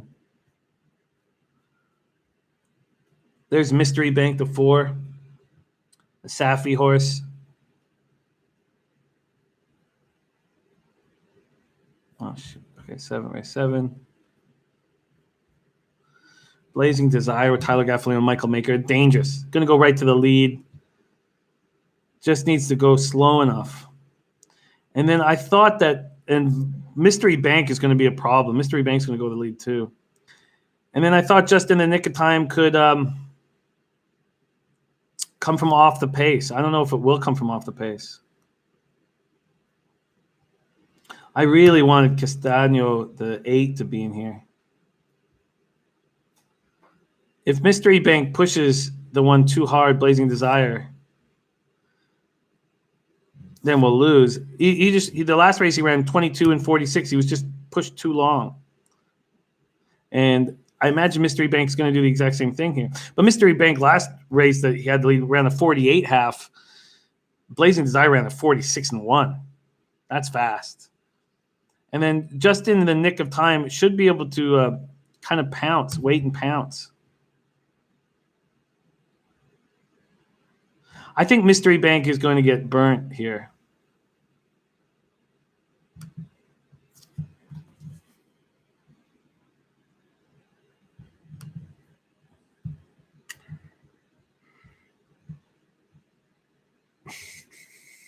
Going up against Winners first time. I like that Mystery Bank came second by neck, but I like that it's put up to 67 buyer and people are buying into it because I'm not going to buy into it.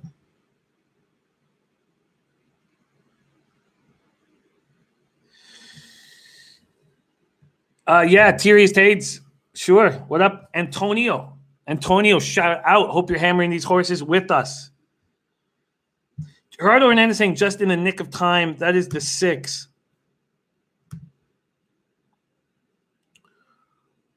What I'm going to do here is I'm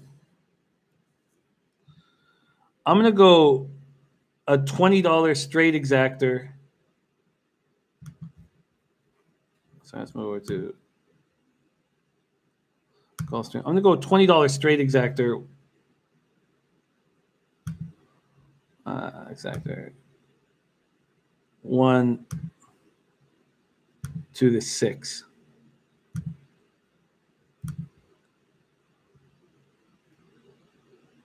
All right. And then I'm going to go $10 back the other way. Oh, shit. I got to go 10. Sorry. All right.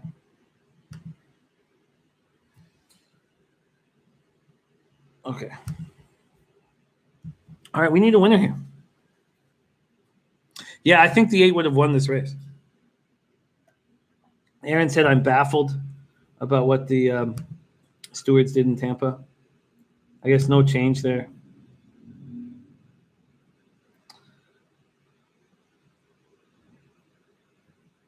Oh, putting the 2 underneath now. All right, that's from our guy Paul Tucci putting the 2. Paul Tucci, early $1,000 casher to get the day going. What a guy! All right, and we are 0 minutes to post. It's been a very wild week here. All right, I have the email from our gas station sushi. Let's take a look at what he's on here. Uh-oh. Oh, my internet. Okay, good. We're good. Internet a little banged up right now. I don't know why. Let's download it.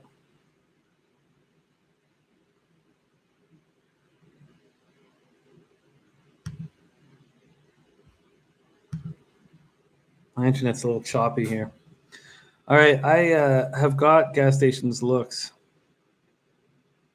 And he was also on Hey Kitten.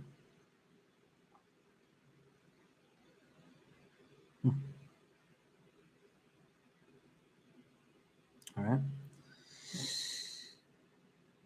Gulfstream race 7. He's on the 4, mystery, and the 5. He's on 4, 5, 6.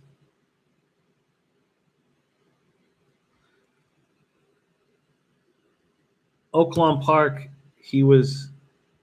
Is that? Oaklawn Park race 4 was not. Oh, yeah, it was. Wow. He was on With You, who didn't come in, and Heffington. And he's also got Golden Gate here. Golden Gate race 2. He likes the 5, the favorite, but he also likes the 6 at 19-1. He likes 5, 6. Wow. All right, so I've got gas stations looks here, so we can talk about it as the day goes on.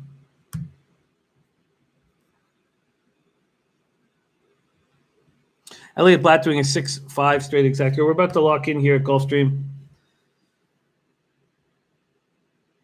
I don't know if the 4 can duel with the 1, Elliot. We'll see. West Coast says, what are his calls for this race? Oh, yeah. He's on the 4, 5, 6 at this race. He's not on the 1. Okay, we're about to go. Race 7, Gulfstream Park.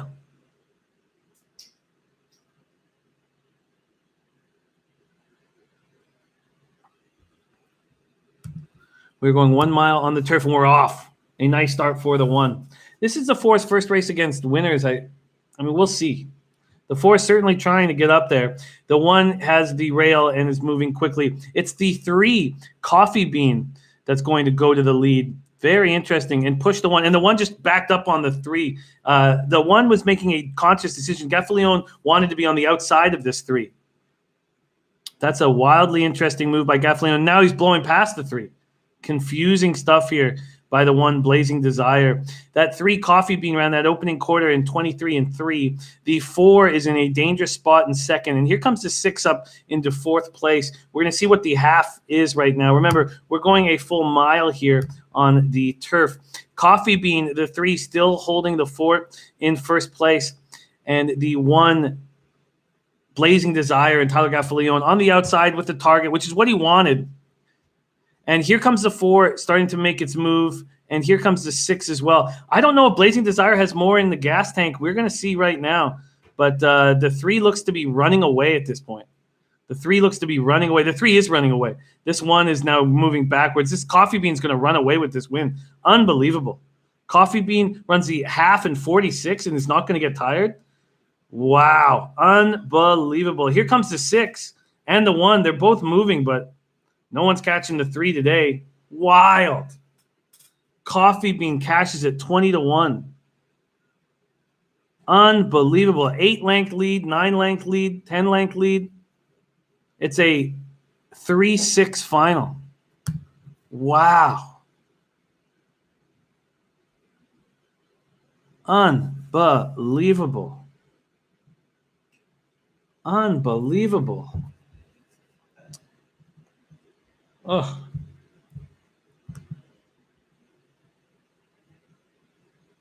Who would have thought Coffee Bean was going to be able to do that? I mean,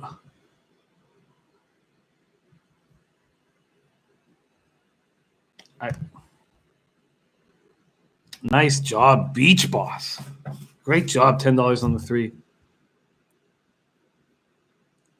Top sets at 3 ran by my window. I just won by what, 8 lengths? 3, 6, 4, 1. I hated what Tyler Gaffalione did. I hated that he pulled the horse back to get him out on the outside. That just made no sense to me.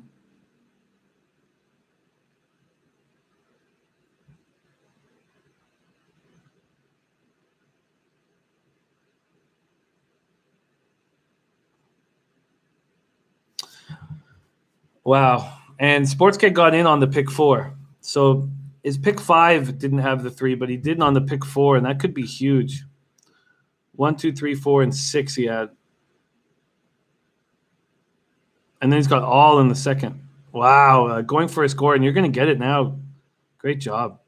Coffee Bean dominates. Oh, man. Kobe had it too. Sorry, how did I miss that? Great job, Kobe. How did I miss that? Look at you guys on Coffee Bean.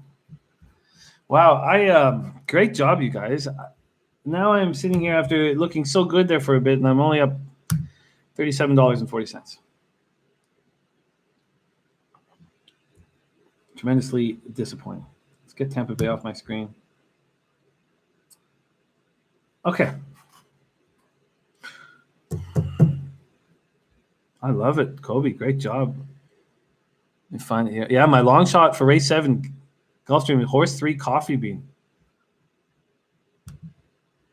Wow. And he'd only sprinted so far. God, what a bet. Paul Tucci says, any Golden Gate action? Yeah. The look by Gas Station Sushi was this. Where is it? There we go. Was the he liked Golden Gate race 2. He liked that 6.5 exactor. I'm gonna put it in just for $3 here. Let's go to Golden Gate. I don't know if I'm gonna get this in time. Here we go. Place bet. Exactor. My computer's moving so slowly. Exactor. $3. Let's see if I can. God, what's going on with my computer? And it's a 5.6. Wow, 6 is. Do I have this right? I don't even know if I have this right. Yeah. All right. Box. And place bet. And confirm bet. All right, I'm in. That 6 is 45 to 1.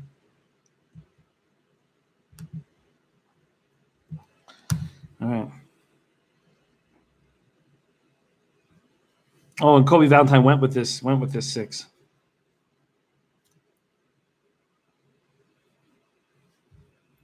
Well, let's see. Can we get Rich here? And we're off. An alert start by the 6. He's going to have to move over. I'm not sure how far we're going. Paul Tucci jumped on that 5.6 too. Wow. The 6 is going to have a ground-saving trip here. The 5's going wide. Now the 6 just got pushed out. That's just so irritating. This one horse pushes our 6 to go 4 wide, 5 wide. The 4, Bernardos Hideaway at 9 to 1 has the lead. And then in second is the favorite, the 5. So all we need is this 6 to come up. But that opening quarter was 25 and 1. So this 4 should have no problem. Should have absolutely no problem holding this up. The 6 is trying to make a move. They're trying to catch this 4, but I don't see why this 4 wouldn't be able to easily make a move. How long is this race? Sorry, I don't have it up here. Going a mile. All right, the 6 is still going wide here. Let's see if we can get that 6 up there. The 5 is now coming after this 4. Let's get that. Here comes the 6. Unbelievable. Here comes that 6. At 50 to 1, here comes that 6. So the 5 is starting to make a move on the 4, and the 6 is coming too. Oh my good God. Here comes the 6 on the outside. This 3 is going to be a problem. Let's get that 6 to come up with the 5. Come on, 6. There's a horse coming up the rail, the 1 that's hurting us. And he's going to hurt us. Come on, 6. Wow, what a wild race. The 4 is going to hold on. That was too slow. The times were just too slow. It's a 4-1 final. You know that... Dustin Tristan, yeah, I can pop him in the chat. No problem. I expect him to come back. He's been with us all week.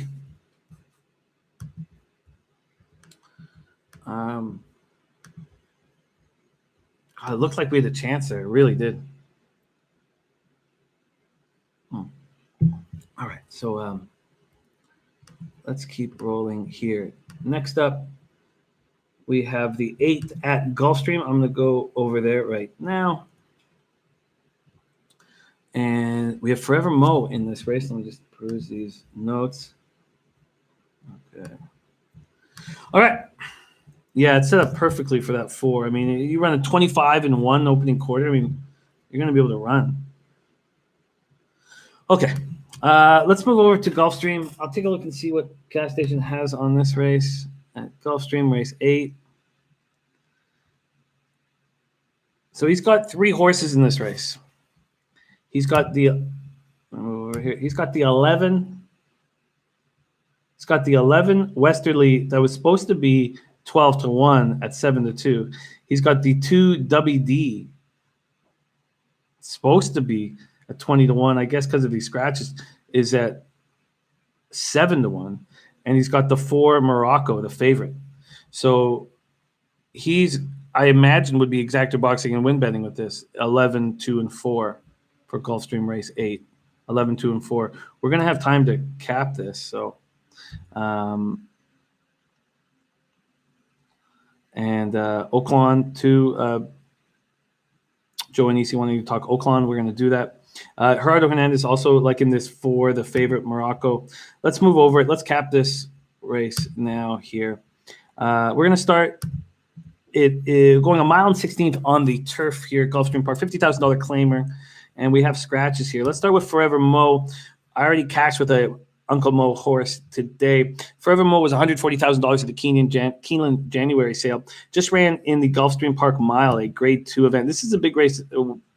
Maybe it's not. Maybe it's more big races here. Forever Mo put up an 85 buyer, came 10th, lost by 12 and 2/3 lengths. That was Mr. Freeze was in that race. Hog Creek Hustle, a Grade 2 he just ran, and it ran poorly. Morning line 12-1, now 11-1. If you look at his last 3 races, they're of this form cycle, and only actually if you can put a line through that last race, the 85 buyer, because that was on dirt. The 2 before that were on turf. Optional claiming for $75K, and the turf derby here, and he's been killed in all of these. Some talk about Faraway Kitten here. Faraway Kitten was in that 3rd race, 3 back, and came in 2nd place. Came in 2nd here. Boston Nick making a move on Saez. Next up is W Doobie, I'm guessing. W Doobie with Prado and Hess. Just ran a $60,000. He's ran last 2 races have been on the turf here at Gulfstream Park. One was a Grade 3 and came out firing. That's what he does. And the blinkers are off. I get this look. How far is this race? This race 1 1/16. It looks like W Doobie is going to go right to the lead and see how long he can hold it for.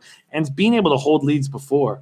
I think that's what the thought process is here with the blinkers off and W Doobie. Hess, by the way, with blinkers off, first race blinkers off, hitting 11%. Then we have the 3 Faraway Kitten. Morning line 5-2, now 9-2. Kitten's Joy horse. So, bred by the Ramseys. Ran on the 26th of February here at Gulfstream Park in a $40,000 claimer and lost by a length and a half with Tyler Gaffalione as the jockey. And Oaklawn race 5, Jimmy at last. Oaklawn race 5, says Joey Nisi. Number 3, Jimmy at last at 6-1 over there. All right, let's keep going here. I really want to nail this race here. We have, by the way, that Coffee Bean, Justin, nick of time. Coffee Bean paid $43.80 on the win bet. Holy shit. $43.80. Yeah, Kobe Valentine likes these looks. Westerland, Forever Mode, Dubby Doobie. Faraway Kitten, though, morning line 5-2 with Tyler Gaffalione and Theranos, and is now sitting at 9-2. That's Faraway Kitten. Let's move over to Morocco, the favorite. Morning line 6-1 with Saez. Michael Maker Saez just ran in a grade 2. And a lot of these horses have just run in graded stakes races and being killed. And that's what happened here with Morocco.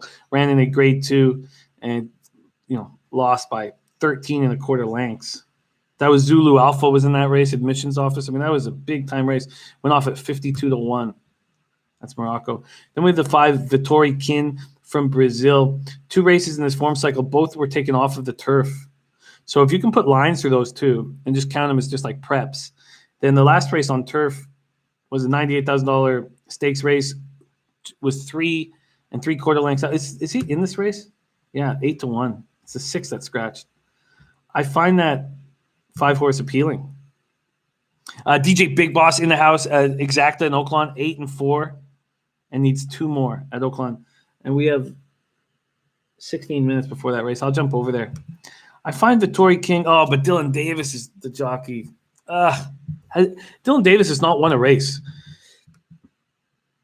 19 mounts, 0 wins. I think Vittori King is going to be dangerous here. I think Vittori King is going to be dangerous here. 7-year-old horse, but hasn't won in a long time. Didn't win in 2019, but was in grade 2s and grade 3s. Was in that race, the grade 2 stakes race on the 2nd of March, 2019. Who was in that race? I just talked about it. Where Zulu Alpha won it? What the hell is it? That's a grade 2. Mr. Freeze. I thought I was just talking about it. Oh, yeah, here. Oh, that was the 2020 version that Zulu Alpha won that Morocco was in. Okay, so we are 10 minutes away from race 8 here. And I'm interested in Vittori Kin. So the 6 is scratched. Then we have the 7 Golden Decision. Morning line 9-2. Now sitting at 12-1. Peter Walder, the trainer, hitting at 12%. 6-year-old horse here. Had a nice 2019. Not a very good 2020. He'd been running in this optional claiming rank. A lot of these horses are coming down. He is not. Paul Tucci may go with the 7 since Davianos is on the 5. Oh, since Dylan Davis, sorry. The 8 here, Tiz Luna, 50-1 morning line, now at 35-1. Going way up in class. We'll see if it's capable of doing anything here. Then we have the 9, Ambassador Jim with Johnny V and Joe Orseno. 1 race under its belt this year. And February 26th, ran a $40,000 claimer and was good. It was just 2 1/4 lengths out, but there was 2 of these horses in that race, that being the Faraway Kitten and Golden Decision, and they both beat Ambassador Jim. Joey Nisi's taking a shot with my namesake at Oaklawn. Oh, there we go. Gas Station Sushi joining us says race 8, 11-2-4 exactor boxes with a win bet on the 2. Wow. 11-2-7 for our Gas Station Sushi. So then we have that 11 Westerland with Paco Lopez. 1 race this year at Gulfstream Park, 7.5 furlong turf race, and high buyers, but couldn't get in on it. Dangerous horse. So is it a female horse? Sorry, dangerous horse. That being Westerland. 88, 90 buyers. I mean, does anyone else have back-to-back buyers of 88 or 90? No one.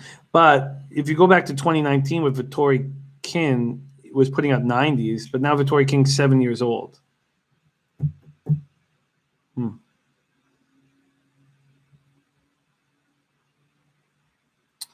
And the selections from Blewett, Nicoletti, Casella are all over the map here.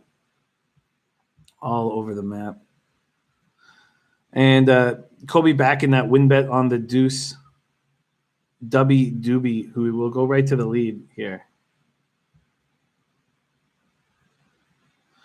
All right. Then we move on to, we talked about Westland. Then we have Timmy M, the 12, who scratched. Okay, so that is the field here. Let's go up. So we've heard from Gas Station Sushi. Gas Station Sushi making moves on 2, 7, and 11. All right? Sorry, 2, 4, and 11. That's from Gas Station Sushi. 11, 2, and 4. Bad Beat going with 2, 7, and 11.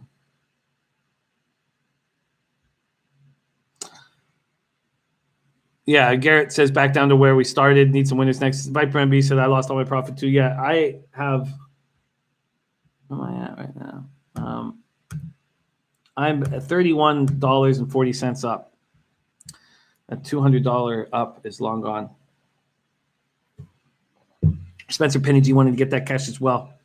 And DJ Big Boss going 11-8-4-3 for exactor boxes at Oaklawn Park.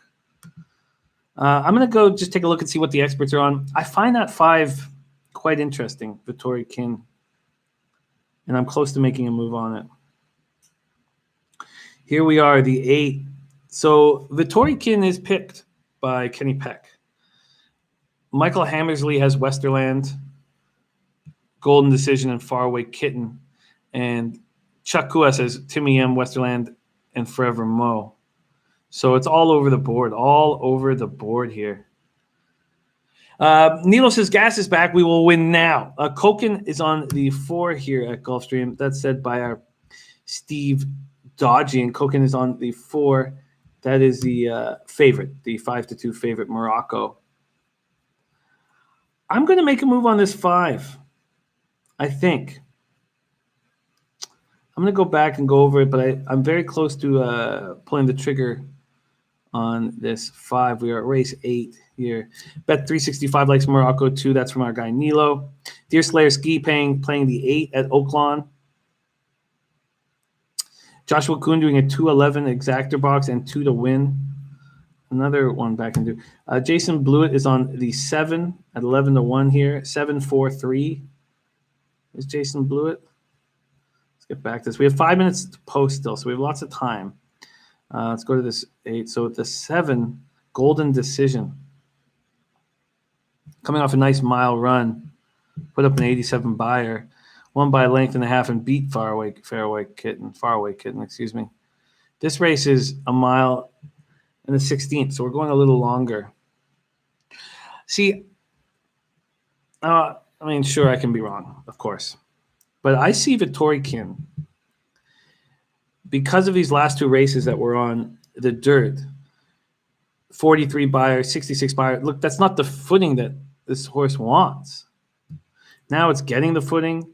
Now it's in a $50,000 turf race when, this was a horse that was running in grade 1s before. And then he just put up a 47-1 training figure, so we know it can run. Oh, it is increasing, Viper. The handle at these parks that are going are increasing, yeah.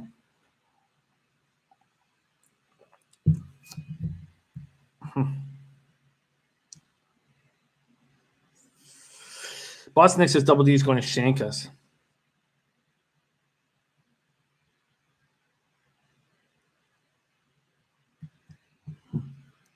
And then we have Oaklawn Park popping off in a little bit. And Steve Dodgian also on that 8. Guillermo Zertucci, though, on this 212 exactor box. Oh, no, that must be at Oaklawn because the 12 scratched here. 212 exactor box for Guillermo at Oaklawn.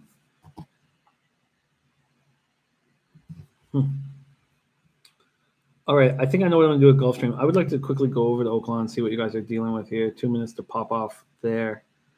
Race 5. Let's go where are we? Race 5, 2 minutes to post. Got to get back. We were looking so beautiful there for a little bit. Okay, race 5 at Oaklawn Park and 2 Dub Nation. It's a $16,000 claimer. Nice race, last one. Timothy Martin, the trainer, hitting at 5%. Jimmy at last is at 3, 9 to 1. And the 12 you guys are talking about is His Giant with Joey Talamo, also coming out off a nice race. Not going to be easy from that post because they're just going 6 furlongs in the dirt. We're 1 minute to post here. All right, I'm going to go ahead and take my 5, Vittori Kin. I'm going to back Dylan Davis, which I'm sure is going to blow up in my face. Ugh, why am I doing this? Dylan Davis, you clown. You're going to come for me one time? Okay, I'm going to win place it at $12 a pop, so a $24 bet. Go 12, other amount. And I'm coming in on the 5 Vittori Kin. Something here. All right, that's locked in. Submitted successfully. Diehard says be positive. Yes, I will be positive. They just ran 2nd and 3rd is this spot at Oaklawn. They're loading in right now, the 2 and the 12. I'll jump in on a little $3 exactor as well here with you guys at Oaklawn. Here we go. Exactor. See if I can get this in time. Come on, computer. Come on.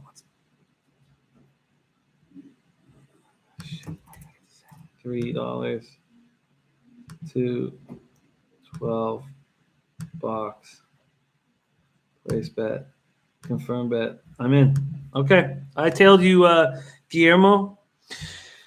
Nilo says no time to get a drink. A little pick me up. I'm good right now. I've got the coffee going, but I might in a second. Bobby Wagstaff says, can I get a shout out? Shout out, Bobby Wagstaff. Thank you for joining us. We're at Oaklawn Park here. Race 5. We're going 6 furlongs in the dirt and a straight tail of our Guillermo Zertucci. A straight tail of Guillermo Zertucci. And then I went $12 win place on the 5 Vittori King in the Gulfstream race, which we'll pop right over. All right. Let's get after this right now. Race 5, Oaklawn Park, straight tail of Guillermo Zertucci, just a $3 exactor box, 212. And we are off. A nice start for the 12. And the 12's going to have to move over quickly, and that's what it's doing. The 12 flying out of the gate, and the 2 on a ground-saving inside trip and moving up quickly. And if he can move up really quickly, he'll keep the rail. The 8 has taken the lead here over the 12. The 8, Spendaholic at 5-1, has the lead in this little 6 furlong sprint. Now, we're going to need Dub Nation and Concharia to find room here, and I don't know where he's going to find it. I guess he's going to hope that there's 6 runs, but the 2 continues to save ground on the inside. That opening quarter run in 22 and 3. This 12 is about to make a move, and the 2 is not running up where we need it to be. Maybe he's got more run. The 2 still has been saving ground. We got to see if this 2 has something in the tank, because the 12 is doing everything it can to get us to this lead here. Can we get this 2 up the inside? Is this 2 going to have any run? It does not look like it. There goes the 12 right to the lead. There goes the 12. Here comes the 2, but I don't think he's going to have enough. He's not. And on the outside comes this 11, but he's not going to catch the 12. It looks like a 12, 11. Or is the 11 going to catch the 12? The 11 pushing the 12 here, but no. The 12 will hold on. A 12-11 final at Oaklawn. That 11 is Botero. Newly gelded. All right. Going to move over to Gulfstream here. And I have a $12 win place to 5. And if we lose this, I will be $1 up on the day. Can you believe that? $200 gone. Very disappointing. Maybe it is time for a beverage. All right.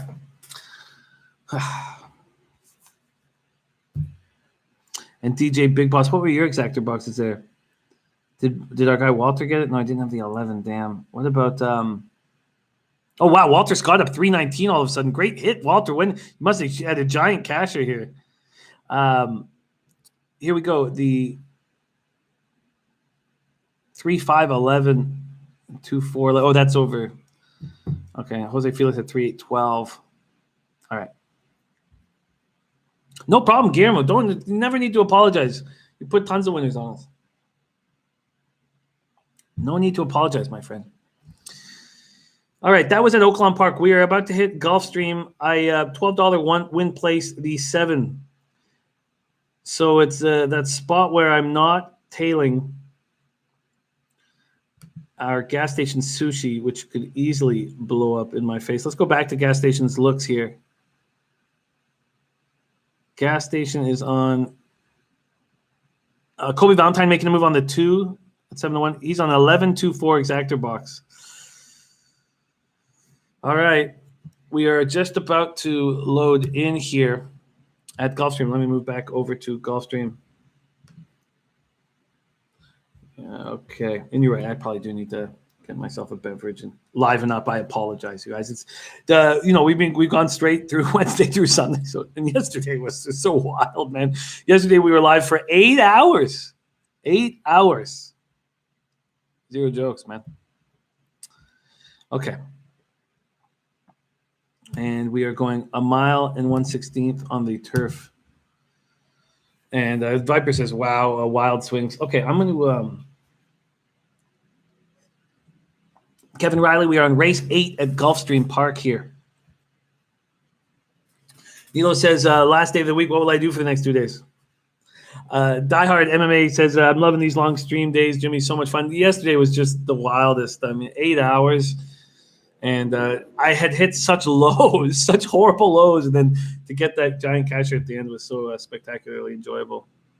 A 3-1-11 exactor paid the $237, and the $1 try paid $380. Atta boy, Walter Scott. Great job. Great job. Love seeing that. And my 5 is at 8-1. My 5, Vittori Kin. Stelly saying, does gas station have anything at Golden Gate? Let's see, shall we? Golden Gate.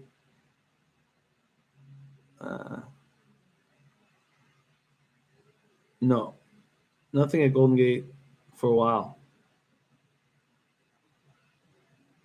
Oh, it's race 5 at Golden Gate. What are we at Golden Gate? Yeah, so nothing for a while. All right, we are loading in here for race 8 at Gulfstream Park. Let's get after it. I've got to bring my energy up. I apologize. We're going 1 mile and 16th on the turf, and you guys have made moves on the 2. Let me get back to it again. Sorry. You guys have made moves on the gas station. Where is he? 11-2-4 and the 2. That's gas station sushi. I have not tailed here. I have gone on the 5 here. Boston Nick says the 8 will prove them all wrong. And Ron Lofton's made a move on the 2 to place. Ryan Z says not a fan of the 11. And who's that? The 4 is sort of acting up. Now the 7 is sort of acting up. And 0 pace in this Gulfstream race. And we're off. We are off. Not a very good start for Vittori Kin. Please move right to the rail, Vittori Kin, and save ground here. It's a 1 1/16 race, and there goes Dubby Doobie, as we expected, right to the front. And the 1 Forever Mo on the inside, and the 3 Faraway Kitten, and the 4 Morocco is going to have to run wide here.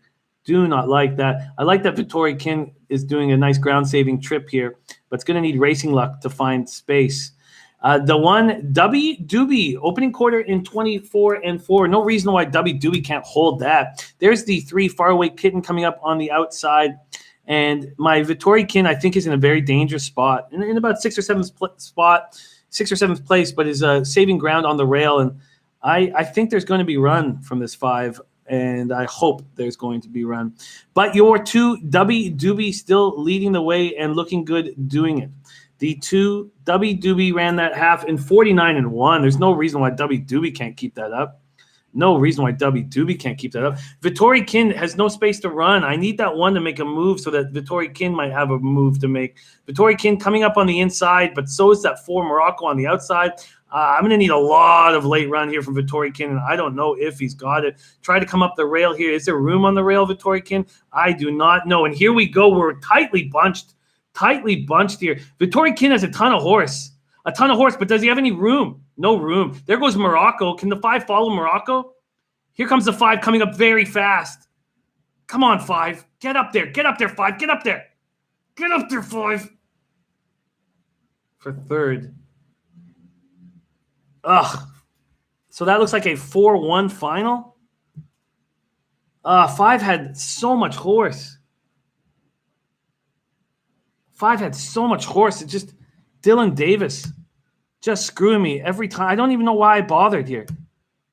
Skywalker, we got off to a beautiful start. I doubled my money. So it's a 4. God, 5 had Dylan Davis, you ass clown. Oh wait, did that 7 guy get? Did that 7 get up for you guys? No. Ugh. Yeah, the 2 fell off. Ryan Z said 5 no showed for me. The 5 came up for play show. Yeah, the 2 died. It was 4-5-1. Deer Slayer? Come on, no. Did the 5 get up for second? I don't think so. Yeah, Spencer said I think the 1 came second. It's a photo for second, but I don't think I was up there. Do you guys think I was up there? Yes, nice job, Trey. The 4 Morocco came in comfortably. No way. I don't think that 5. Anyone? Yeah, Spencer saying yeah, it's the 1. I don't think the 5 got there, and it's all Dylan Davis's fault because I had the horse. My horse had to run there late. Yeah, I think that's the 1. I think that's a 4-1. Sai is running nice. I'm expecting to lose this, and it is 4-1-5. God. Garrett Watts back in the red. I am up $1.40 on the day. Come on. That's all Dylan Davis's fault. I had the horse to win that race. Extremely irritating. That's a 4-1-5-7-11. Vittorikin, I had the horse to win that race. That 4-5 would have paid beautiful, Ryan. That's extremely disappointing. God. Okay, everything's fine. Ian B says tough times don't last, tough people do. Look, we've been hammering. It's 4:49. We started at 12:15. So we've been hammering horses for 4 hours and 35 minutes, and we're even. So we still got a lot of opportunities to get paid here. Spencer says there's still time. There is, and I know what I need. It's almost 5:00. Let's get a little beverage here. Next one up is Oaklawn. Ryan Z says Golden Gate King the 4 with all. I'm going to stay off the Golden Gate race. Official. Unbelievable. Garrett Watts is keeping the faith. Let's take a look at what's going on. Much love to you, Racismo. Thank you so much for joining us. We have 20 minutes till race 6 at Oaklawn, and then we have race 9. There's David Hutton in the house. Gravy cooking in the kitchen, but ready to ride with you guys to the tail end of today's card. Great stuff, David Hutton. Well, let's have some fun here. I'm going to myself.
All right. He said started drinking and I have no food. This should be fun. Joshua Kuhn said I hit 2 straight, been getting crushed since. Yeah, and Will Turbin says I've lost 18 consecutive bets. Yeah, this is we started out very strong, and I am definitely to blame.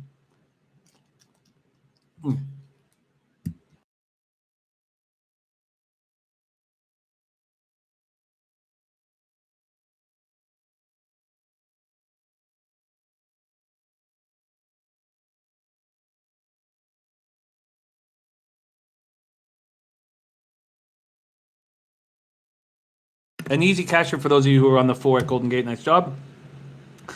Big Tuna was the last. It was Big Tina, Nilo. Big Tina. 4-2. Nice job, 4-all. That was a beautiful bet. I forget who put that in, but gorgeous. Okay, we have Gulfstream coming up and Oaklawn coming up. And I would prefer to focus on Gulfstream right now. And I think that's what I'm going to do. I'm going to cap Gulfstream, and then we'll move over to Oaklawn.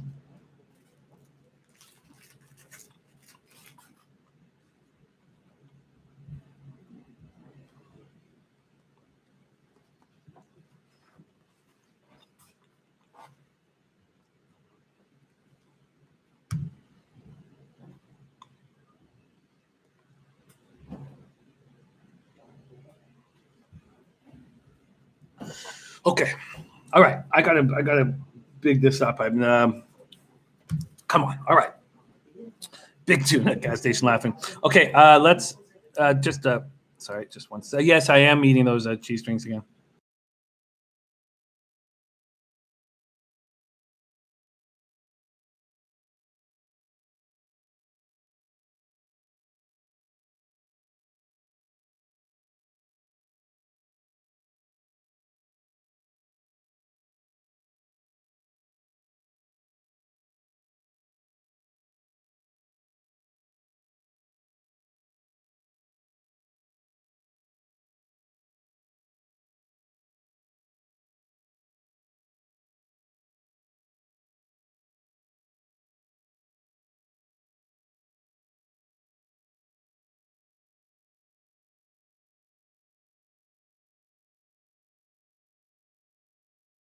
First beverage of the day. Let's get these winners.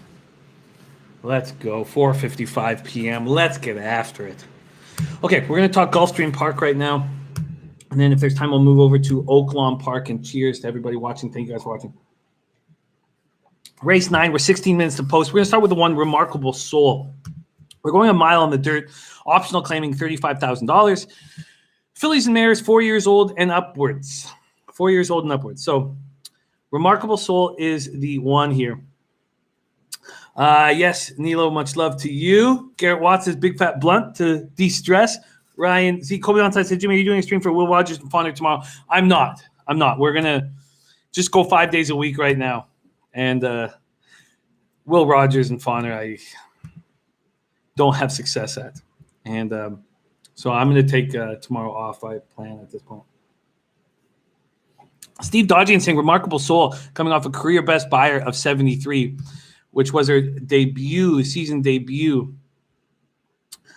And Nilo says Will Rogers only takes Jimmy the Bags cash. Let's go back to Steve. Was her debut against a much tougher field. That's Remarkable Soul. Putting up a 73, a high buyer. 6 lifetime races. Now, she lost that. She went off at 41-1 and lost that by 12 3/4 lengths. But I hear what you were saying. Let's take a closer look. Who wrote these closer looks? Let's find out who wrote it too, because David Aragona. Okay. So this is what David Aragona says about Remarkable Soul. Was no match for winner Royal Flag at this level last time, but that horse looks bound for stakes company. The good news coming out of that race is that she performed a new top buyer in her 4-year-old debut, and that was her first start off a layoff. So she has a right to improve again. She's bred to have a brighter future since her dam is a half-sister to multiple Grade 1 winning Dirt Horse Society selection. Logical player. Morning line 12-1, bet down to 9-2. Bet down to 9-2. Okay, next up, let's move. Next up is Bargainair. Bargainair at 15-1, now at 25-1. Closer looks at attempts to stretch out to the mile after focusing on sprints for the majority of her career. Achieved a couple of victories late last year, but those came against cheaper claiming foes. She obviously improved with maturity, but she still have to produce a career best effort going a foreign distance if she's to be successful this time. Prefer others. All right, let's move on to the 3. Caroline Lois. Caroline Lois. Gas Station says, if you want me to come on the show, just let me know. I'd love that, Gas Station Sushi. I would love that. Okay, so we're going to have to go ahead and get the software so that we can do that.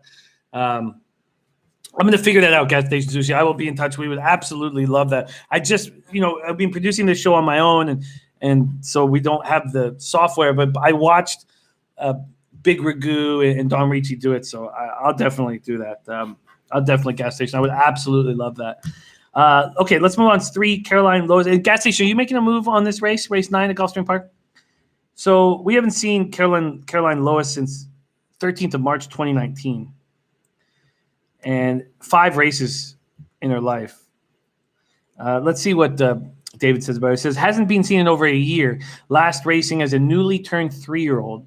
Obviously has a right to improve with maturity now, and she will have to do so if she's to have a say in the outcome. Since her prior performances are just too slow, did put forth the best effort of her career when last seen, setting an honest pace, going a mile and hanging on for 3rd despite racing greenly. Dale Romans, 14 for 59, 24% off layoffs of 180 days or more on dirt over the last 5 years. Says it's good to see Luis Saez take them out, and she possesses the tactical speed to be prominent throughout. One to consider. Gas Station Sushi is going Exactor Box 4, 5, and 8. 4, 5, and 8. Let's get to them right now. Here is the 4. Viva Forever. Morning line 8-1, now at 10-1. New trainer William Theranos. This is horse being trained by a bunch of different horses. Peter Walder has trained this horse, this mare, twice. 6-year-old mare. Wins, or is always in the money at Gulfstream Park. So 4 lifetime races at Gulfstream Park, 3 seconds and 1/3. Was just an optional claiming $16,000 race, so is moving up. So let's see what David says about it. It says 11-time winner has tried some tough spots during her career, but her connections have their sights set a bit lower lately. And this mare has responded well. Has hit the board in 5 consecutive starts. 5 straight starts. Wow. Though most of those have come against slightly softer company, and she's lost 3 straight as the favorite, has also shown improved tactical speed in her recent races. That figures to make her more dangerous in a race that doesn't feature a ton of pace. Clearly loves the distance and can't be discounted, though a minor award seems more likely than a victory. West Coast says, what is the name of the software? West Coast, it is StreamYard. Okay. Let's move on to, so we have 4, 5, 8. From Gas Station Sushi, 4, 5, 8, and what the hell is it? Let's get right here. Race 9, 4, 5, 8. So I'm gonna copy and paste Gas Station Sushi, so I don't have to keep saying that out loud to remember. Here we go. 4, 5, 8. Get that in there right there. Okay, beautiful. All right, let's keep rolling. So then, Slinging Sammy B, and we have our guy Sammy B, a Lobagger, NBA capper who I play poker with here in Toronto. Slinging Sammy B. This is from David. Has spent the majority of the past year competing in much cheaper claiming events, but she's earned some competitive buyers along the way, most notably in some blowout victories last summer. Finally tried tougher spot. First off the claim for Safi. That's who she's running for right now, Safi Joseph, who's having a great meet, hitting 27% last time, and the result was disappointing. Though that was a 6.5 furlong event, and she's been slightly more successful going this 1-mile trip. Obviously put nothing past this barn, though the presence of a 10-pound bug rider is an unusual move for this stable. So Fuentes is the jockey, and it's running. So that means that there's a 10-pound weight discount for the 5 Slinging Sammy B. 4, 5. Those are the two longer shots at 11-1 that are in the exactor boxes that Gas Station Sushi has set up with this favorite, the 8. Let's move on to the 6, Believe Indeed. Believe Indeed, been running $25,000 claiming races, and we're running nicely. We have 9 minutes to post, still lots of time. Damn, Vitorican. That was all Dylan Davis's fault that I didn't cash in that last race. Believe Indeed has run 3 races in this form cycle for Peter Walder. And this is what the closer look says. If she repeats the 78 buyer she earned in December, this field is going to have a tough time beating her. However, that was her only dirt start since September 2018, as her connections have generally focused on turf. As infrequent as dirt efforts have been, she has run reasonably well on a few occasions, suggesting that her dirt ability is comparable to her turf prowess. Moves up slightly out of cheaper claiming affairs, but the form stacks up well, so she's hardly out of her element here. A major player. And looking at Blewett, Nicoletti, and Casella all have the 8 and to win, and then Blewett has the 7 that comes second. Same with Nicoletti. Casella has the 4. Casella does have that 4. All right, let's keep rolling here. Ryan Z says, me and Steve on the same page here. With Steve dodging 1587 is getting the looks. And Ryan says, probably not good for Steve. Come on, we've got to stay positive. I know we've gone through some losing races here, but we had a great start. We can get right back there. Okay, let's move on to these. So who does Steve have? So Steve, I'm going to copy and paste Steve's looks here. So Ryan's sorry, I skip because of the broad swag. Ryan Z is on 1568, and Steve Dodging's on 1587. All right, and we copy and paste this, get this in here, and we still have time. So let's not panic. Let's move on to the 7. It was supposed to be the second choice. It is at 4-1 right now. Navasha one race at Gulfstream Park, 4 races in her career. Christophe Clement horse, Navasha. Interesting that gas station is not interested in Navasha. This is from David. Says, broke out of the maiden ranks last time, but did so in relatively slow time in a fairly uninspiring performance. Had to work hard to run down a first-time starter, Gina's Gem, who we know, who returned to finish 6th with a 19 Buyer in the next start. It's a good sign that Paco Lopez stays put, but Christophe Clement is just 3 for 24 with last-out maiden winners in dirt routes over 5 years. Interesting. I guess that's why gas station is out, not on the 7. But he is on the favorite Angelia. Morning line 9-5, now sitting at 6-5. Johnny V and Todd Pletcher, a dangerous combination, as we know. Just ran the first race since the 4th of April, 19. Ran it 31st of January, 2020. Optional claimer for 25K and came 3rd by 6 lengths, but was moving in the final strides of that race, is the notes in the form here. This is from David. Says, showed some promise on the circuit last year, earning a field best 88 Buyer. So this is only 6 lifetime races for this 8. 1 win, 2 seconds, 1/3. So showed some promise on this circuit last year, earning a field best 88 Buyer, went second behind the subsequently grade 2 place Queen of Bees in her 3rd start. Returned to Urch. I don't know what that, maybe, I don't know what the hell that is. When she had to work pretty hard to break her maiden at 2-5. That was 3 races ago, 2-5, but that was back to the 9th of February, 2019. At 2-5 after that, and was laid up soon after. Returned as a 4-year-old in late January and put in a solid performance. Sorry, looking at that. Put in a solid effort going 6 furlongs, which is probably a bit short for her. Certainly has a right to improve now. And over 5 years, Pletcher is 14 for 47, 30%, second off a layoff of 180 days or more while going from a sprint to a route on dirt. The horse to beat. The horse to beat. Okay. Clint says his 4-year-old says 9 in Oaklawn race 6. So he's going to hammer the 9 in Oaklawn race 6. I get it. Gas station says my selections are 99% data driven.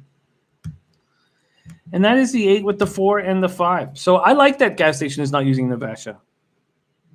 I don't think we should look at Navasha's last win. The win was weak. So Believe Indeed, though, I'm a little surprised that that's not in gas station's looks. I like that 75 Buyers she just put up. Who else is capable of putting up a 75 Buyer? And I like the numbers that gas station's getting with the 4 and the 5, 10-1 and 11-1. Don't get me wrong. But I like the 6. Yes, Kevin, my man, we are race 9 in Gulfstream. We are 4 minutes to post. Jason Blewett is 8716. I don't care that Jason Blewett's not on that 6. Well, he's on the 6 to come fourth. Got Remarkable Soul there. Put up a 73 buyer in the first race in a long time. Trey Y, our guy Trey going with 8-5. All right, we're 3 minutes to post here, and decisions need to be made. Gas station with the 4-5.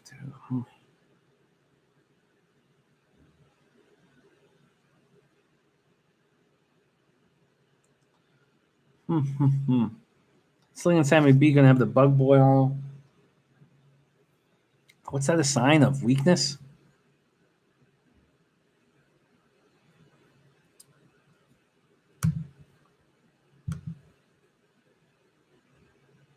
Kobe Valentine leaning to the 1 and the 4.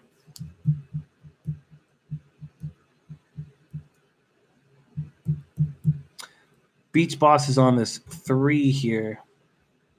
Caroline Lois. Is that it, Gulfstream Beach Boss?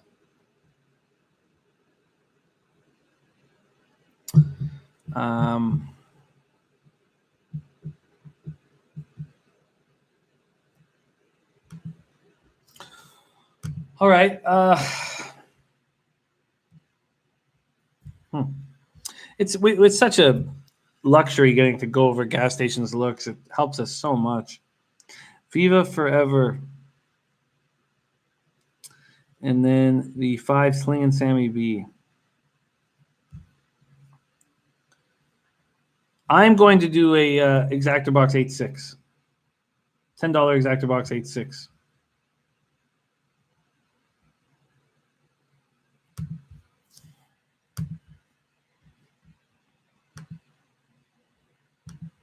Oh shit, on Oaklawn, I go to Gulfstream.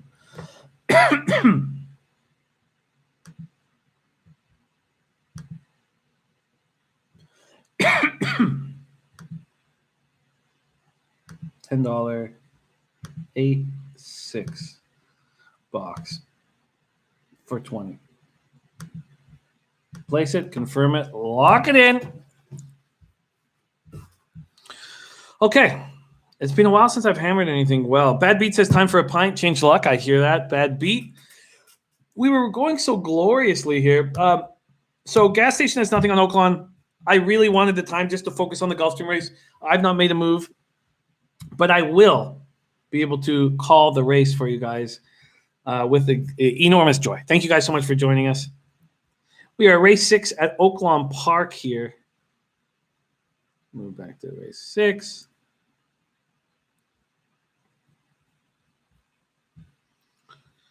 Summer, nice to see you, Summer. McCassin is on the 5 at Oaklawn. Kevin Riley says 8 or 7 be there. And we're off. We are off at Oaklawn. Good luck to those of you who are making moves on this 6 furlong dirt sprint. D4 getting it off to a nice start. Deflator popping off here at 27-1 and taking the lead.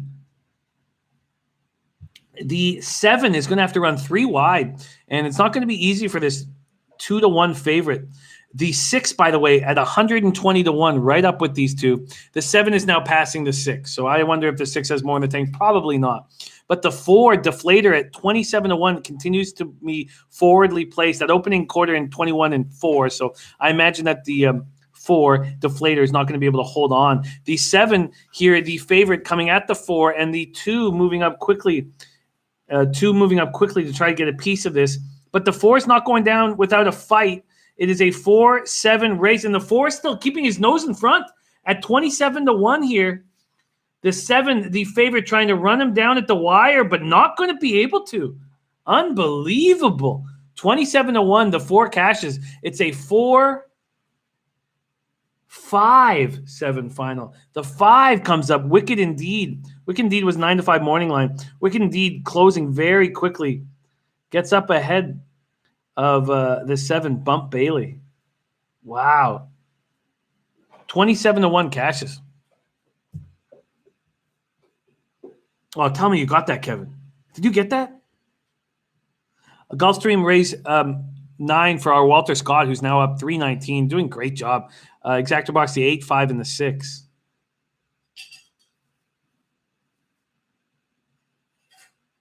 Wow.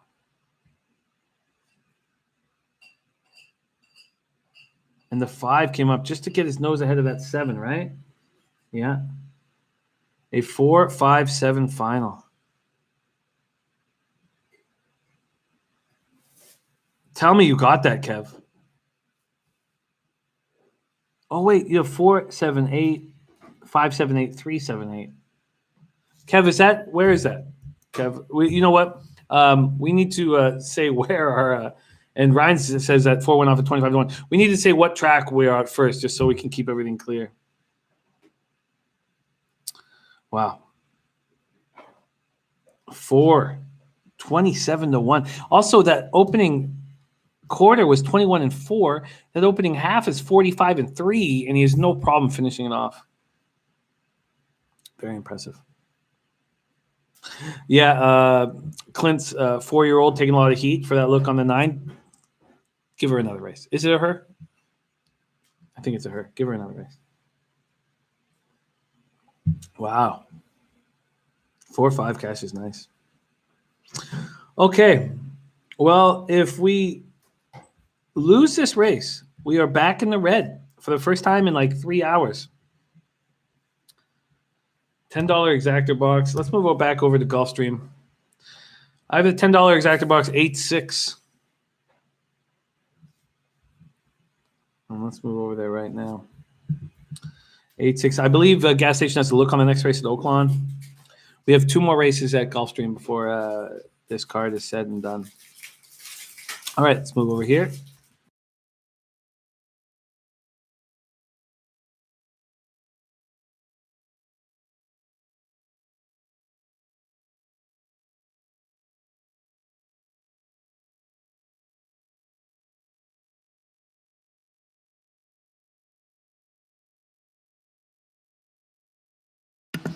All right, race 9 coming up at Gulfstream Park.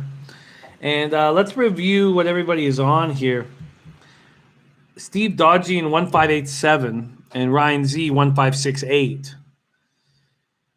Gas Station Sushi has gone 458, which I find very interesting and I respect it. Walter Scott says, "Let's not see red, Jimmy. Let's get this one." I love what you've done today, Walter. I really love that you got that big casher after a tough start to your day.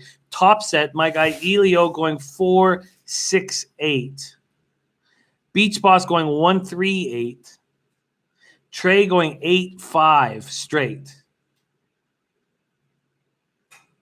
And Ryan says Angela seems overvalued at 4-5. I believe you're speaking of the 8 here, Angelia. All right, Razor Sharp. Our guy Razor Sharp Picks rolling with us is on 2458. Brian Stark says, "Can I buy that Miami fitted?"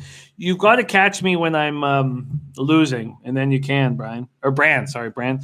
Just wait for me to start losing. Actually, I've been losing for a few hours. We had a really nice start. So I'll be in the red after this race. Steve Dodgian says, Koken is on the 7. That is Navasha. We'll see if Navasha can step up because it's a pretty weak performance there to break the maiden. So we'll see. All right, we're about to pop off here.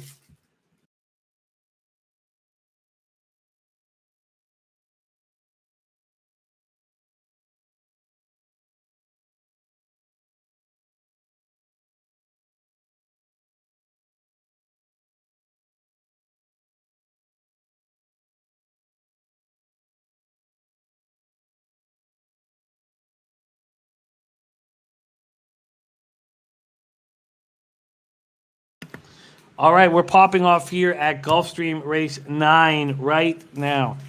Gulfstream Park, we're going a mile.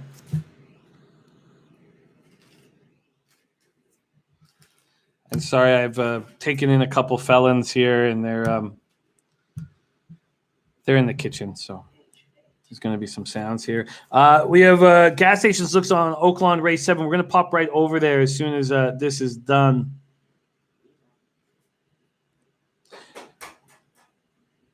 And we're off. We are off. We're going a mile on the dirt here at Gulfstream Park. And a nice start for these outside horses, moving very smoothly here. The 6 did not get off to a nice start, and I have the 6 in my action. 6, 4 are at the back of the pack. 1 Remarkable Soul with a nice start here. Remarkable Soul and Navasha now at 5-1. That's the 7. We thought Navasha morning line 5-2 is at, but it's sitting there at 5-1. A 23-1 opening quarter, and I hope that's too fast for them. The 2 Bargain Air sitting at 45-1. The Deuce Bargain Air at 45-1. That was morning line 15-1, and they are the top 3 horses. Then we have the 3 Caroline Lois sitting there. The 4 is coming up on the inside, but Remarkable Soul looks like moving very smoothly here. Navasha is moving backwards. Who's that coming up quickly?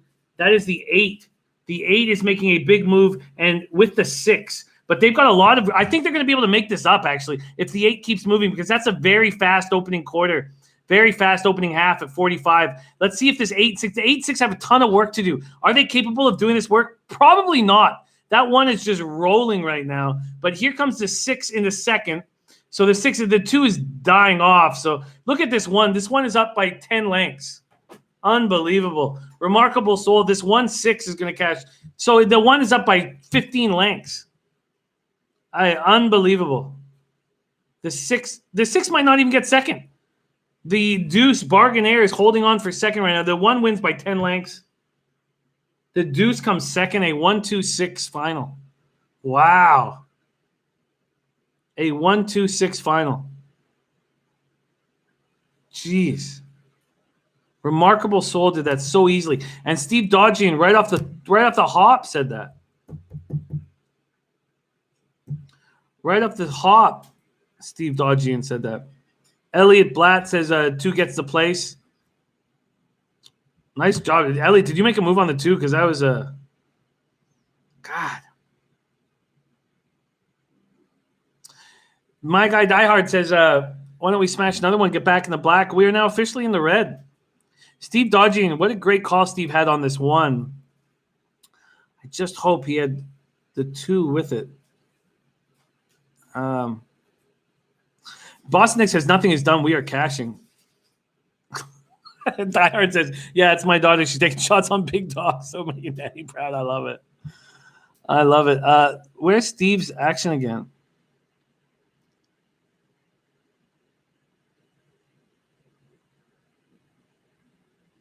Why did I miss it? David Hutton hit the 1. Great start, David. Oh, Elliot put the show call. Nice job. Great job. Okay, small single with the 1. Wow, and the 8 nowhere to be found. Okay, just a $20 loss there, but God, so let me just take a look at what's gone on for me here in my transactions because they're not good. They're not good. Now, remember, one thing that makes horse racing so wonderful is that you get these big prices and you can take care of business. So Tampa at 2:54 p.m., so 2.5 hours ago, I hit that $109 on the 7, the Mo horse, and I was looking great. And then we went on this losing streak here. The losing streak started at 3:02 p.m., so 2 hours and 18 minutes ago. So those are 3 bets there, and then we go into this. I did get that $8 back when that 4 was bounced. 4, 5, 6, 7, 8, 9, 10, 11, 12 straight losses. 2, I'll be back in the red. Great job, Elliot. Great job. It's a 1-2-6 final. I love that we stayed off Navasha. You know what? Let's just focus on our capping, because we're doing we've been capping nice all day, and we're going to get rewarded. The last race at Gulfstream is going to be extremely enjoyable, and I want to put a lot of time into it. $50,000 maiden special weight, a mile on the turf, and opportunities here. So I'd like to put a lot of time into it. Then we have Oaklawn. That's Jaramillo. He won the first race, right? And now he's won the 9th race. Let's move back to see what our guy who won the 8th race at Gulfstream. I got you, buddy. We got right now. Marco, love capping with you, my friend. Let's get to this 8th race. Topset says I have not won a race. Don't worry, Topset. We're gonna fix that. Oh, sorry. Let's go to results and replays. Race 8, Morocco. It was a 4-1 final. So Morocco ended up paying $7.10 to win, and that 4-1 exactor paid.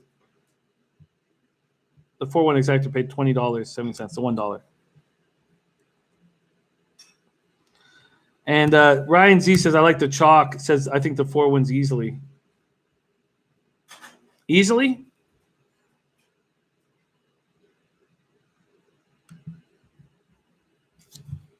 Easily, Ryan? All right. Well, I will put $10 on it.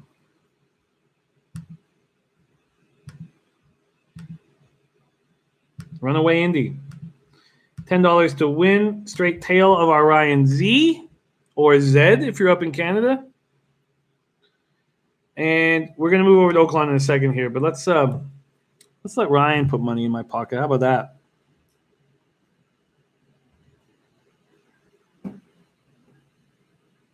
Let's get Ryan put a little cash in my pocket.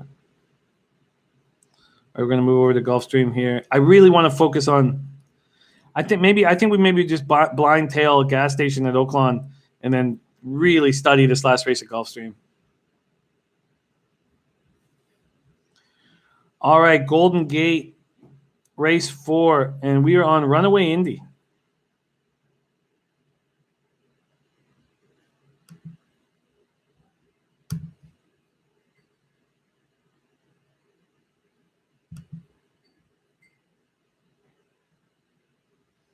Kobe's on the 3, North Fork.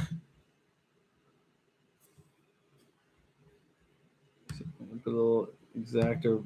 Do I have time?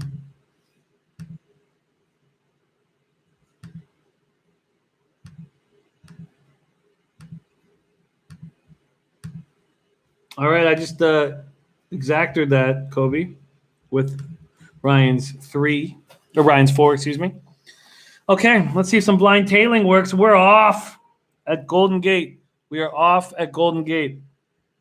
Going a mile on the dirt and the deuce, Arrow Street. Going right to the lead, the 4, Runaway Indy on its outside and running confidently. We're going a mile here. And the 6 making a big move, Code Gray. And the 4 letting him do that. I think that makes sense. I like what Hernandez is doing there. The 6 making a big move along the outside. And the 4 is going to go with it and pass the deuce. Oh, no, the deuce is still there.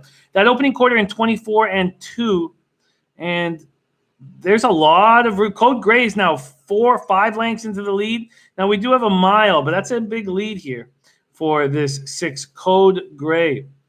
Code Gray making a big move. Code Gray usually tires out. Let's get that 4 up there. Let's get the deuce and the 4 being very patient here. The deuce being Arrow Street. And let's get, now they're starting to gain ground on this 6. I need the 4 to make a real move here. Come on, 4. Let's make a real move here. Here comes the 4. The 4, God, I need more than that because the deuce is still running very nicely here. The 4 coming on the outside. The 4 is making his round. The 4 is making a nice move on the outside. Let's go, 4. Come on, 4. Come on, baby. And here comes the 3. Come on, 4. Let's go right past. Come on, 4. Let's go right past. Come on, 4. Come on, baby. Come on, 4. Let's push it. Push it, 4. Get past the 2. The 2 is being a pain. Come on, 4. Push it. Come on, 4. Get there. Get there, 4. Get there. Not going to get past this deuce. Deuce 4-3 final. Arrow Street takes care of business. All right. Okay. I did, Ron. I did. Let me get it. I think he actually put it in here. Let me see if I can find it in the chat first, and then I'll. The great gas station sushi. Yes. Here, I'm going to copy and paste it and put it back in the chat here. Sharp Money, what's happening, my man?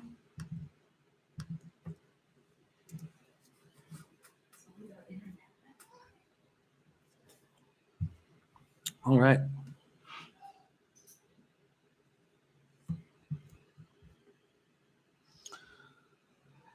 Ryan had 10 win place on the 4, so he's still good. Okay.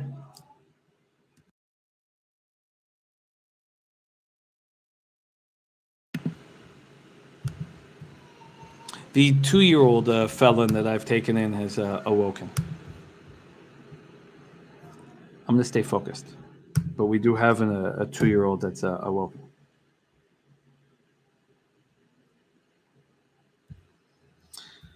All right. Race 7, 13 minutes to post here at Oaklawn. And I think we should just straight tail. What's gas station 9? It's got 5, 8, 9 exactor box. 5 is the favorite. 8's at 19, and then the 2-1. I'm going to just straight tail gas station because I want to focus on Gulfstream. So that's what I'm going to do right now. So I'm just going to lock in the straight tail of gas stations exactor boxes. And then I want to really study Gulfstream. So Oaklawn, and it is a 5, 8, 9 exactor boxes.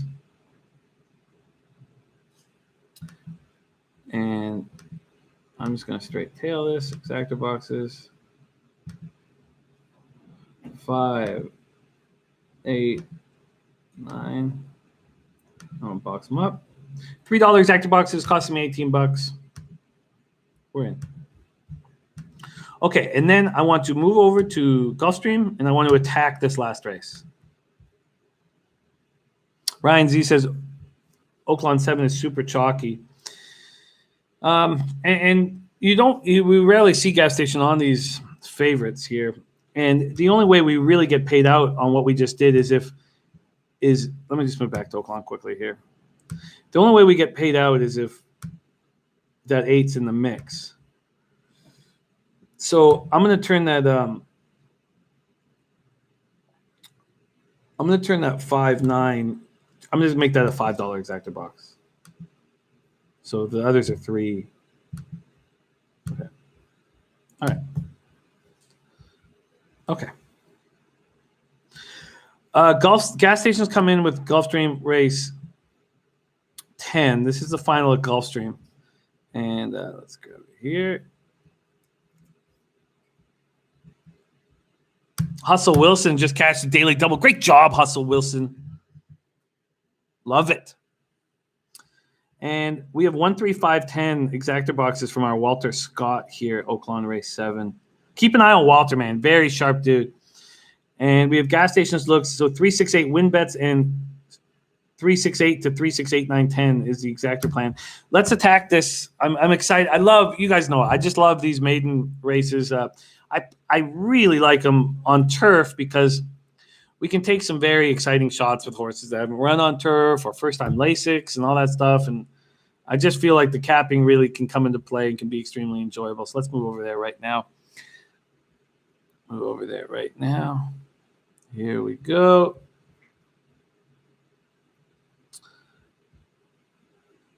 All right.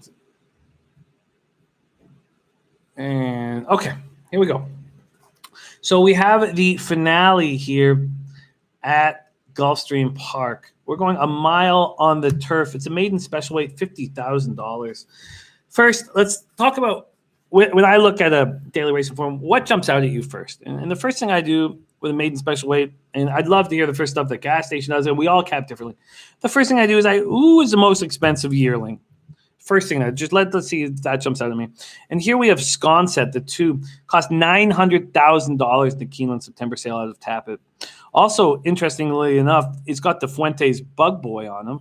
Who had Fuentes last race? There was Fuentes, and we thought it was a sign of weakness. That was the 5 Sling and Sammy B, and it was a sign of weakness because Sling and Sammy B was nowhere to be found. The Bug Boy here is on Sconset. So Sconset's running 10 pounds lighter than everyone else. And also Sconset's not on Lasix. So ran the first race of his life on the 9th of February. If you look at the training times, on January 18th, he ran 47. Excuse me, fillies. So she ran 47 and 4 furlongs. That was the bullet out of 80 horses. And went into that at 7-1. So people did not believe in Sconset, and they were right to. Did nothing, showed nothing, saved ground, and did just nothing. Looked scared out there.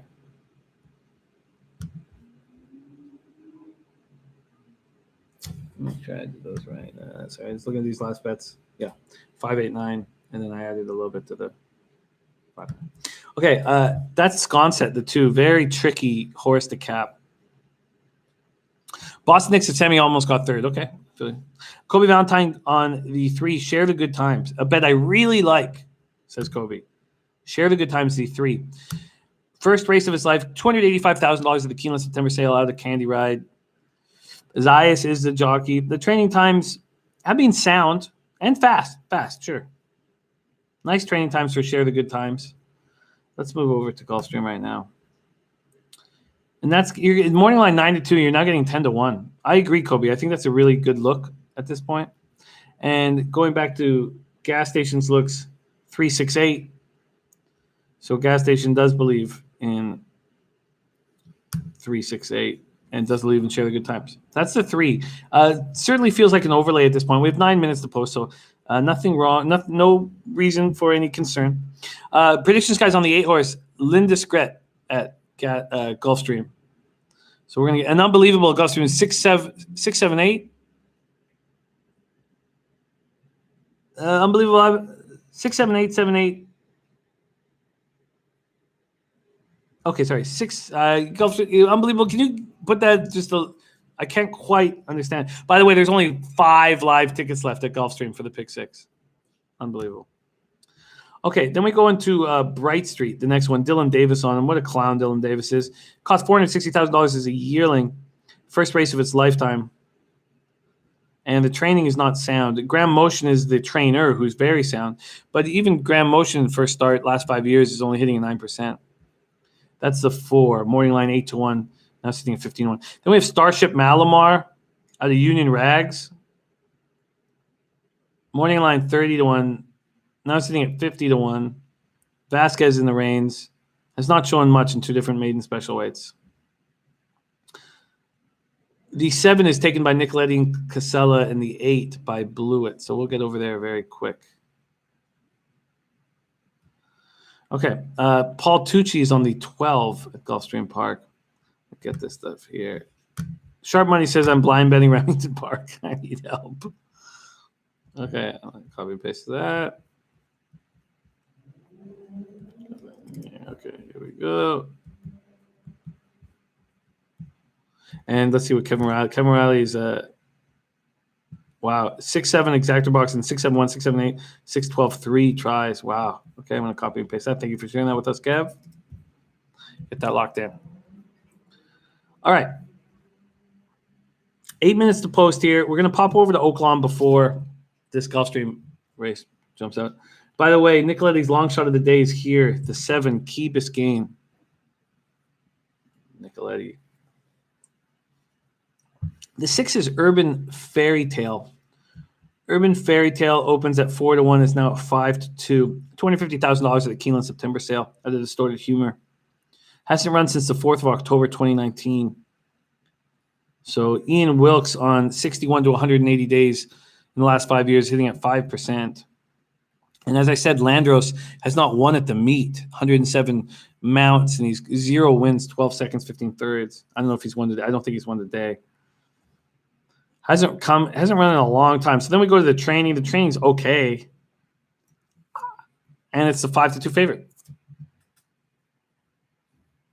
So at Kentucky Downs, this is a track I've never been to, turf track. It ran 6.5 furlong race, $132,000 maiden special weight. Up against big horse, was a 20-1 and came 5th by 6 lengths. Then comes back at Keeneland mile on the turf, $68,000 maiden special weight, and comes 2nd by 1 length as a 12-1. And hasn't run in a long time, and I'm just supposed to sit here and think that it's going to turn it on. Gas Station is got the 6 involved with his action. I find it very difficult to pull the trigger on the 6. Unbelievable. There we go. 6, 7, 8 exactor box. 7, 8, 12 exactor box. 4, 7, 8, 12 try box. Thank you. And Kobe on a long shot here at Oaklawn Park. Miss Kimberly K at 25 to 1. Okay, let me grab Unbelievable's action. And Ryan Zawacki on Gulfstream race 10, 1, 6, 7, 8. Marco Lou 1, 6. Okay, and we have 6 minutes to post, so I'm going to stay calm and not panic. Kevin Riley on 6, 7. I find it tough. Spencer Penny going 6, 7, 8 exactor box. I find it tricky to include the 6. Bad Beat says the 9 morning line. Was it morning line now 9 to 2? Was it really 20? Let's go there. Wow, look at long pants required morning line 20 to 1. Wow, that's just wild. Who is hammering this? Brendan Walsh, Luis Saez on a New Year's Day. Holy shit. Okay, let's go to Key Biscayne. It was Nicoletti's long shot of the day. By the way, blue, it's gone 8-9. Key Biscayne hasn't run since the 28th of July, and you go to its training, and it's not that strong. And you look at Juan Alvarado, plus 180 days off, is hit 9 horses last 5 years, hitting at 33%. That is impressive, sure. Hasn't run since the 28th of July, 2019. This is a tricky race. Kobe says, can we hit 225 to 1s? You're damn right you can. Predictions guy says, what are the workout times for the 8? Linda Scrett. Fast. Last one, March 21st, 49 flat for 4 furlongs. That's fast. Nice training times. Joy Bravo on board. I like that 8. That 8 makes a ton of sense to me. And it's in Gas Station's looks. Gas Station's got 3, 6, 8 on top. That 3 at 11 to 1, that 6 at 5 to 2, and the 8 6 to 1. And then we leave off Nicoletti's long shot of the day because Nicoletti's a clown. Long pants required, the 9 with Luis Saez. Are people just betting Saez? Is that what's happening here? Because the 9th of November is the last race and ran nice in the 93,000 maiden special weight. The training's good, though. He's training fast. Training nice and fast. The 9 is dangerous.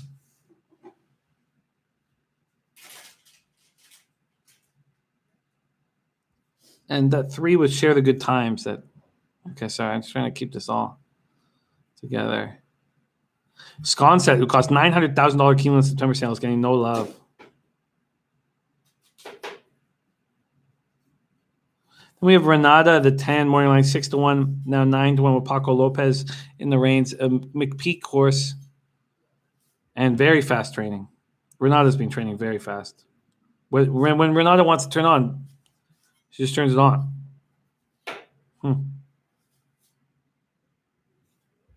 Wow, look at that.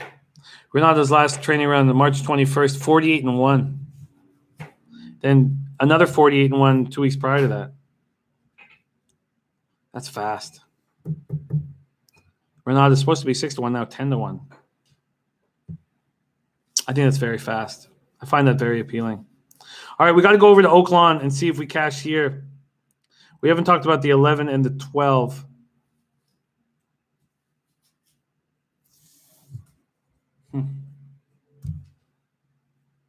Who's the trainer on that 10? I know I'm going to be I might be late for Oaklawn, but I just need to see who the trainer is on that 10.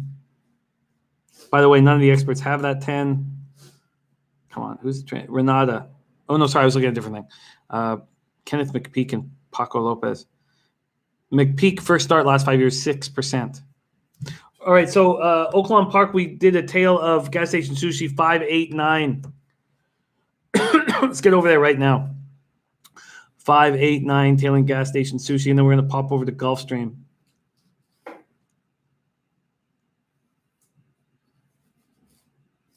I'm going to make a move on the 10 at Gulfstream. And, shit, what race is this?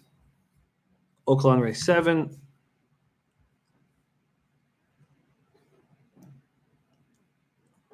And we are off in Oaklawn, race 7. We have a 5, 8, 9. And our horses aren't in the mix early. And we're going 6 furlongs in the dirt. So that's not a great sign. But the 9 is in a dangerous spot. We just need to find where that 8 is. The 5 is in danger. Okay, so we just need the 9. The 9's coming up with the 5. And those are the favorites anyways. We did a $5 active box that way. The 1, Polar Sense, at 25 to 1, is in first and is stuck with Miss Annie at 62 to 1. And then there's the 5 right there, one step at 8 to 5 on the inside in a very dangerous spot. And the 9's behind it in the stalking spot, saving ground. I expect this 9 and 5 to make a big move here. I expect the 9 and 5 to make big, juicy moves and get in on this. But they're going to have to pass this. Oh, yeah, I think they're going to run right through. All right, let's get that 9 and 5. The 9 has no room, though. The 9 has no room.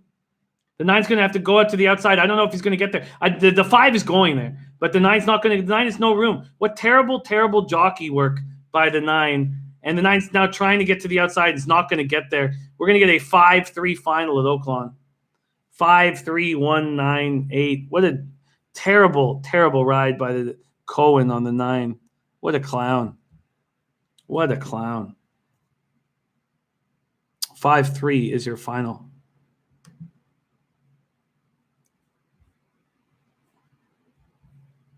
All right, let's get back to Gulfstream. God, stop this losing streak here. Get back to Gulfstream here, race 10, and I'm interested in the 10. And I plan to make a move on it. We got to move quickly here. We're 0 minutes post. Last race of the day. We're going to be shutting down soon.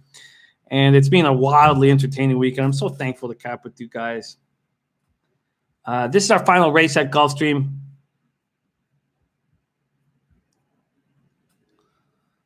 And Share the Good Times was the horse that Kobe was interested in. Some nice training time, no doubt. Brissett, first-time starters, last 5 years, 11%.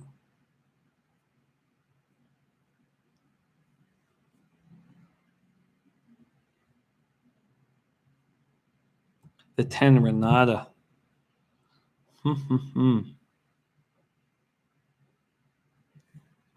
Paco Lopez, Kenneth McPeak. I'm getting 11 to 1.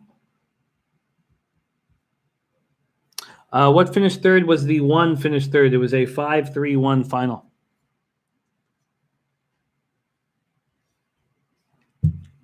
There's Renata. Looks gorgeous.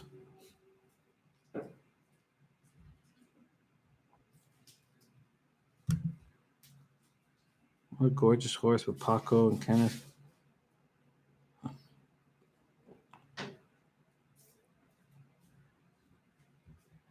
I am going to pull the trigger on the 10.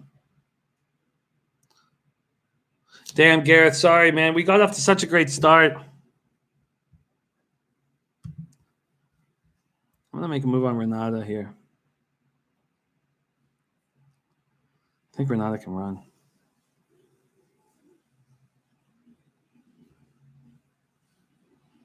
Okay, I'm going to pull the trigger on Renata, the 10 at 12 to 1.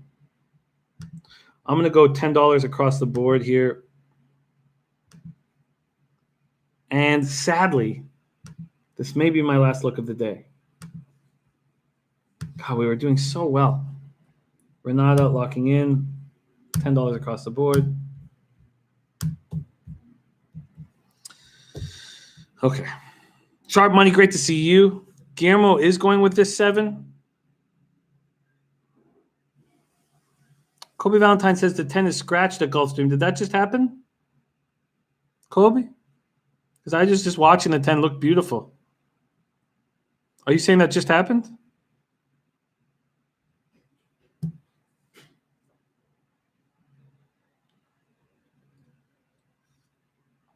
It looked so beautiful when I was just watching it.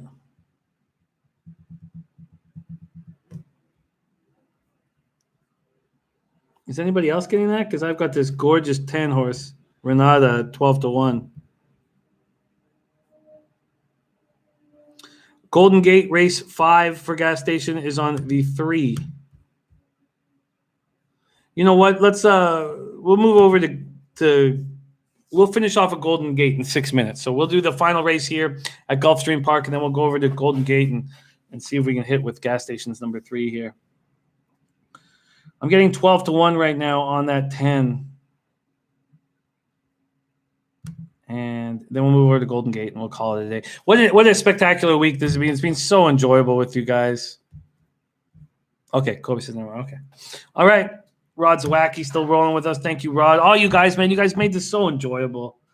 And I can't wait for next week. And I'm just very, very thankful. Okay, we are moving over. Leche, says Tear Slayer. Let's end with a bang, man. That's the great thing about horse racing is that you can be struggling. And then all you need to do is I'm not also this could cost me money, but I'm not going to tie it to the favorite, the 6 here. I mean, I'm supposed to sit here and think this trainer Wilkes is going to have this horse ready to fire, and you're going to have to show it to me.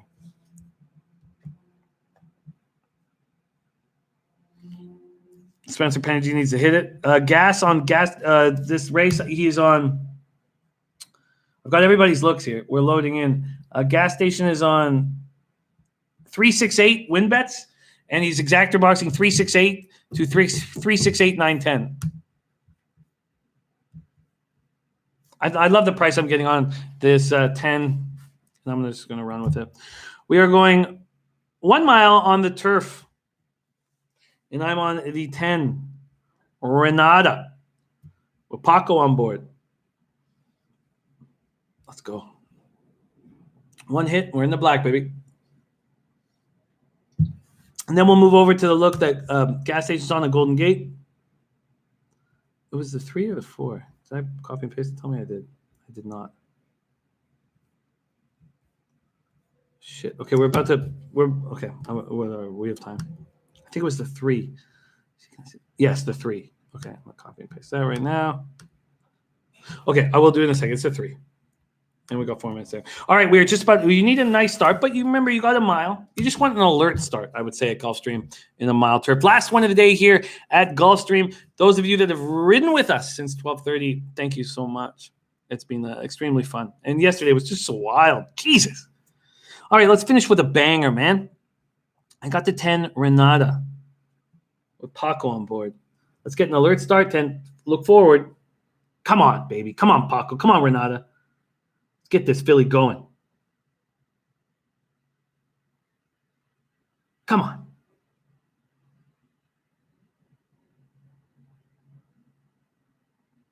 What the hell are we waiting for? The 12's not in. Pop a chalk.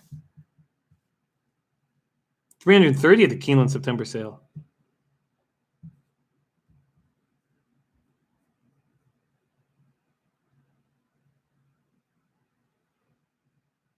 And gas station giving us a race 6 as well. So 3 to the 3 is what he's thinking. So maybe a little double here. 3-3. We'll talk about that. That's 3 minutes to post. So that might be an interesting way to finish off the day. Unbelievable says close the day with a winner. We're still waiting on this 12. Looks like the 12's in. And we're off. And a terrible start for my 10 Renata. God damn, these first timers. The 11 just fired out. Power of Magic. That's what I wanted my horse to do. Ugh. Renata running very nice and running so wide. Look at Renata. Renata has horse. Now what the hell are you going to do, Renata and Paco? Paco, what the hell? Paco's trying to get back into it. But okay, the 11 at 25-1. Power of Magic has gone right to the lead. The 12, Papa Chalk. And I guess they ran right in front of the 10. And that's your worry when you're on the outside post. The 2, Sconset, at $900,000 sale is at 40-1. I mean, how did I let that go? That was the move that should have been made. There's the 1. Just leave it alone. That opening quarter, by the way, in 23-2. 23-2. Renata continues to move up, but I don't know how Paco's going to find the space here. I do not know how Paco's going to find any space here. The half was in 47-1, and it's still led by the 11, Power of Magic. The 12 is on the outside. Renata has moved into 8th. Still moving past horses, 7th. Renata's got horse, but we're going to be asking a lot of Renata here to make a move. You're going to have to come trying to find a spot down the middle. There's nothing available. Renata's still looking. Renata's found it. God, there's no room. Renata has horse, but there's just no room. Renata has all the horse in the world. Go right through, Renata. Go right through, Renata. Come on, Renata. Push it, Renata. Push it, push it, push it. Come on, Renata. Come on, Renata. Come on, Renata. God, 610. The exactor box that I didn't make. Remember, you guys heard me. I said, well, I'm not going to put Renata with the favorite because I don't believe in the favorite. Shit. Unbelievable. I mean, I'm going to get paid with the $10 across the board, but I had the best horse. I had the fastest horse in that race. Jesus. Stelly did the 610 exacta. I had the fastest horse in that race. I had the best horse in that race, and I'm not going to get unfucking believable. Unfucking believable. At 14-1, should have had a giant pay. Now I'm gonna have a nice payday regardless, but Viper says you should have done it. The issue here was I just didn't believe in the 6. And yeah, that was a mistake.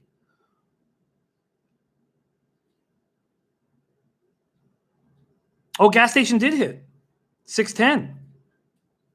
Great job, gas station. Great job. Great job. But I should have been rewarded huge for that. We capped the shit out of that. And I landed on the right horse. And I should be hugely paid.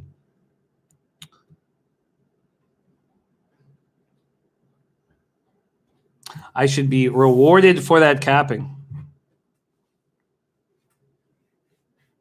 Why did I not just add it with the favorite? Because I was stubborn. Because I was saying that the favorite should not be Urban Fairy Tale. Because I was stubborn. The 10 also started in last place. Paul Tucci said I didn't like the 6. The 10 starts in last. Nice job, Ben. I'm happy you cashed. But you should get rewarded for that shit. Oh, look at gas station says Landeros first win at the meet on the final race. Oh yeah, Landeros. Chris Landeros gets the win. Oh man, we're gonna get a score there, but I should be hugely rewarded. I should be hugely rewarded for that shit.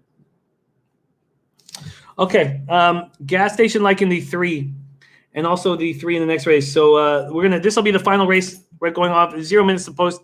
This will be the final race, the 5th at Golden Gate. Let's move over there right now. Oh, God, I should be hugely rewarded for that capping. Unbelievable. And my horse starts out in last. I had by far the – okay, I'm just going to stop. And let's look at the race. He wants to move it to the 3. Naughty Sophie. Oh, God. We're going to get paid huge for that, so I'll just do a small one. Okay, here we go. Okay, so I'm going to do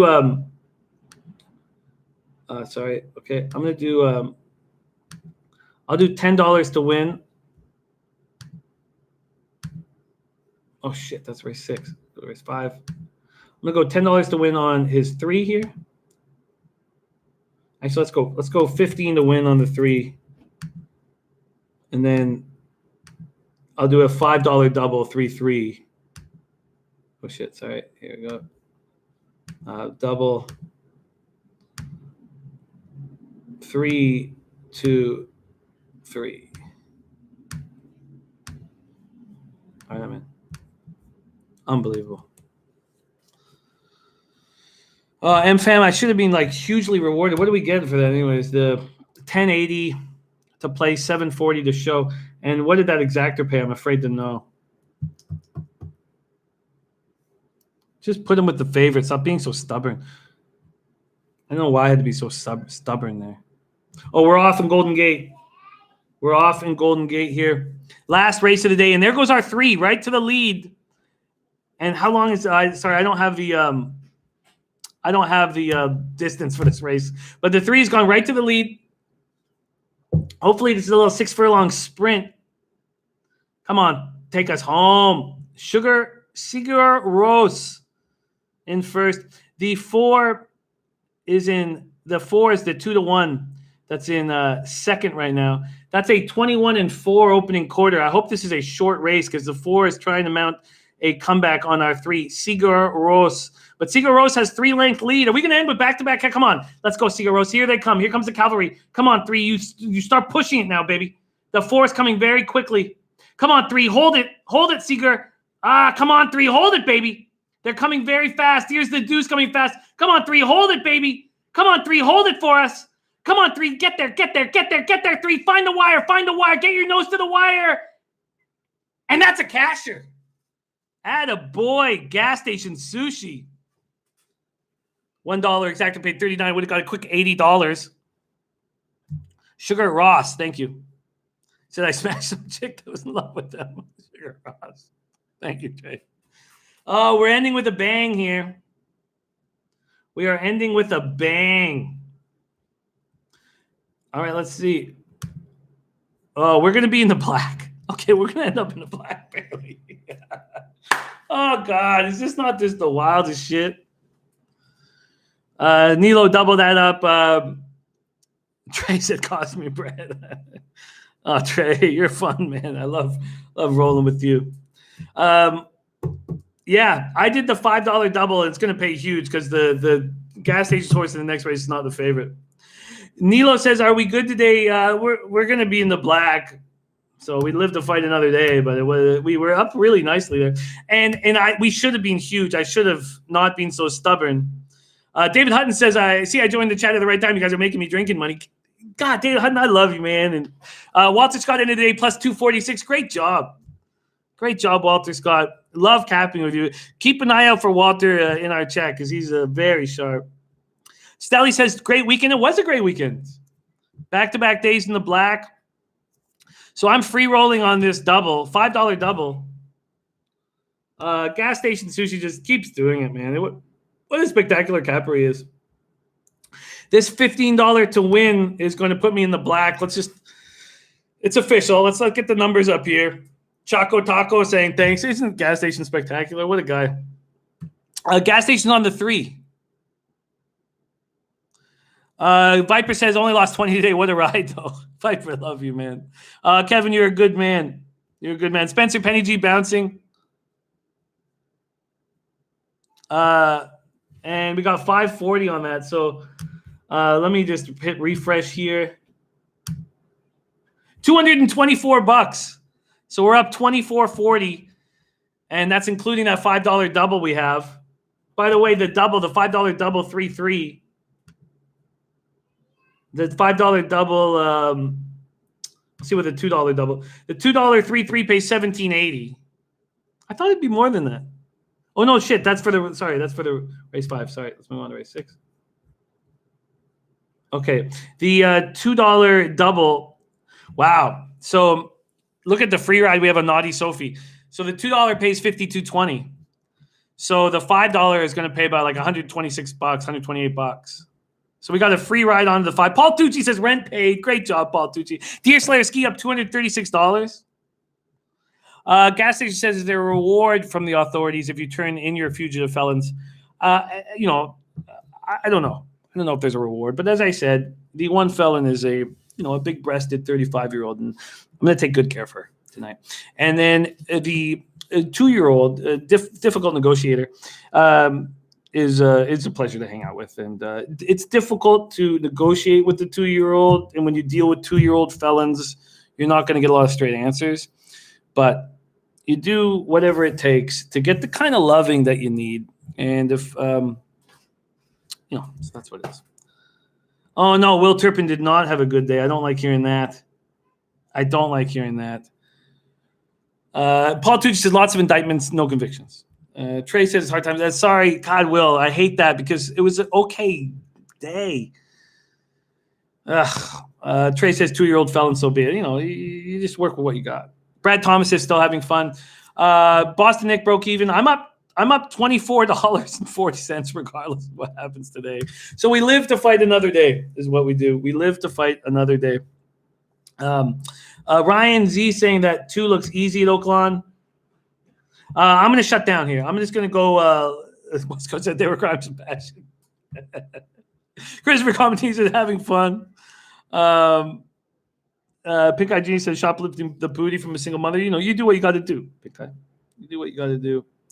And Big Tina was a big winner today for the Rainbow Six. 6 is 6. By the way, the Rainbow Six paid $192,000. Jesus. Because of Rainbow Tina. Skywalker, God bless you. Gas Station Sushi, much love to you. West Coast. Nilo said we could get 2 Swiss Chalet meals for that profit today. You know we got Swiss Chalet in front of us.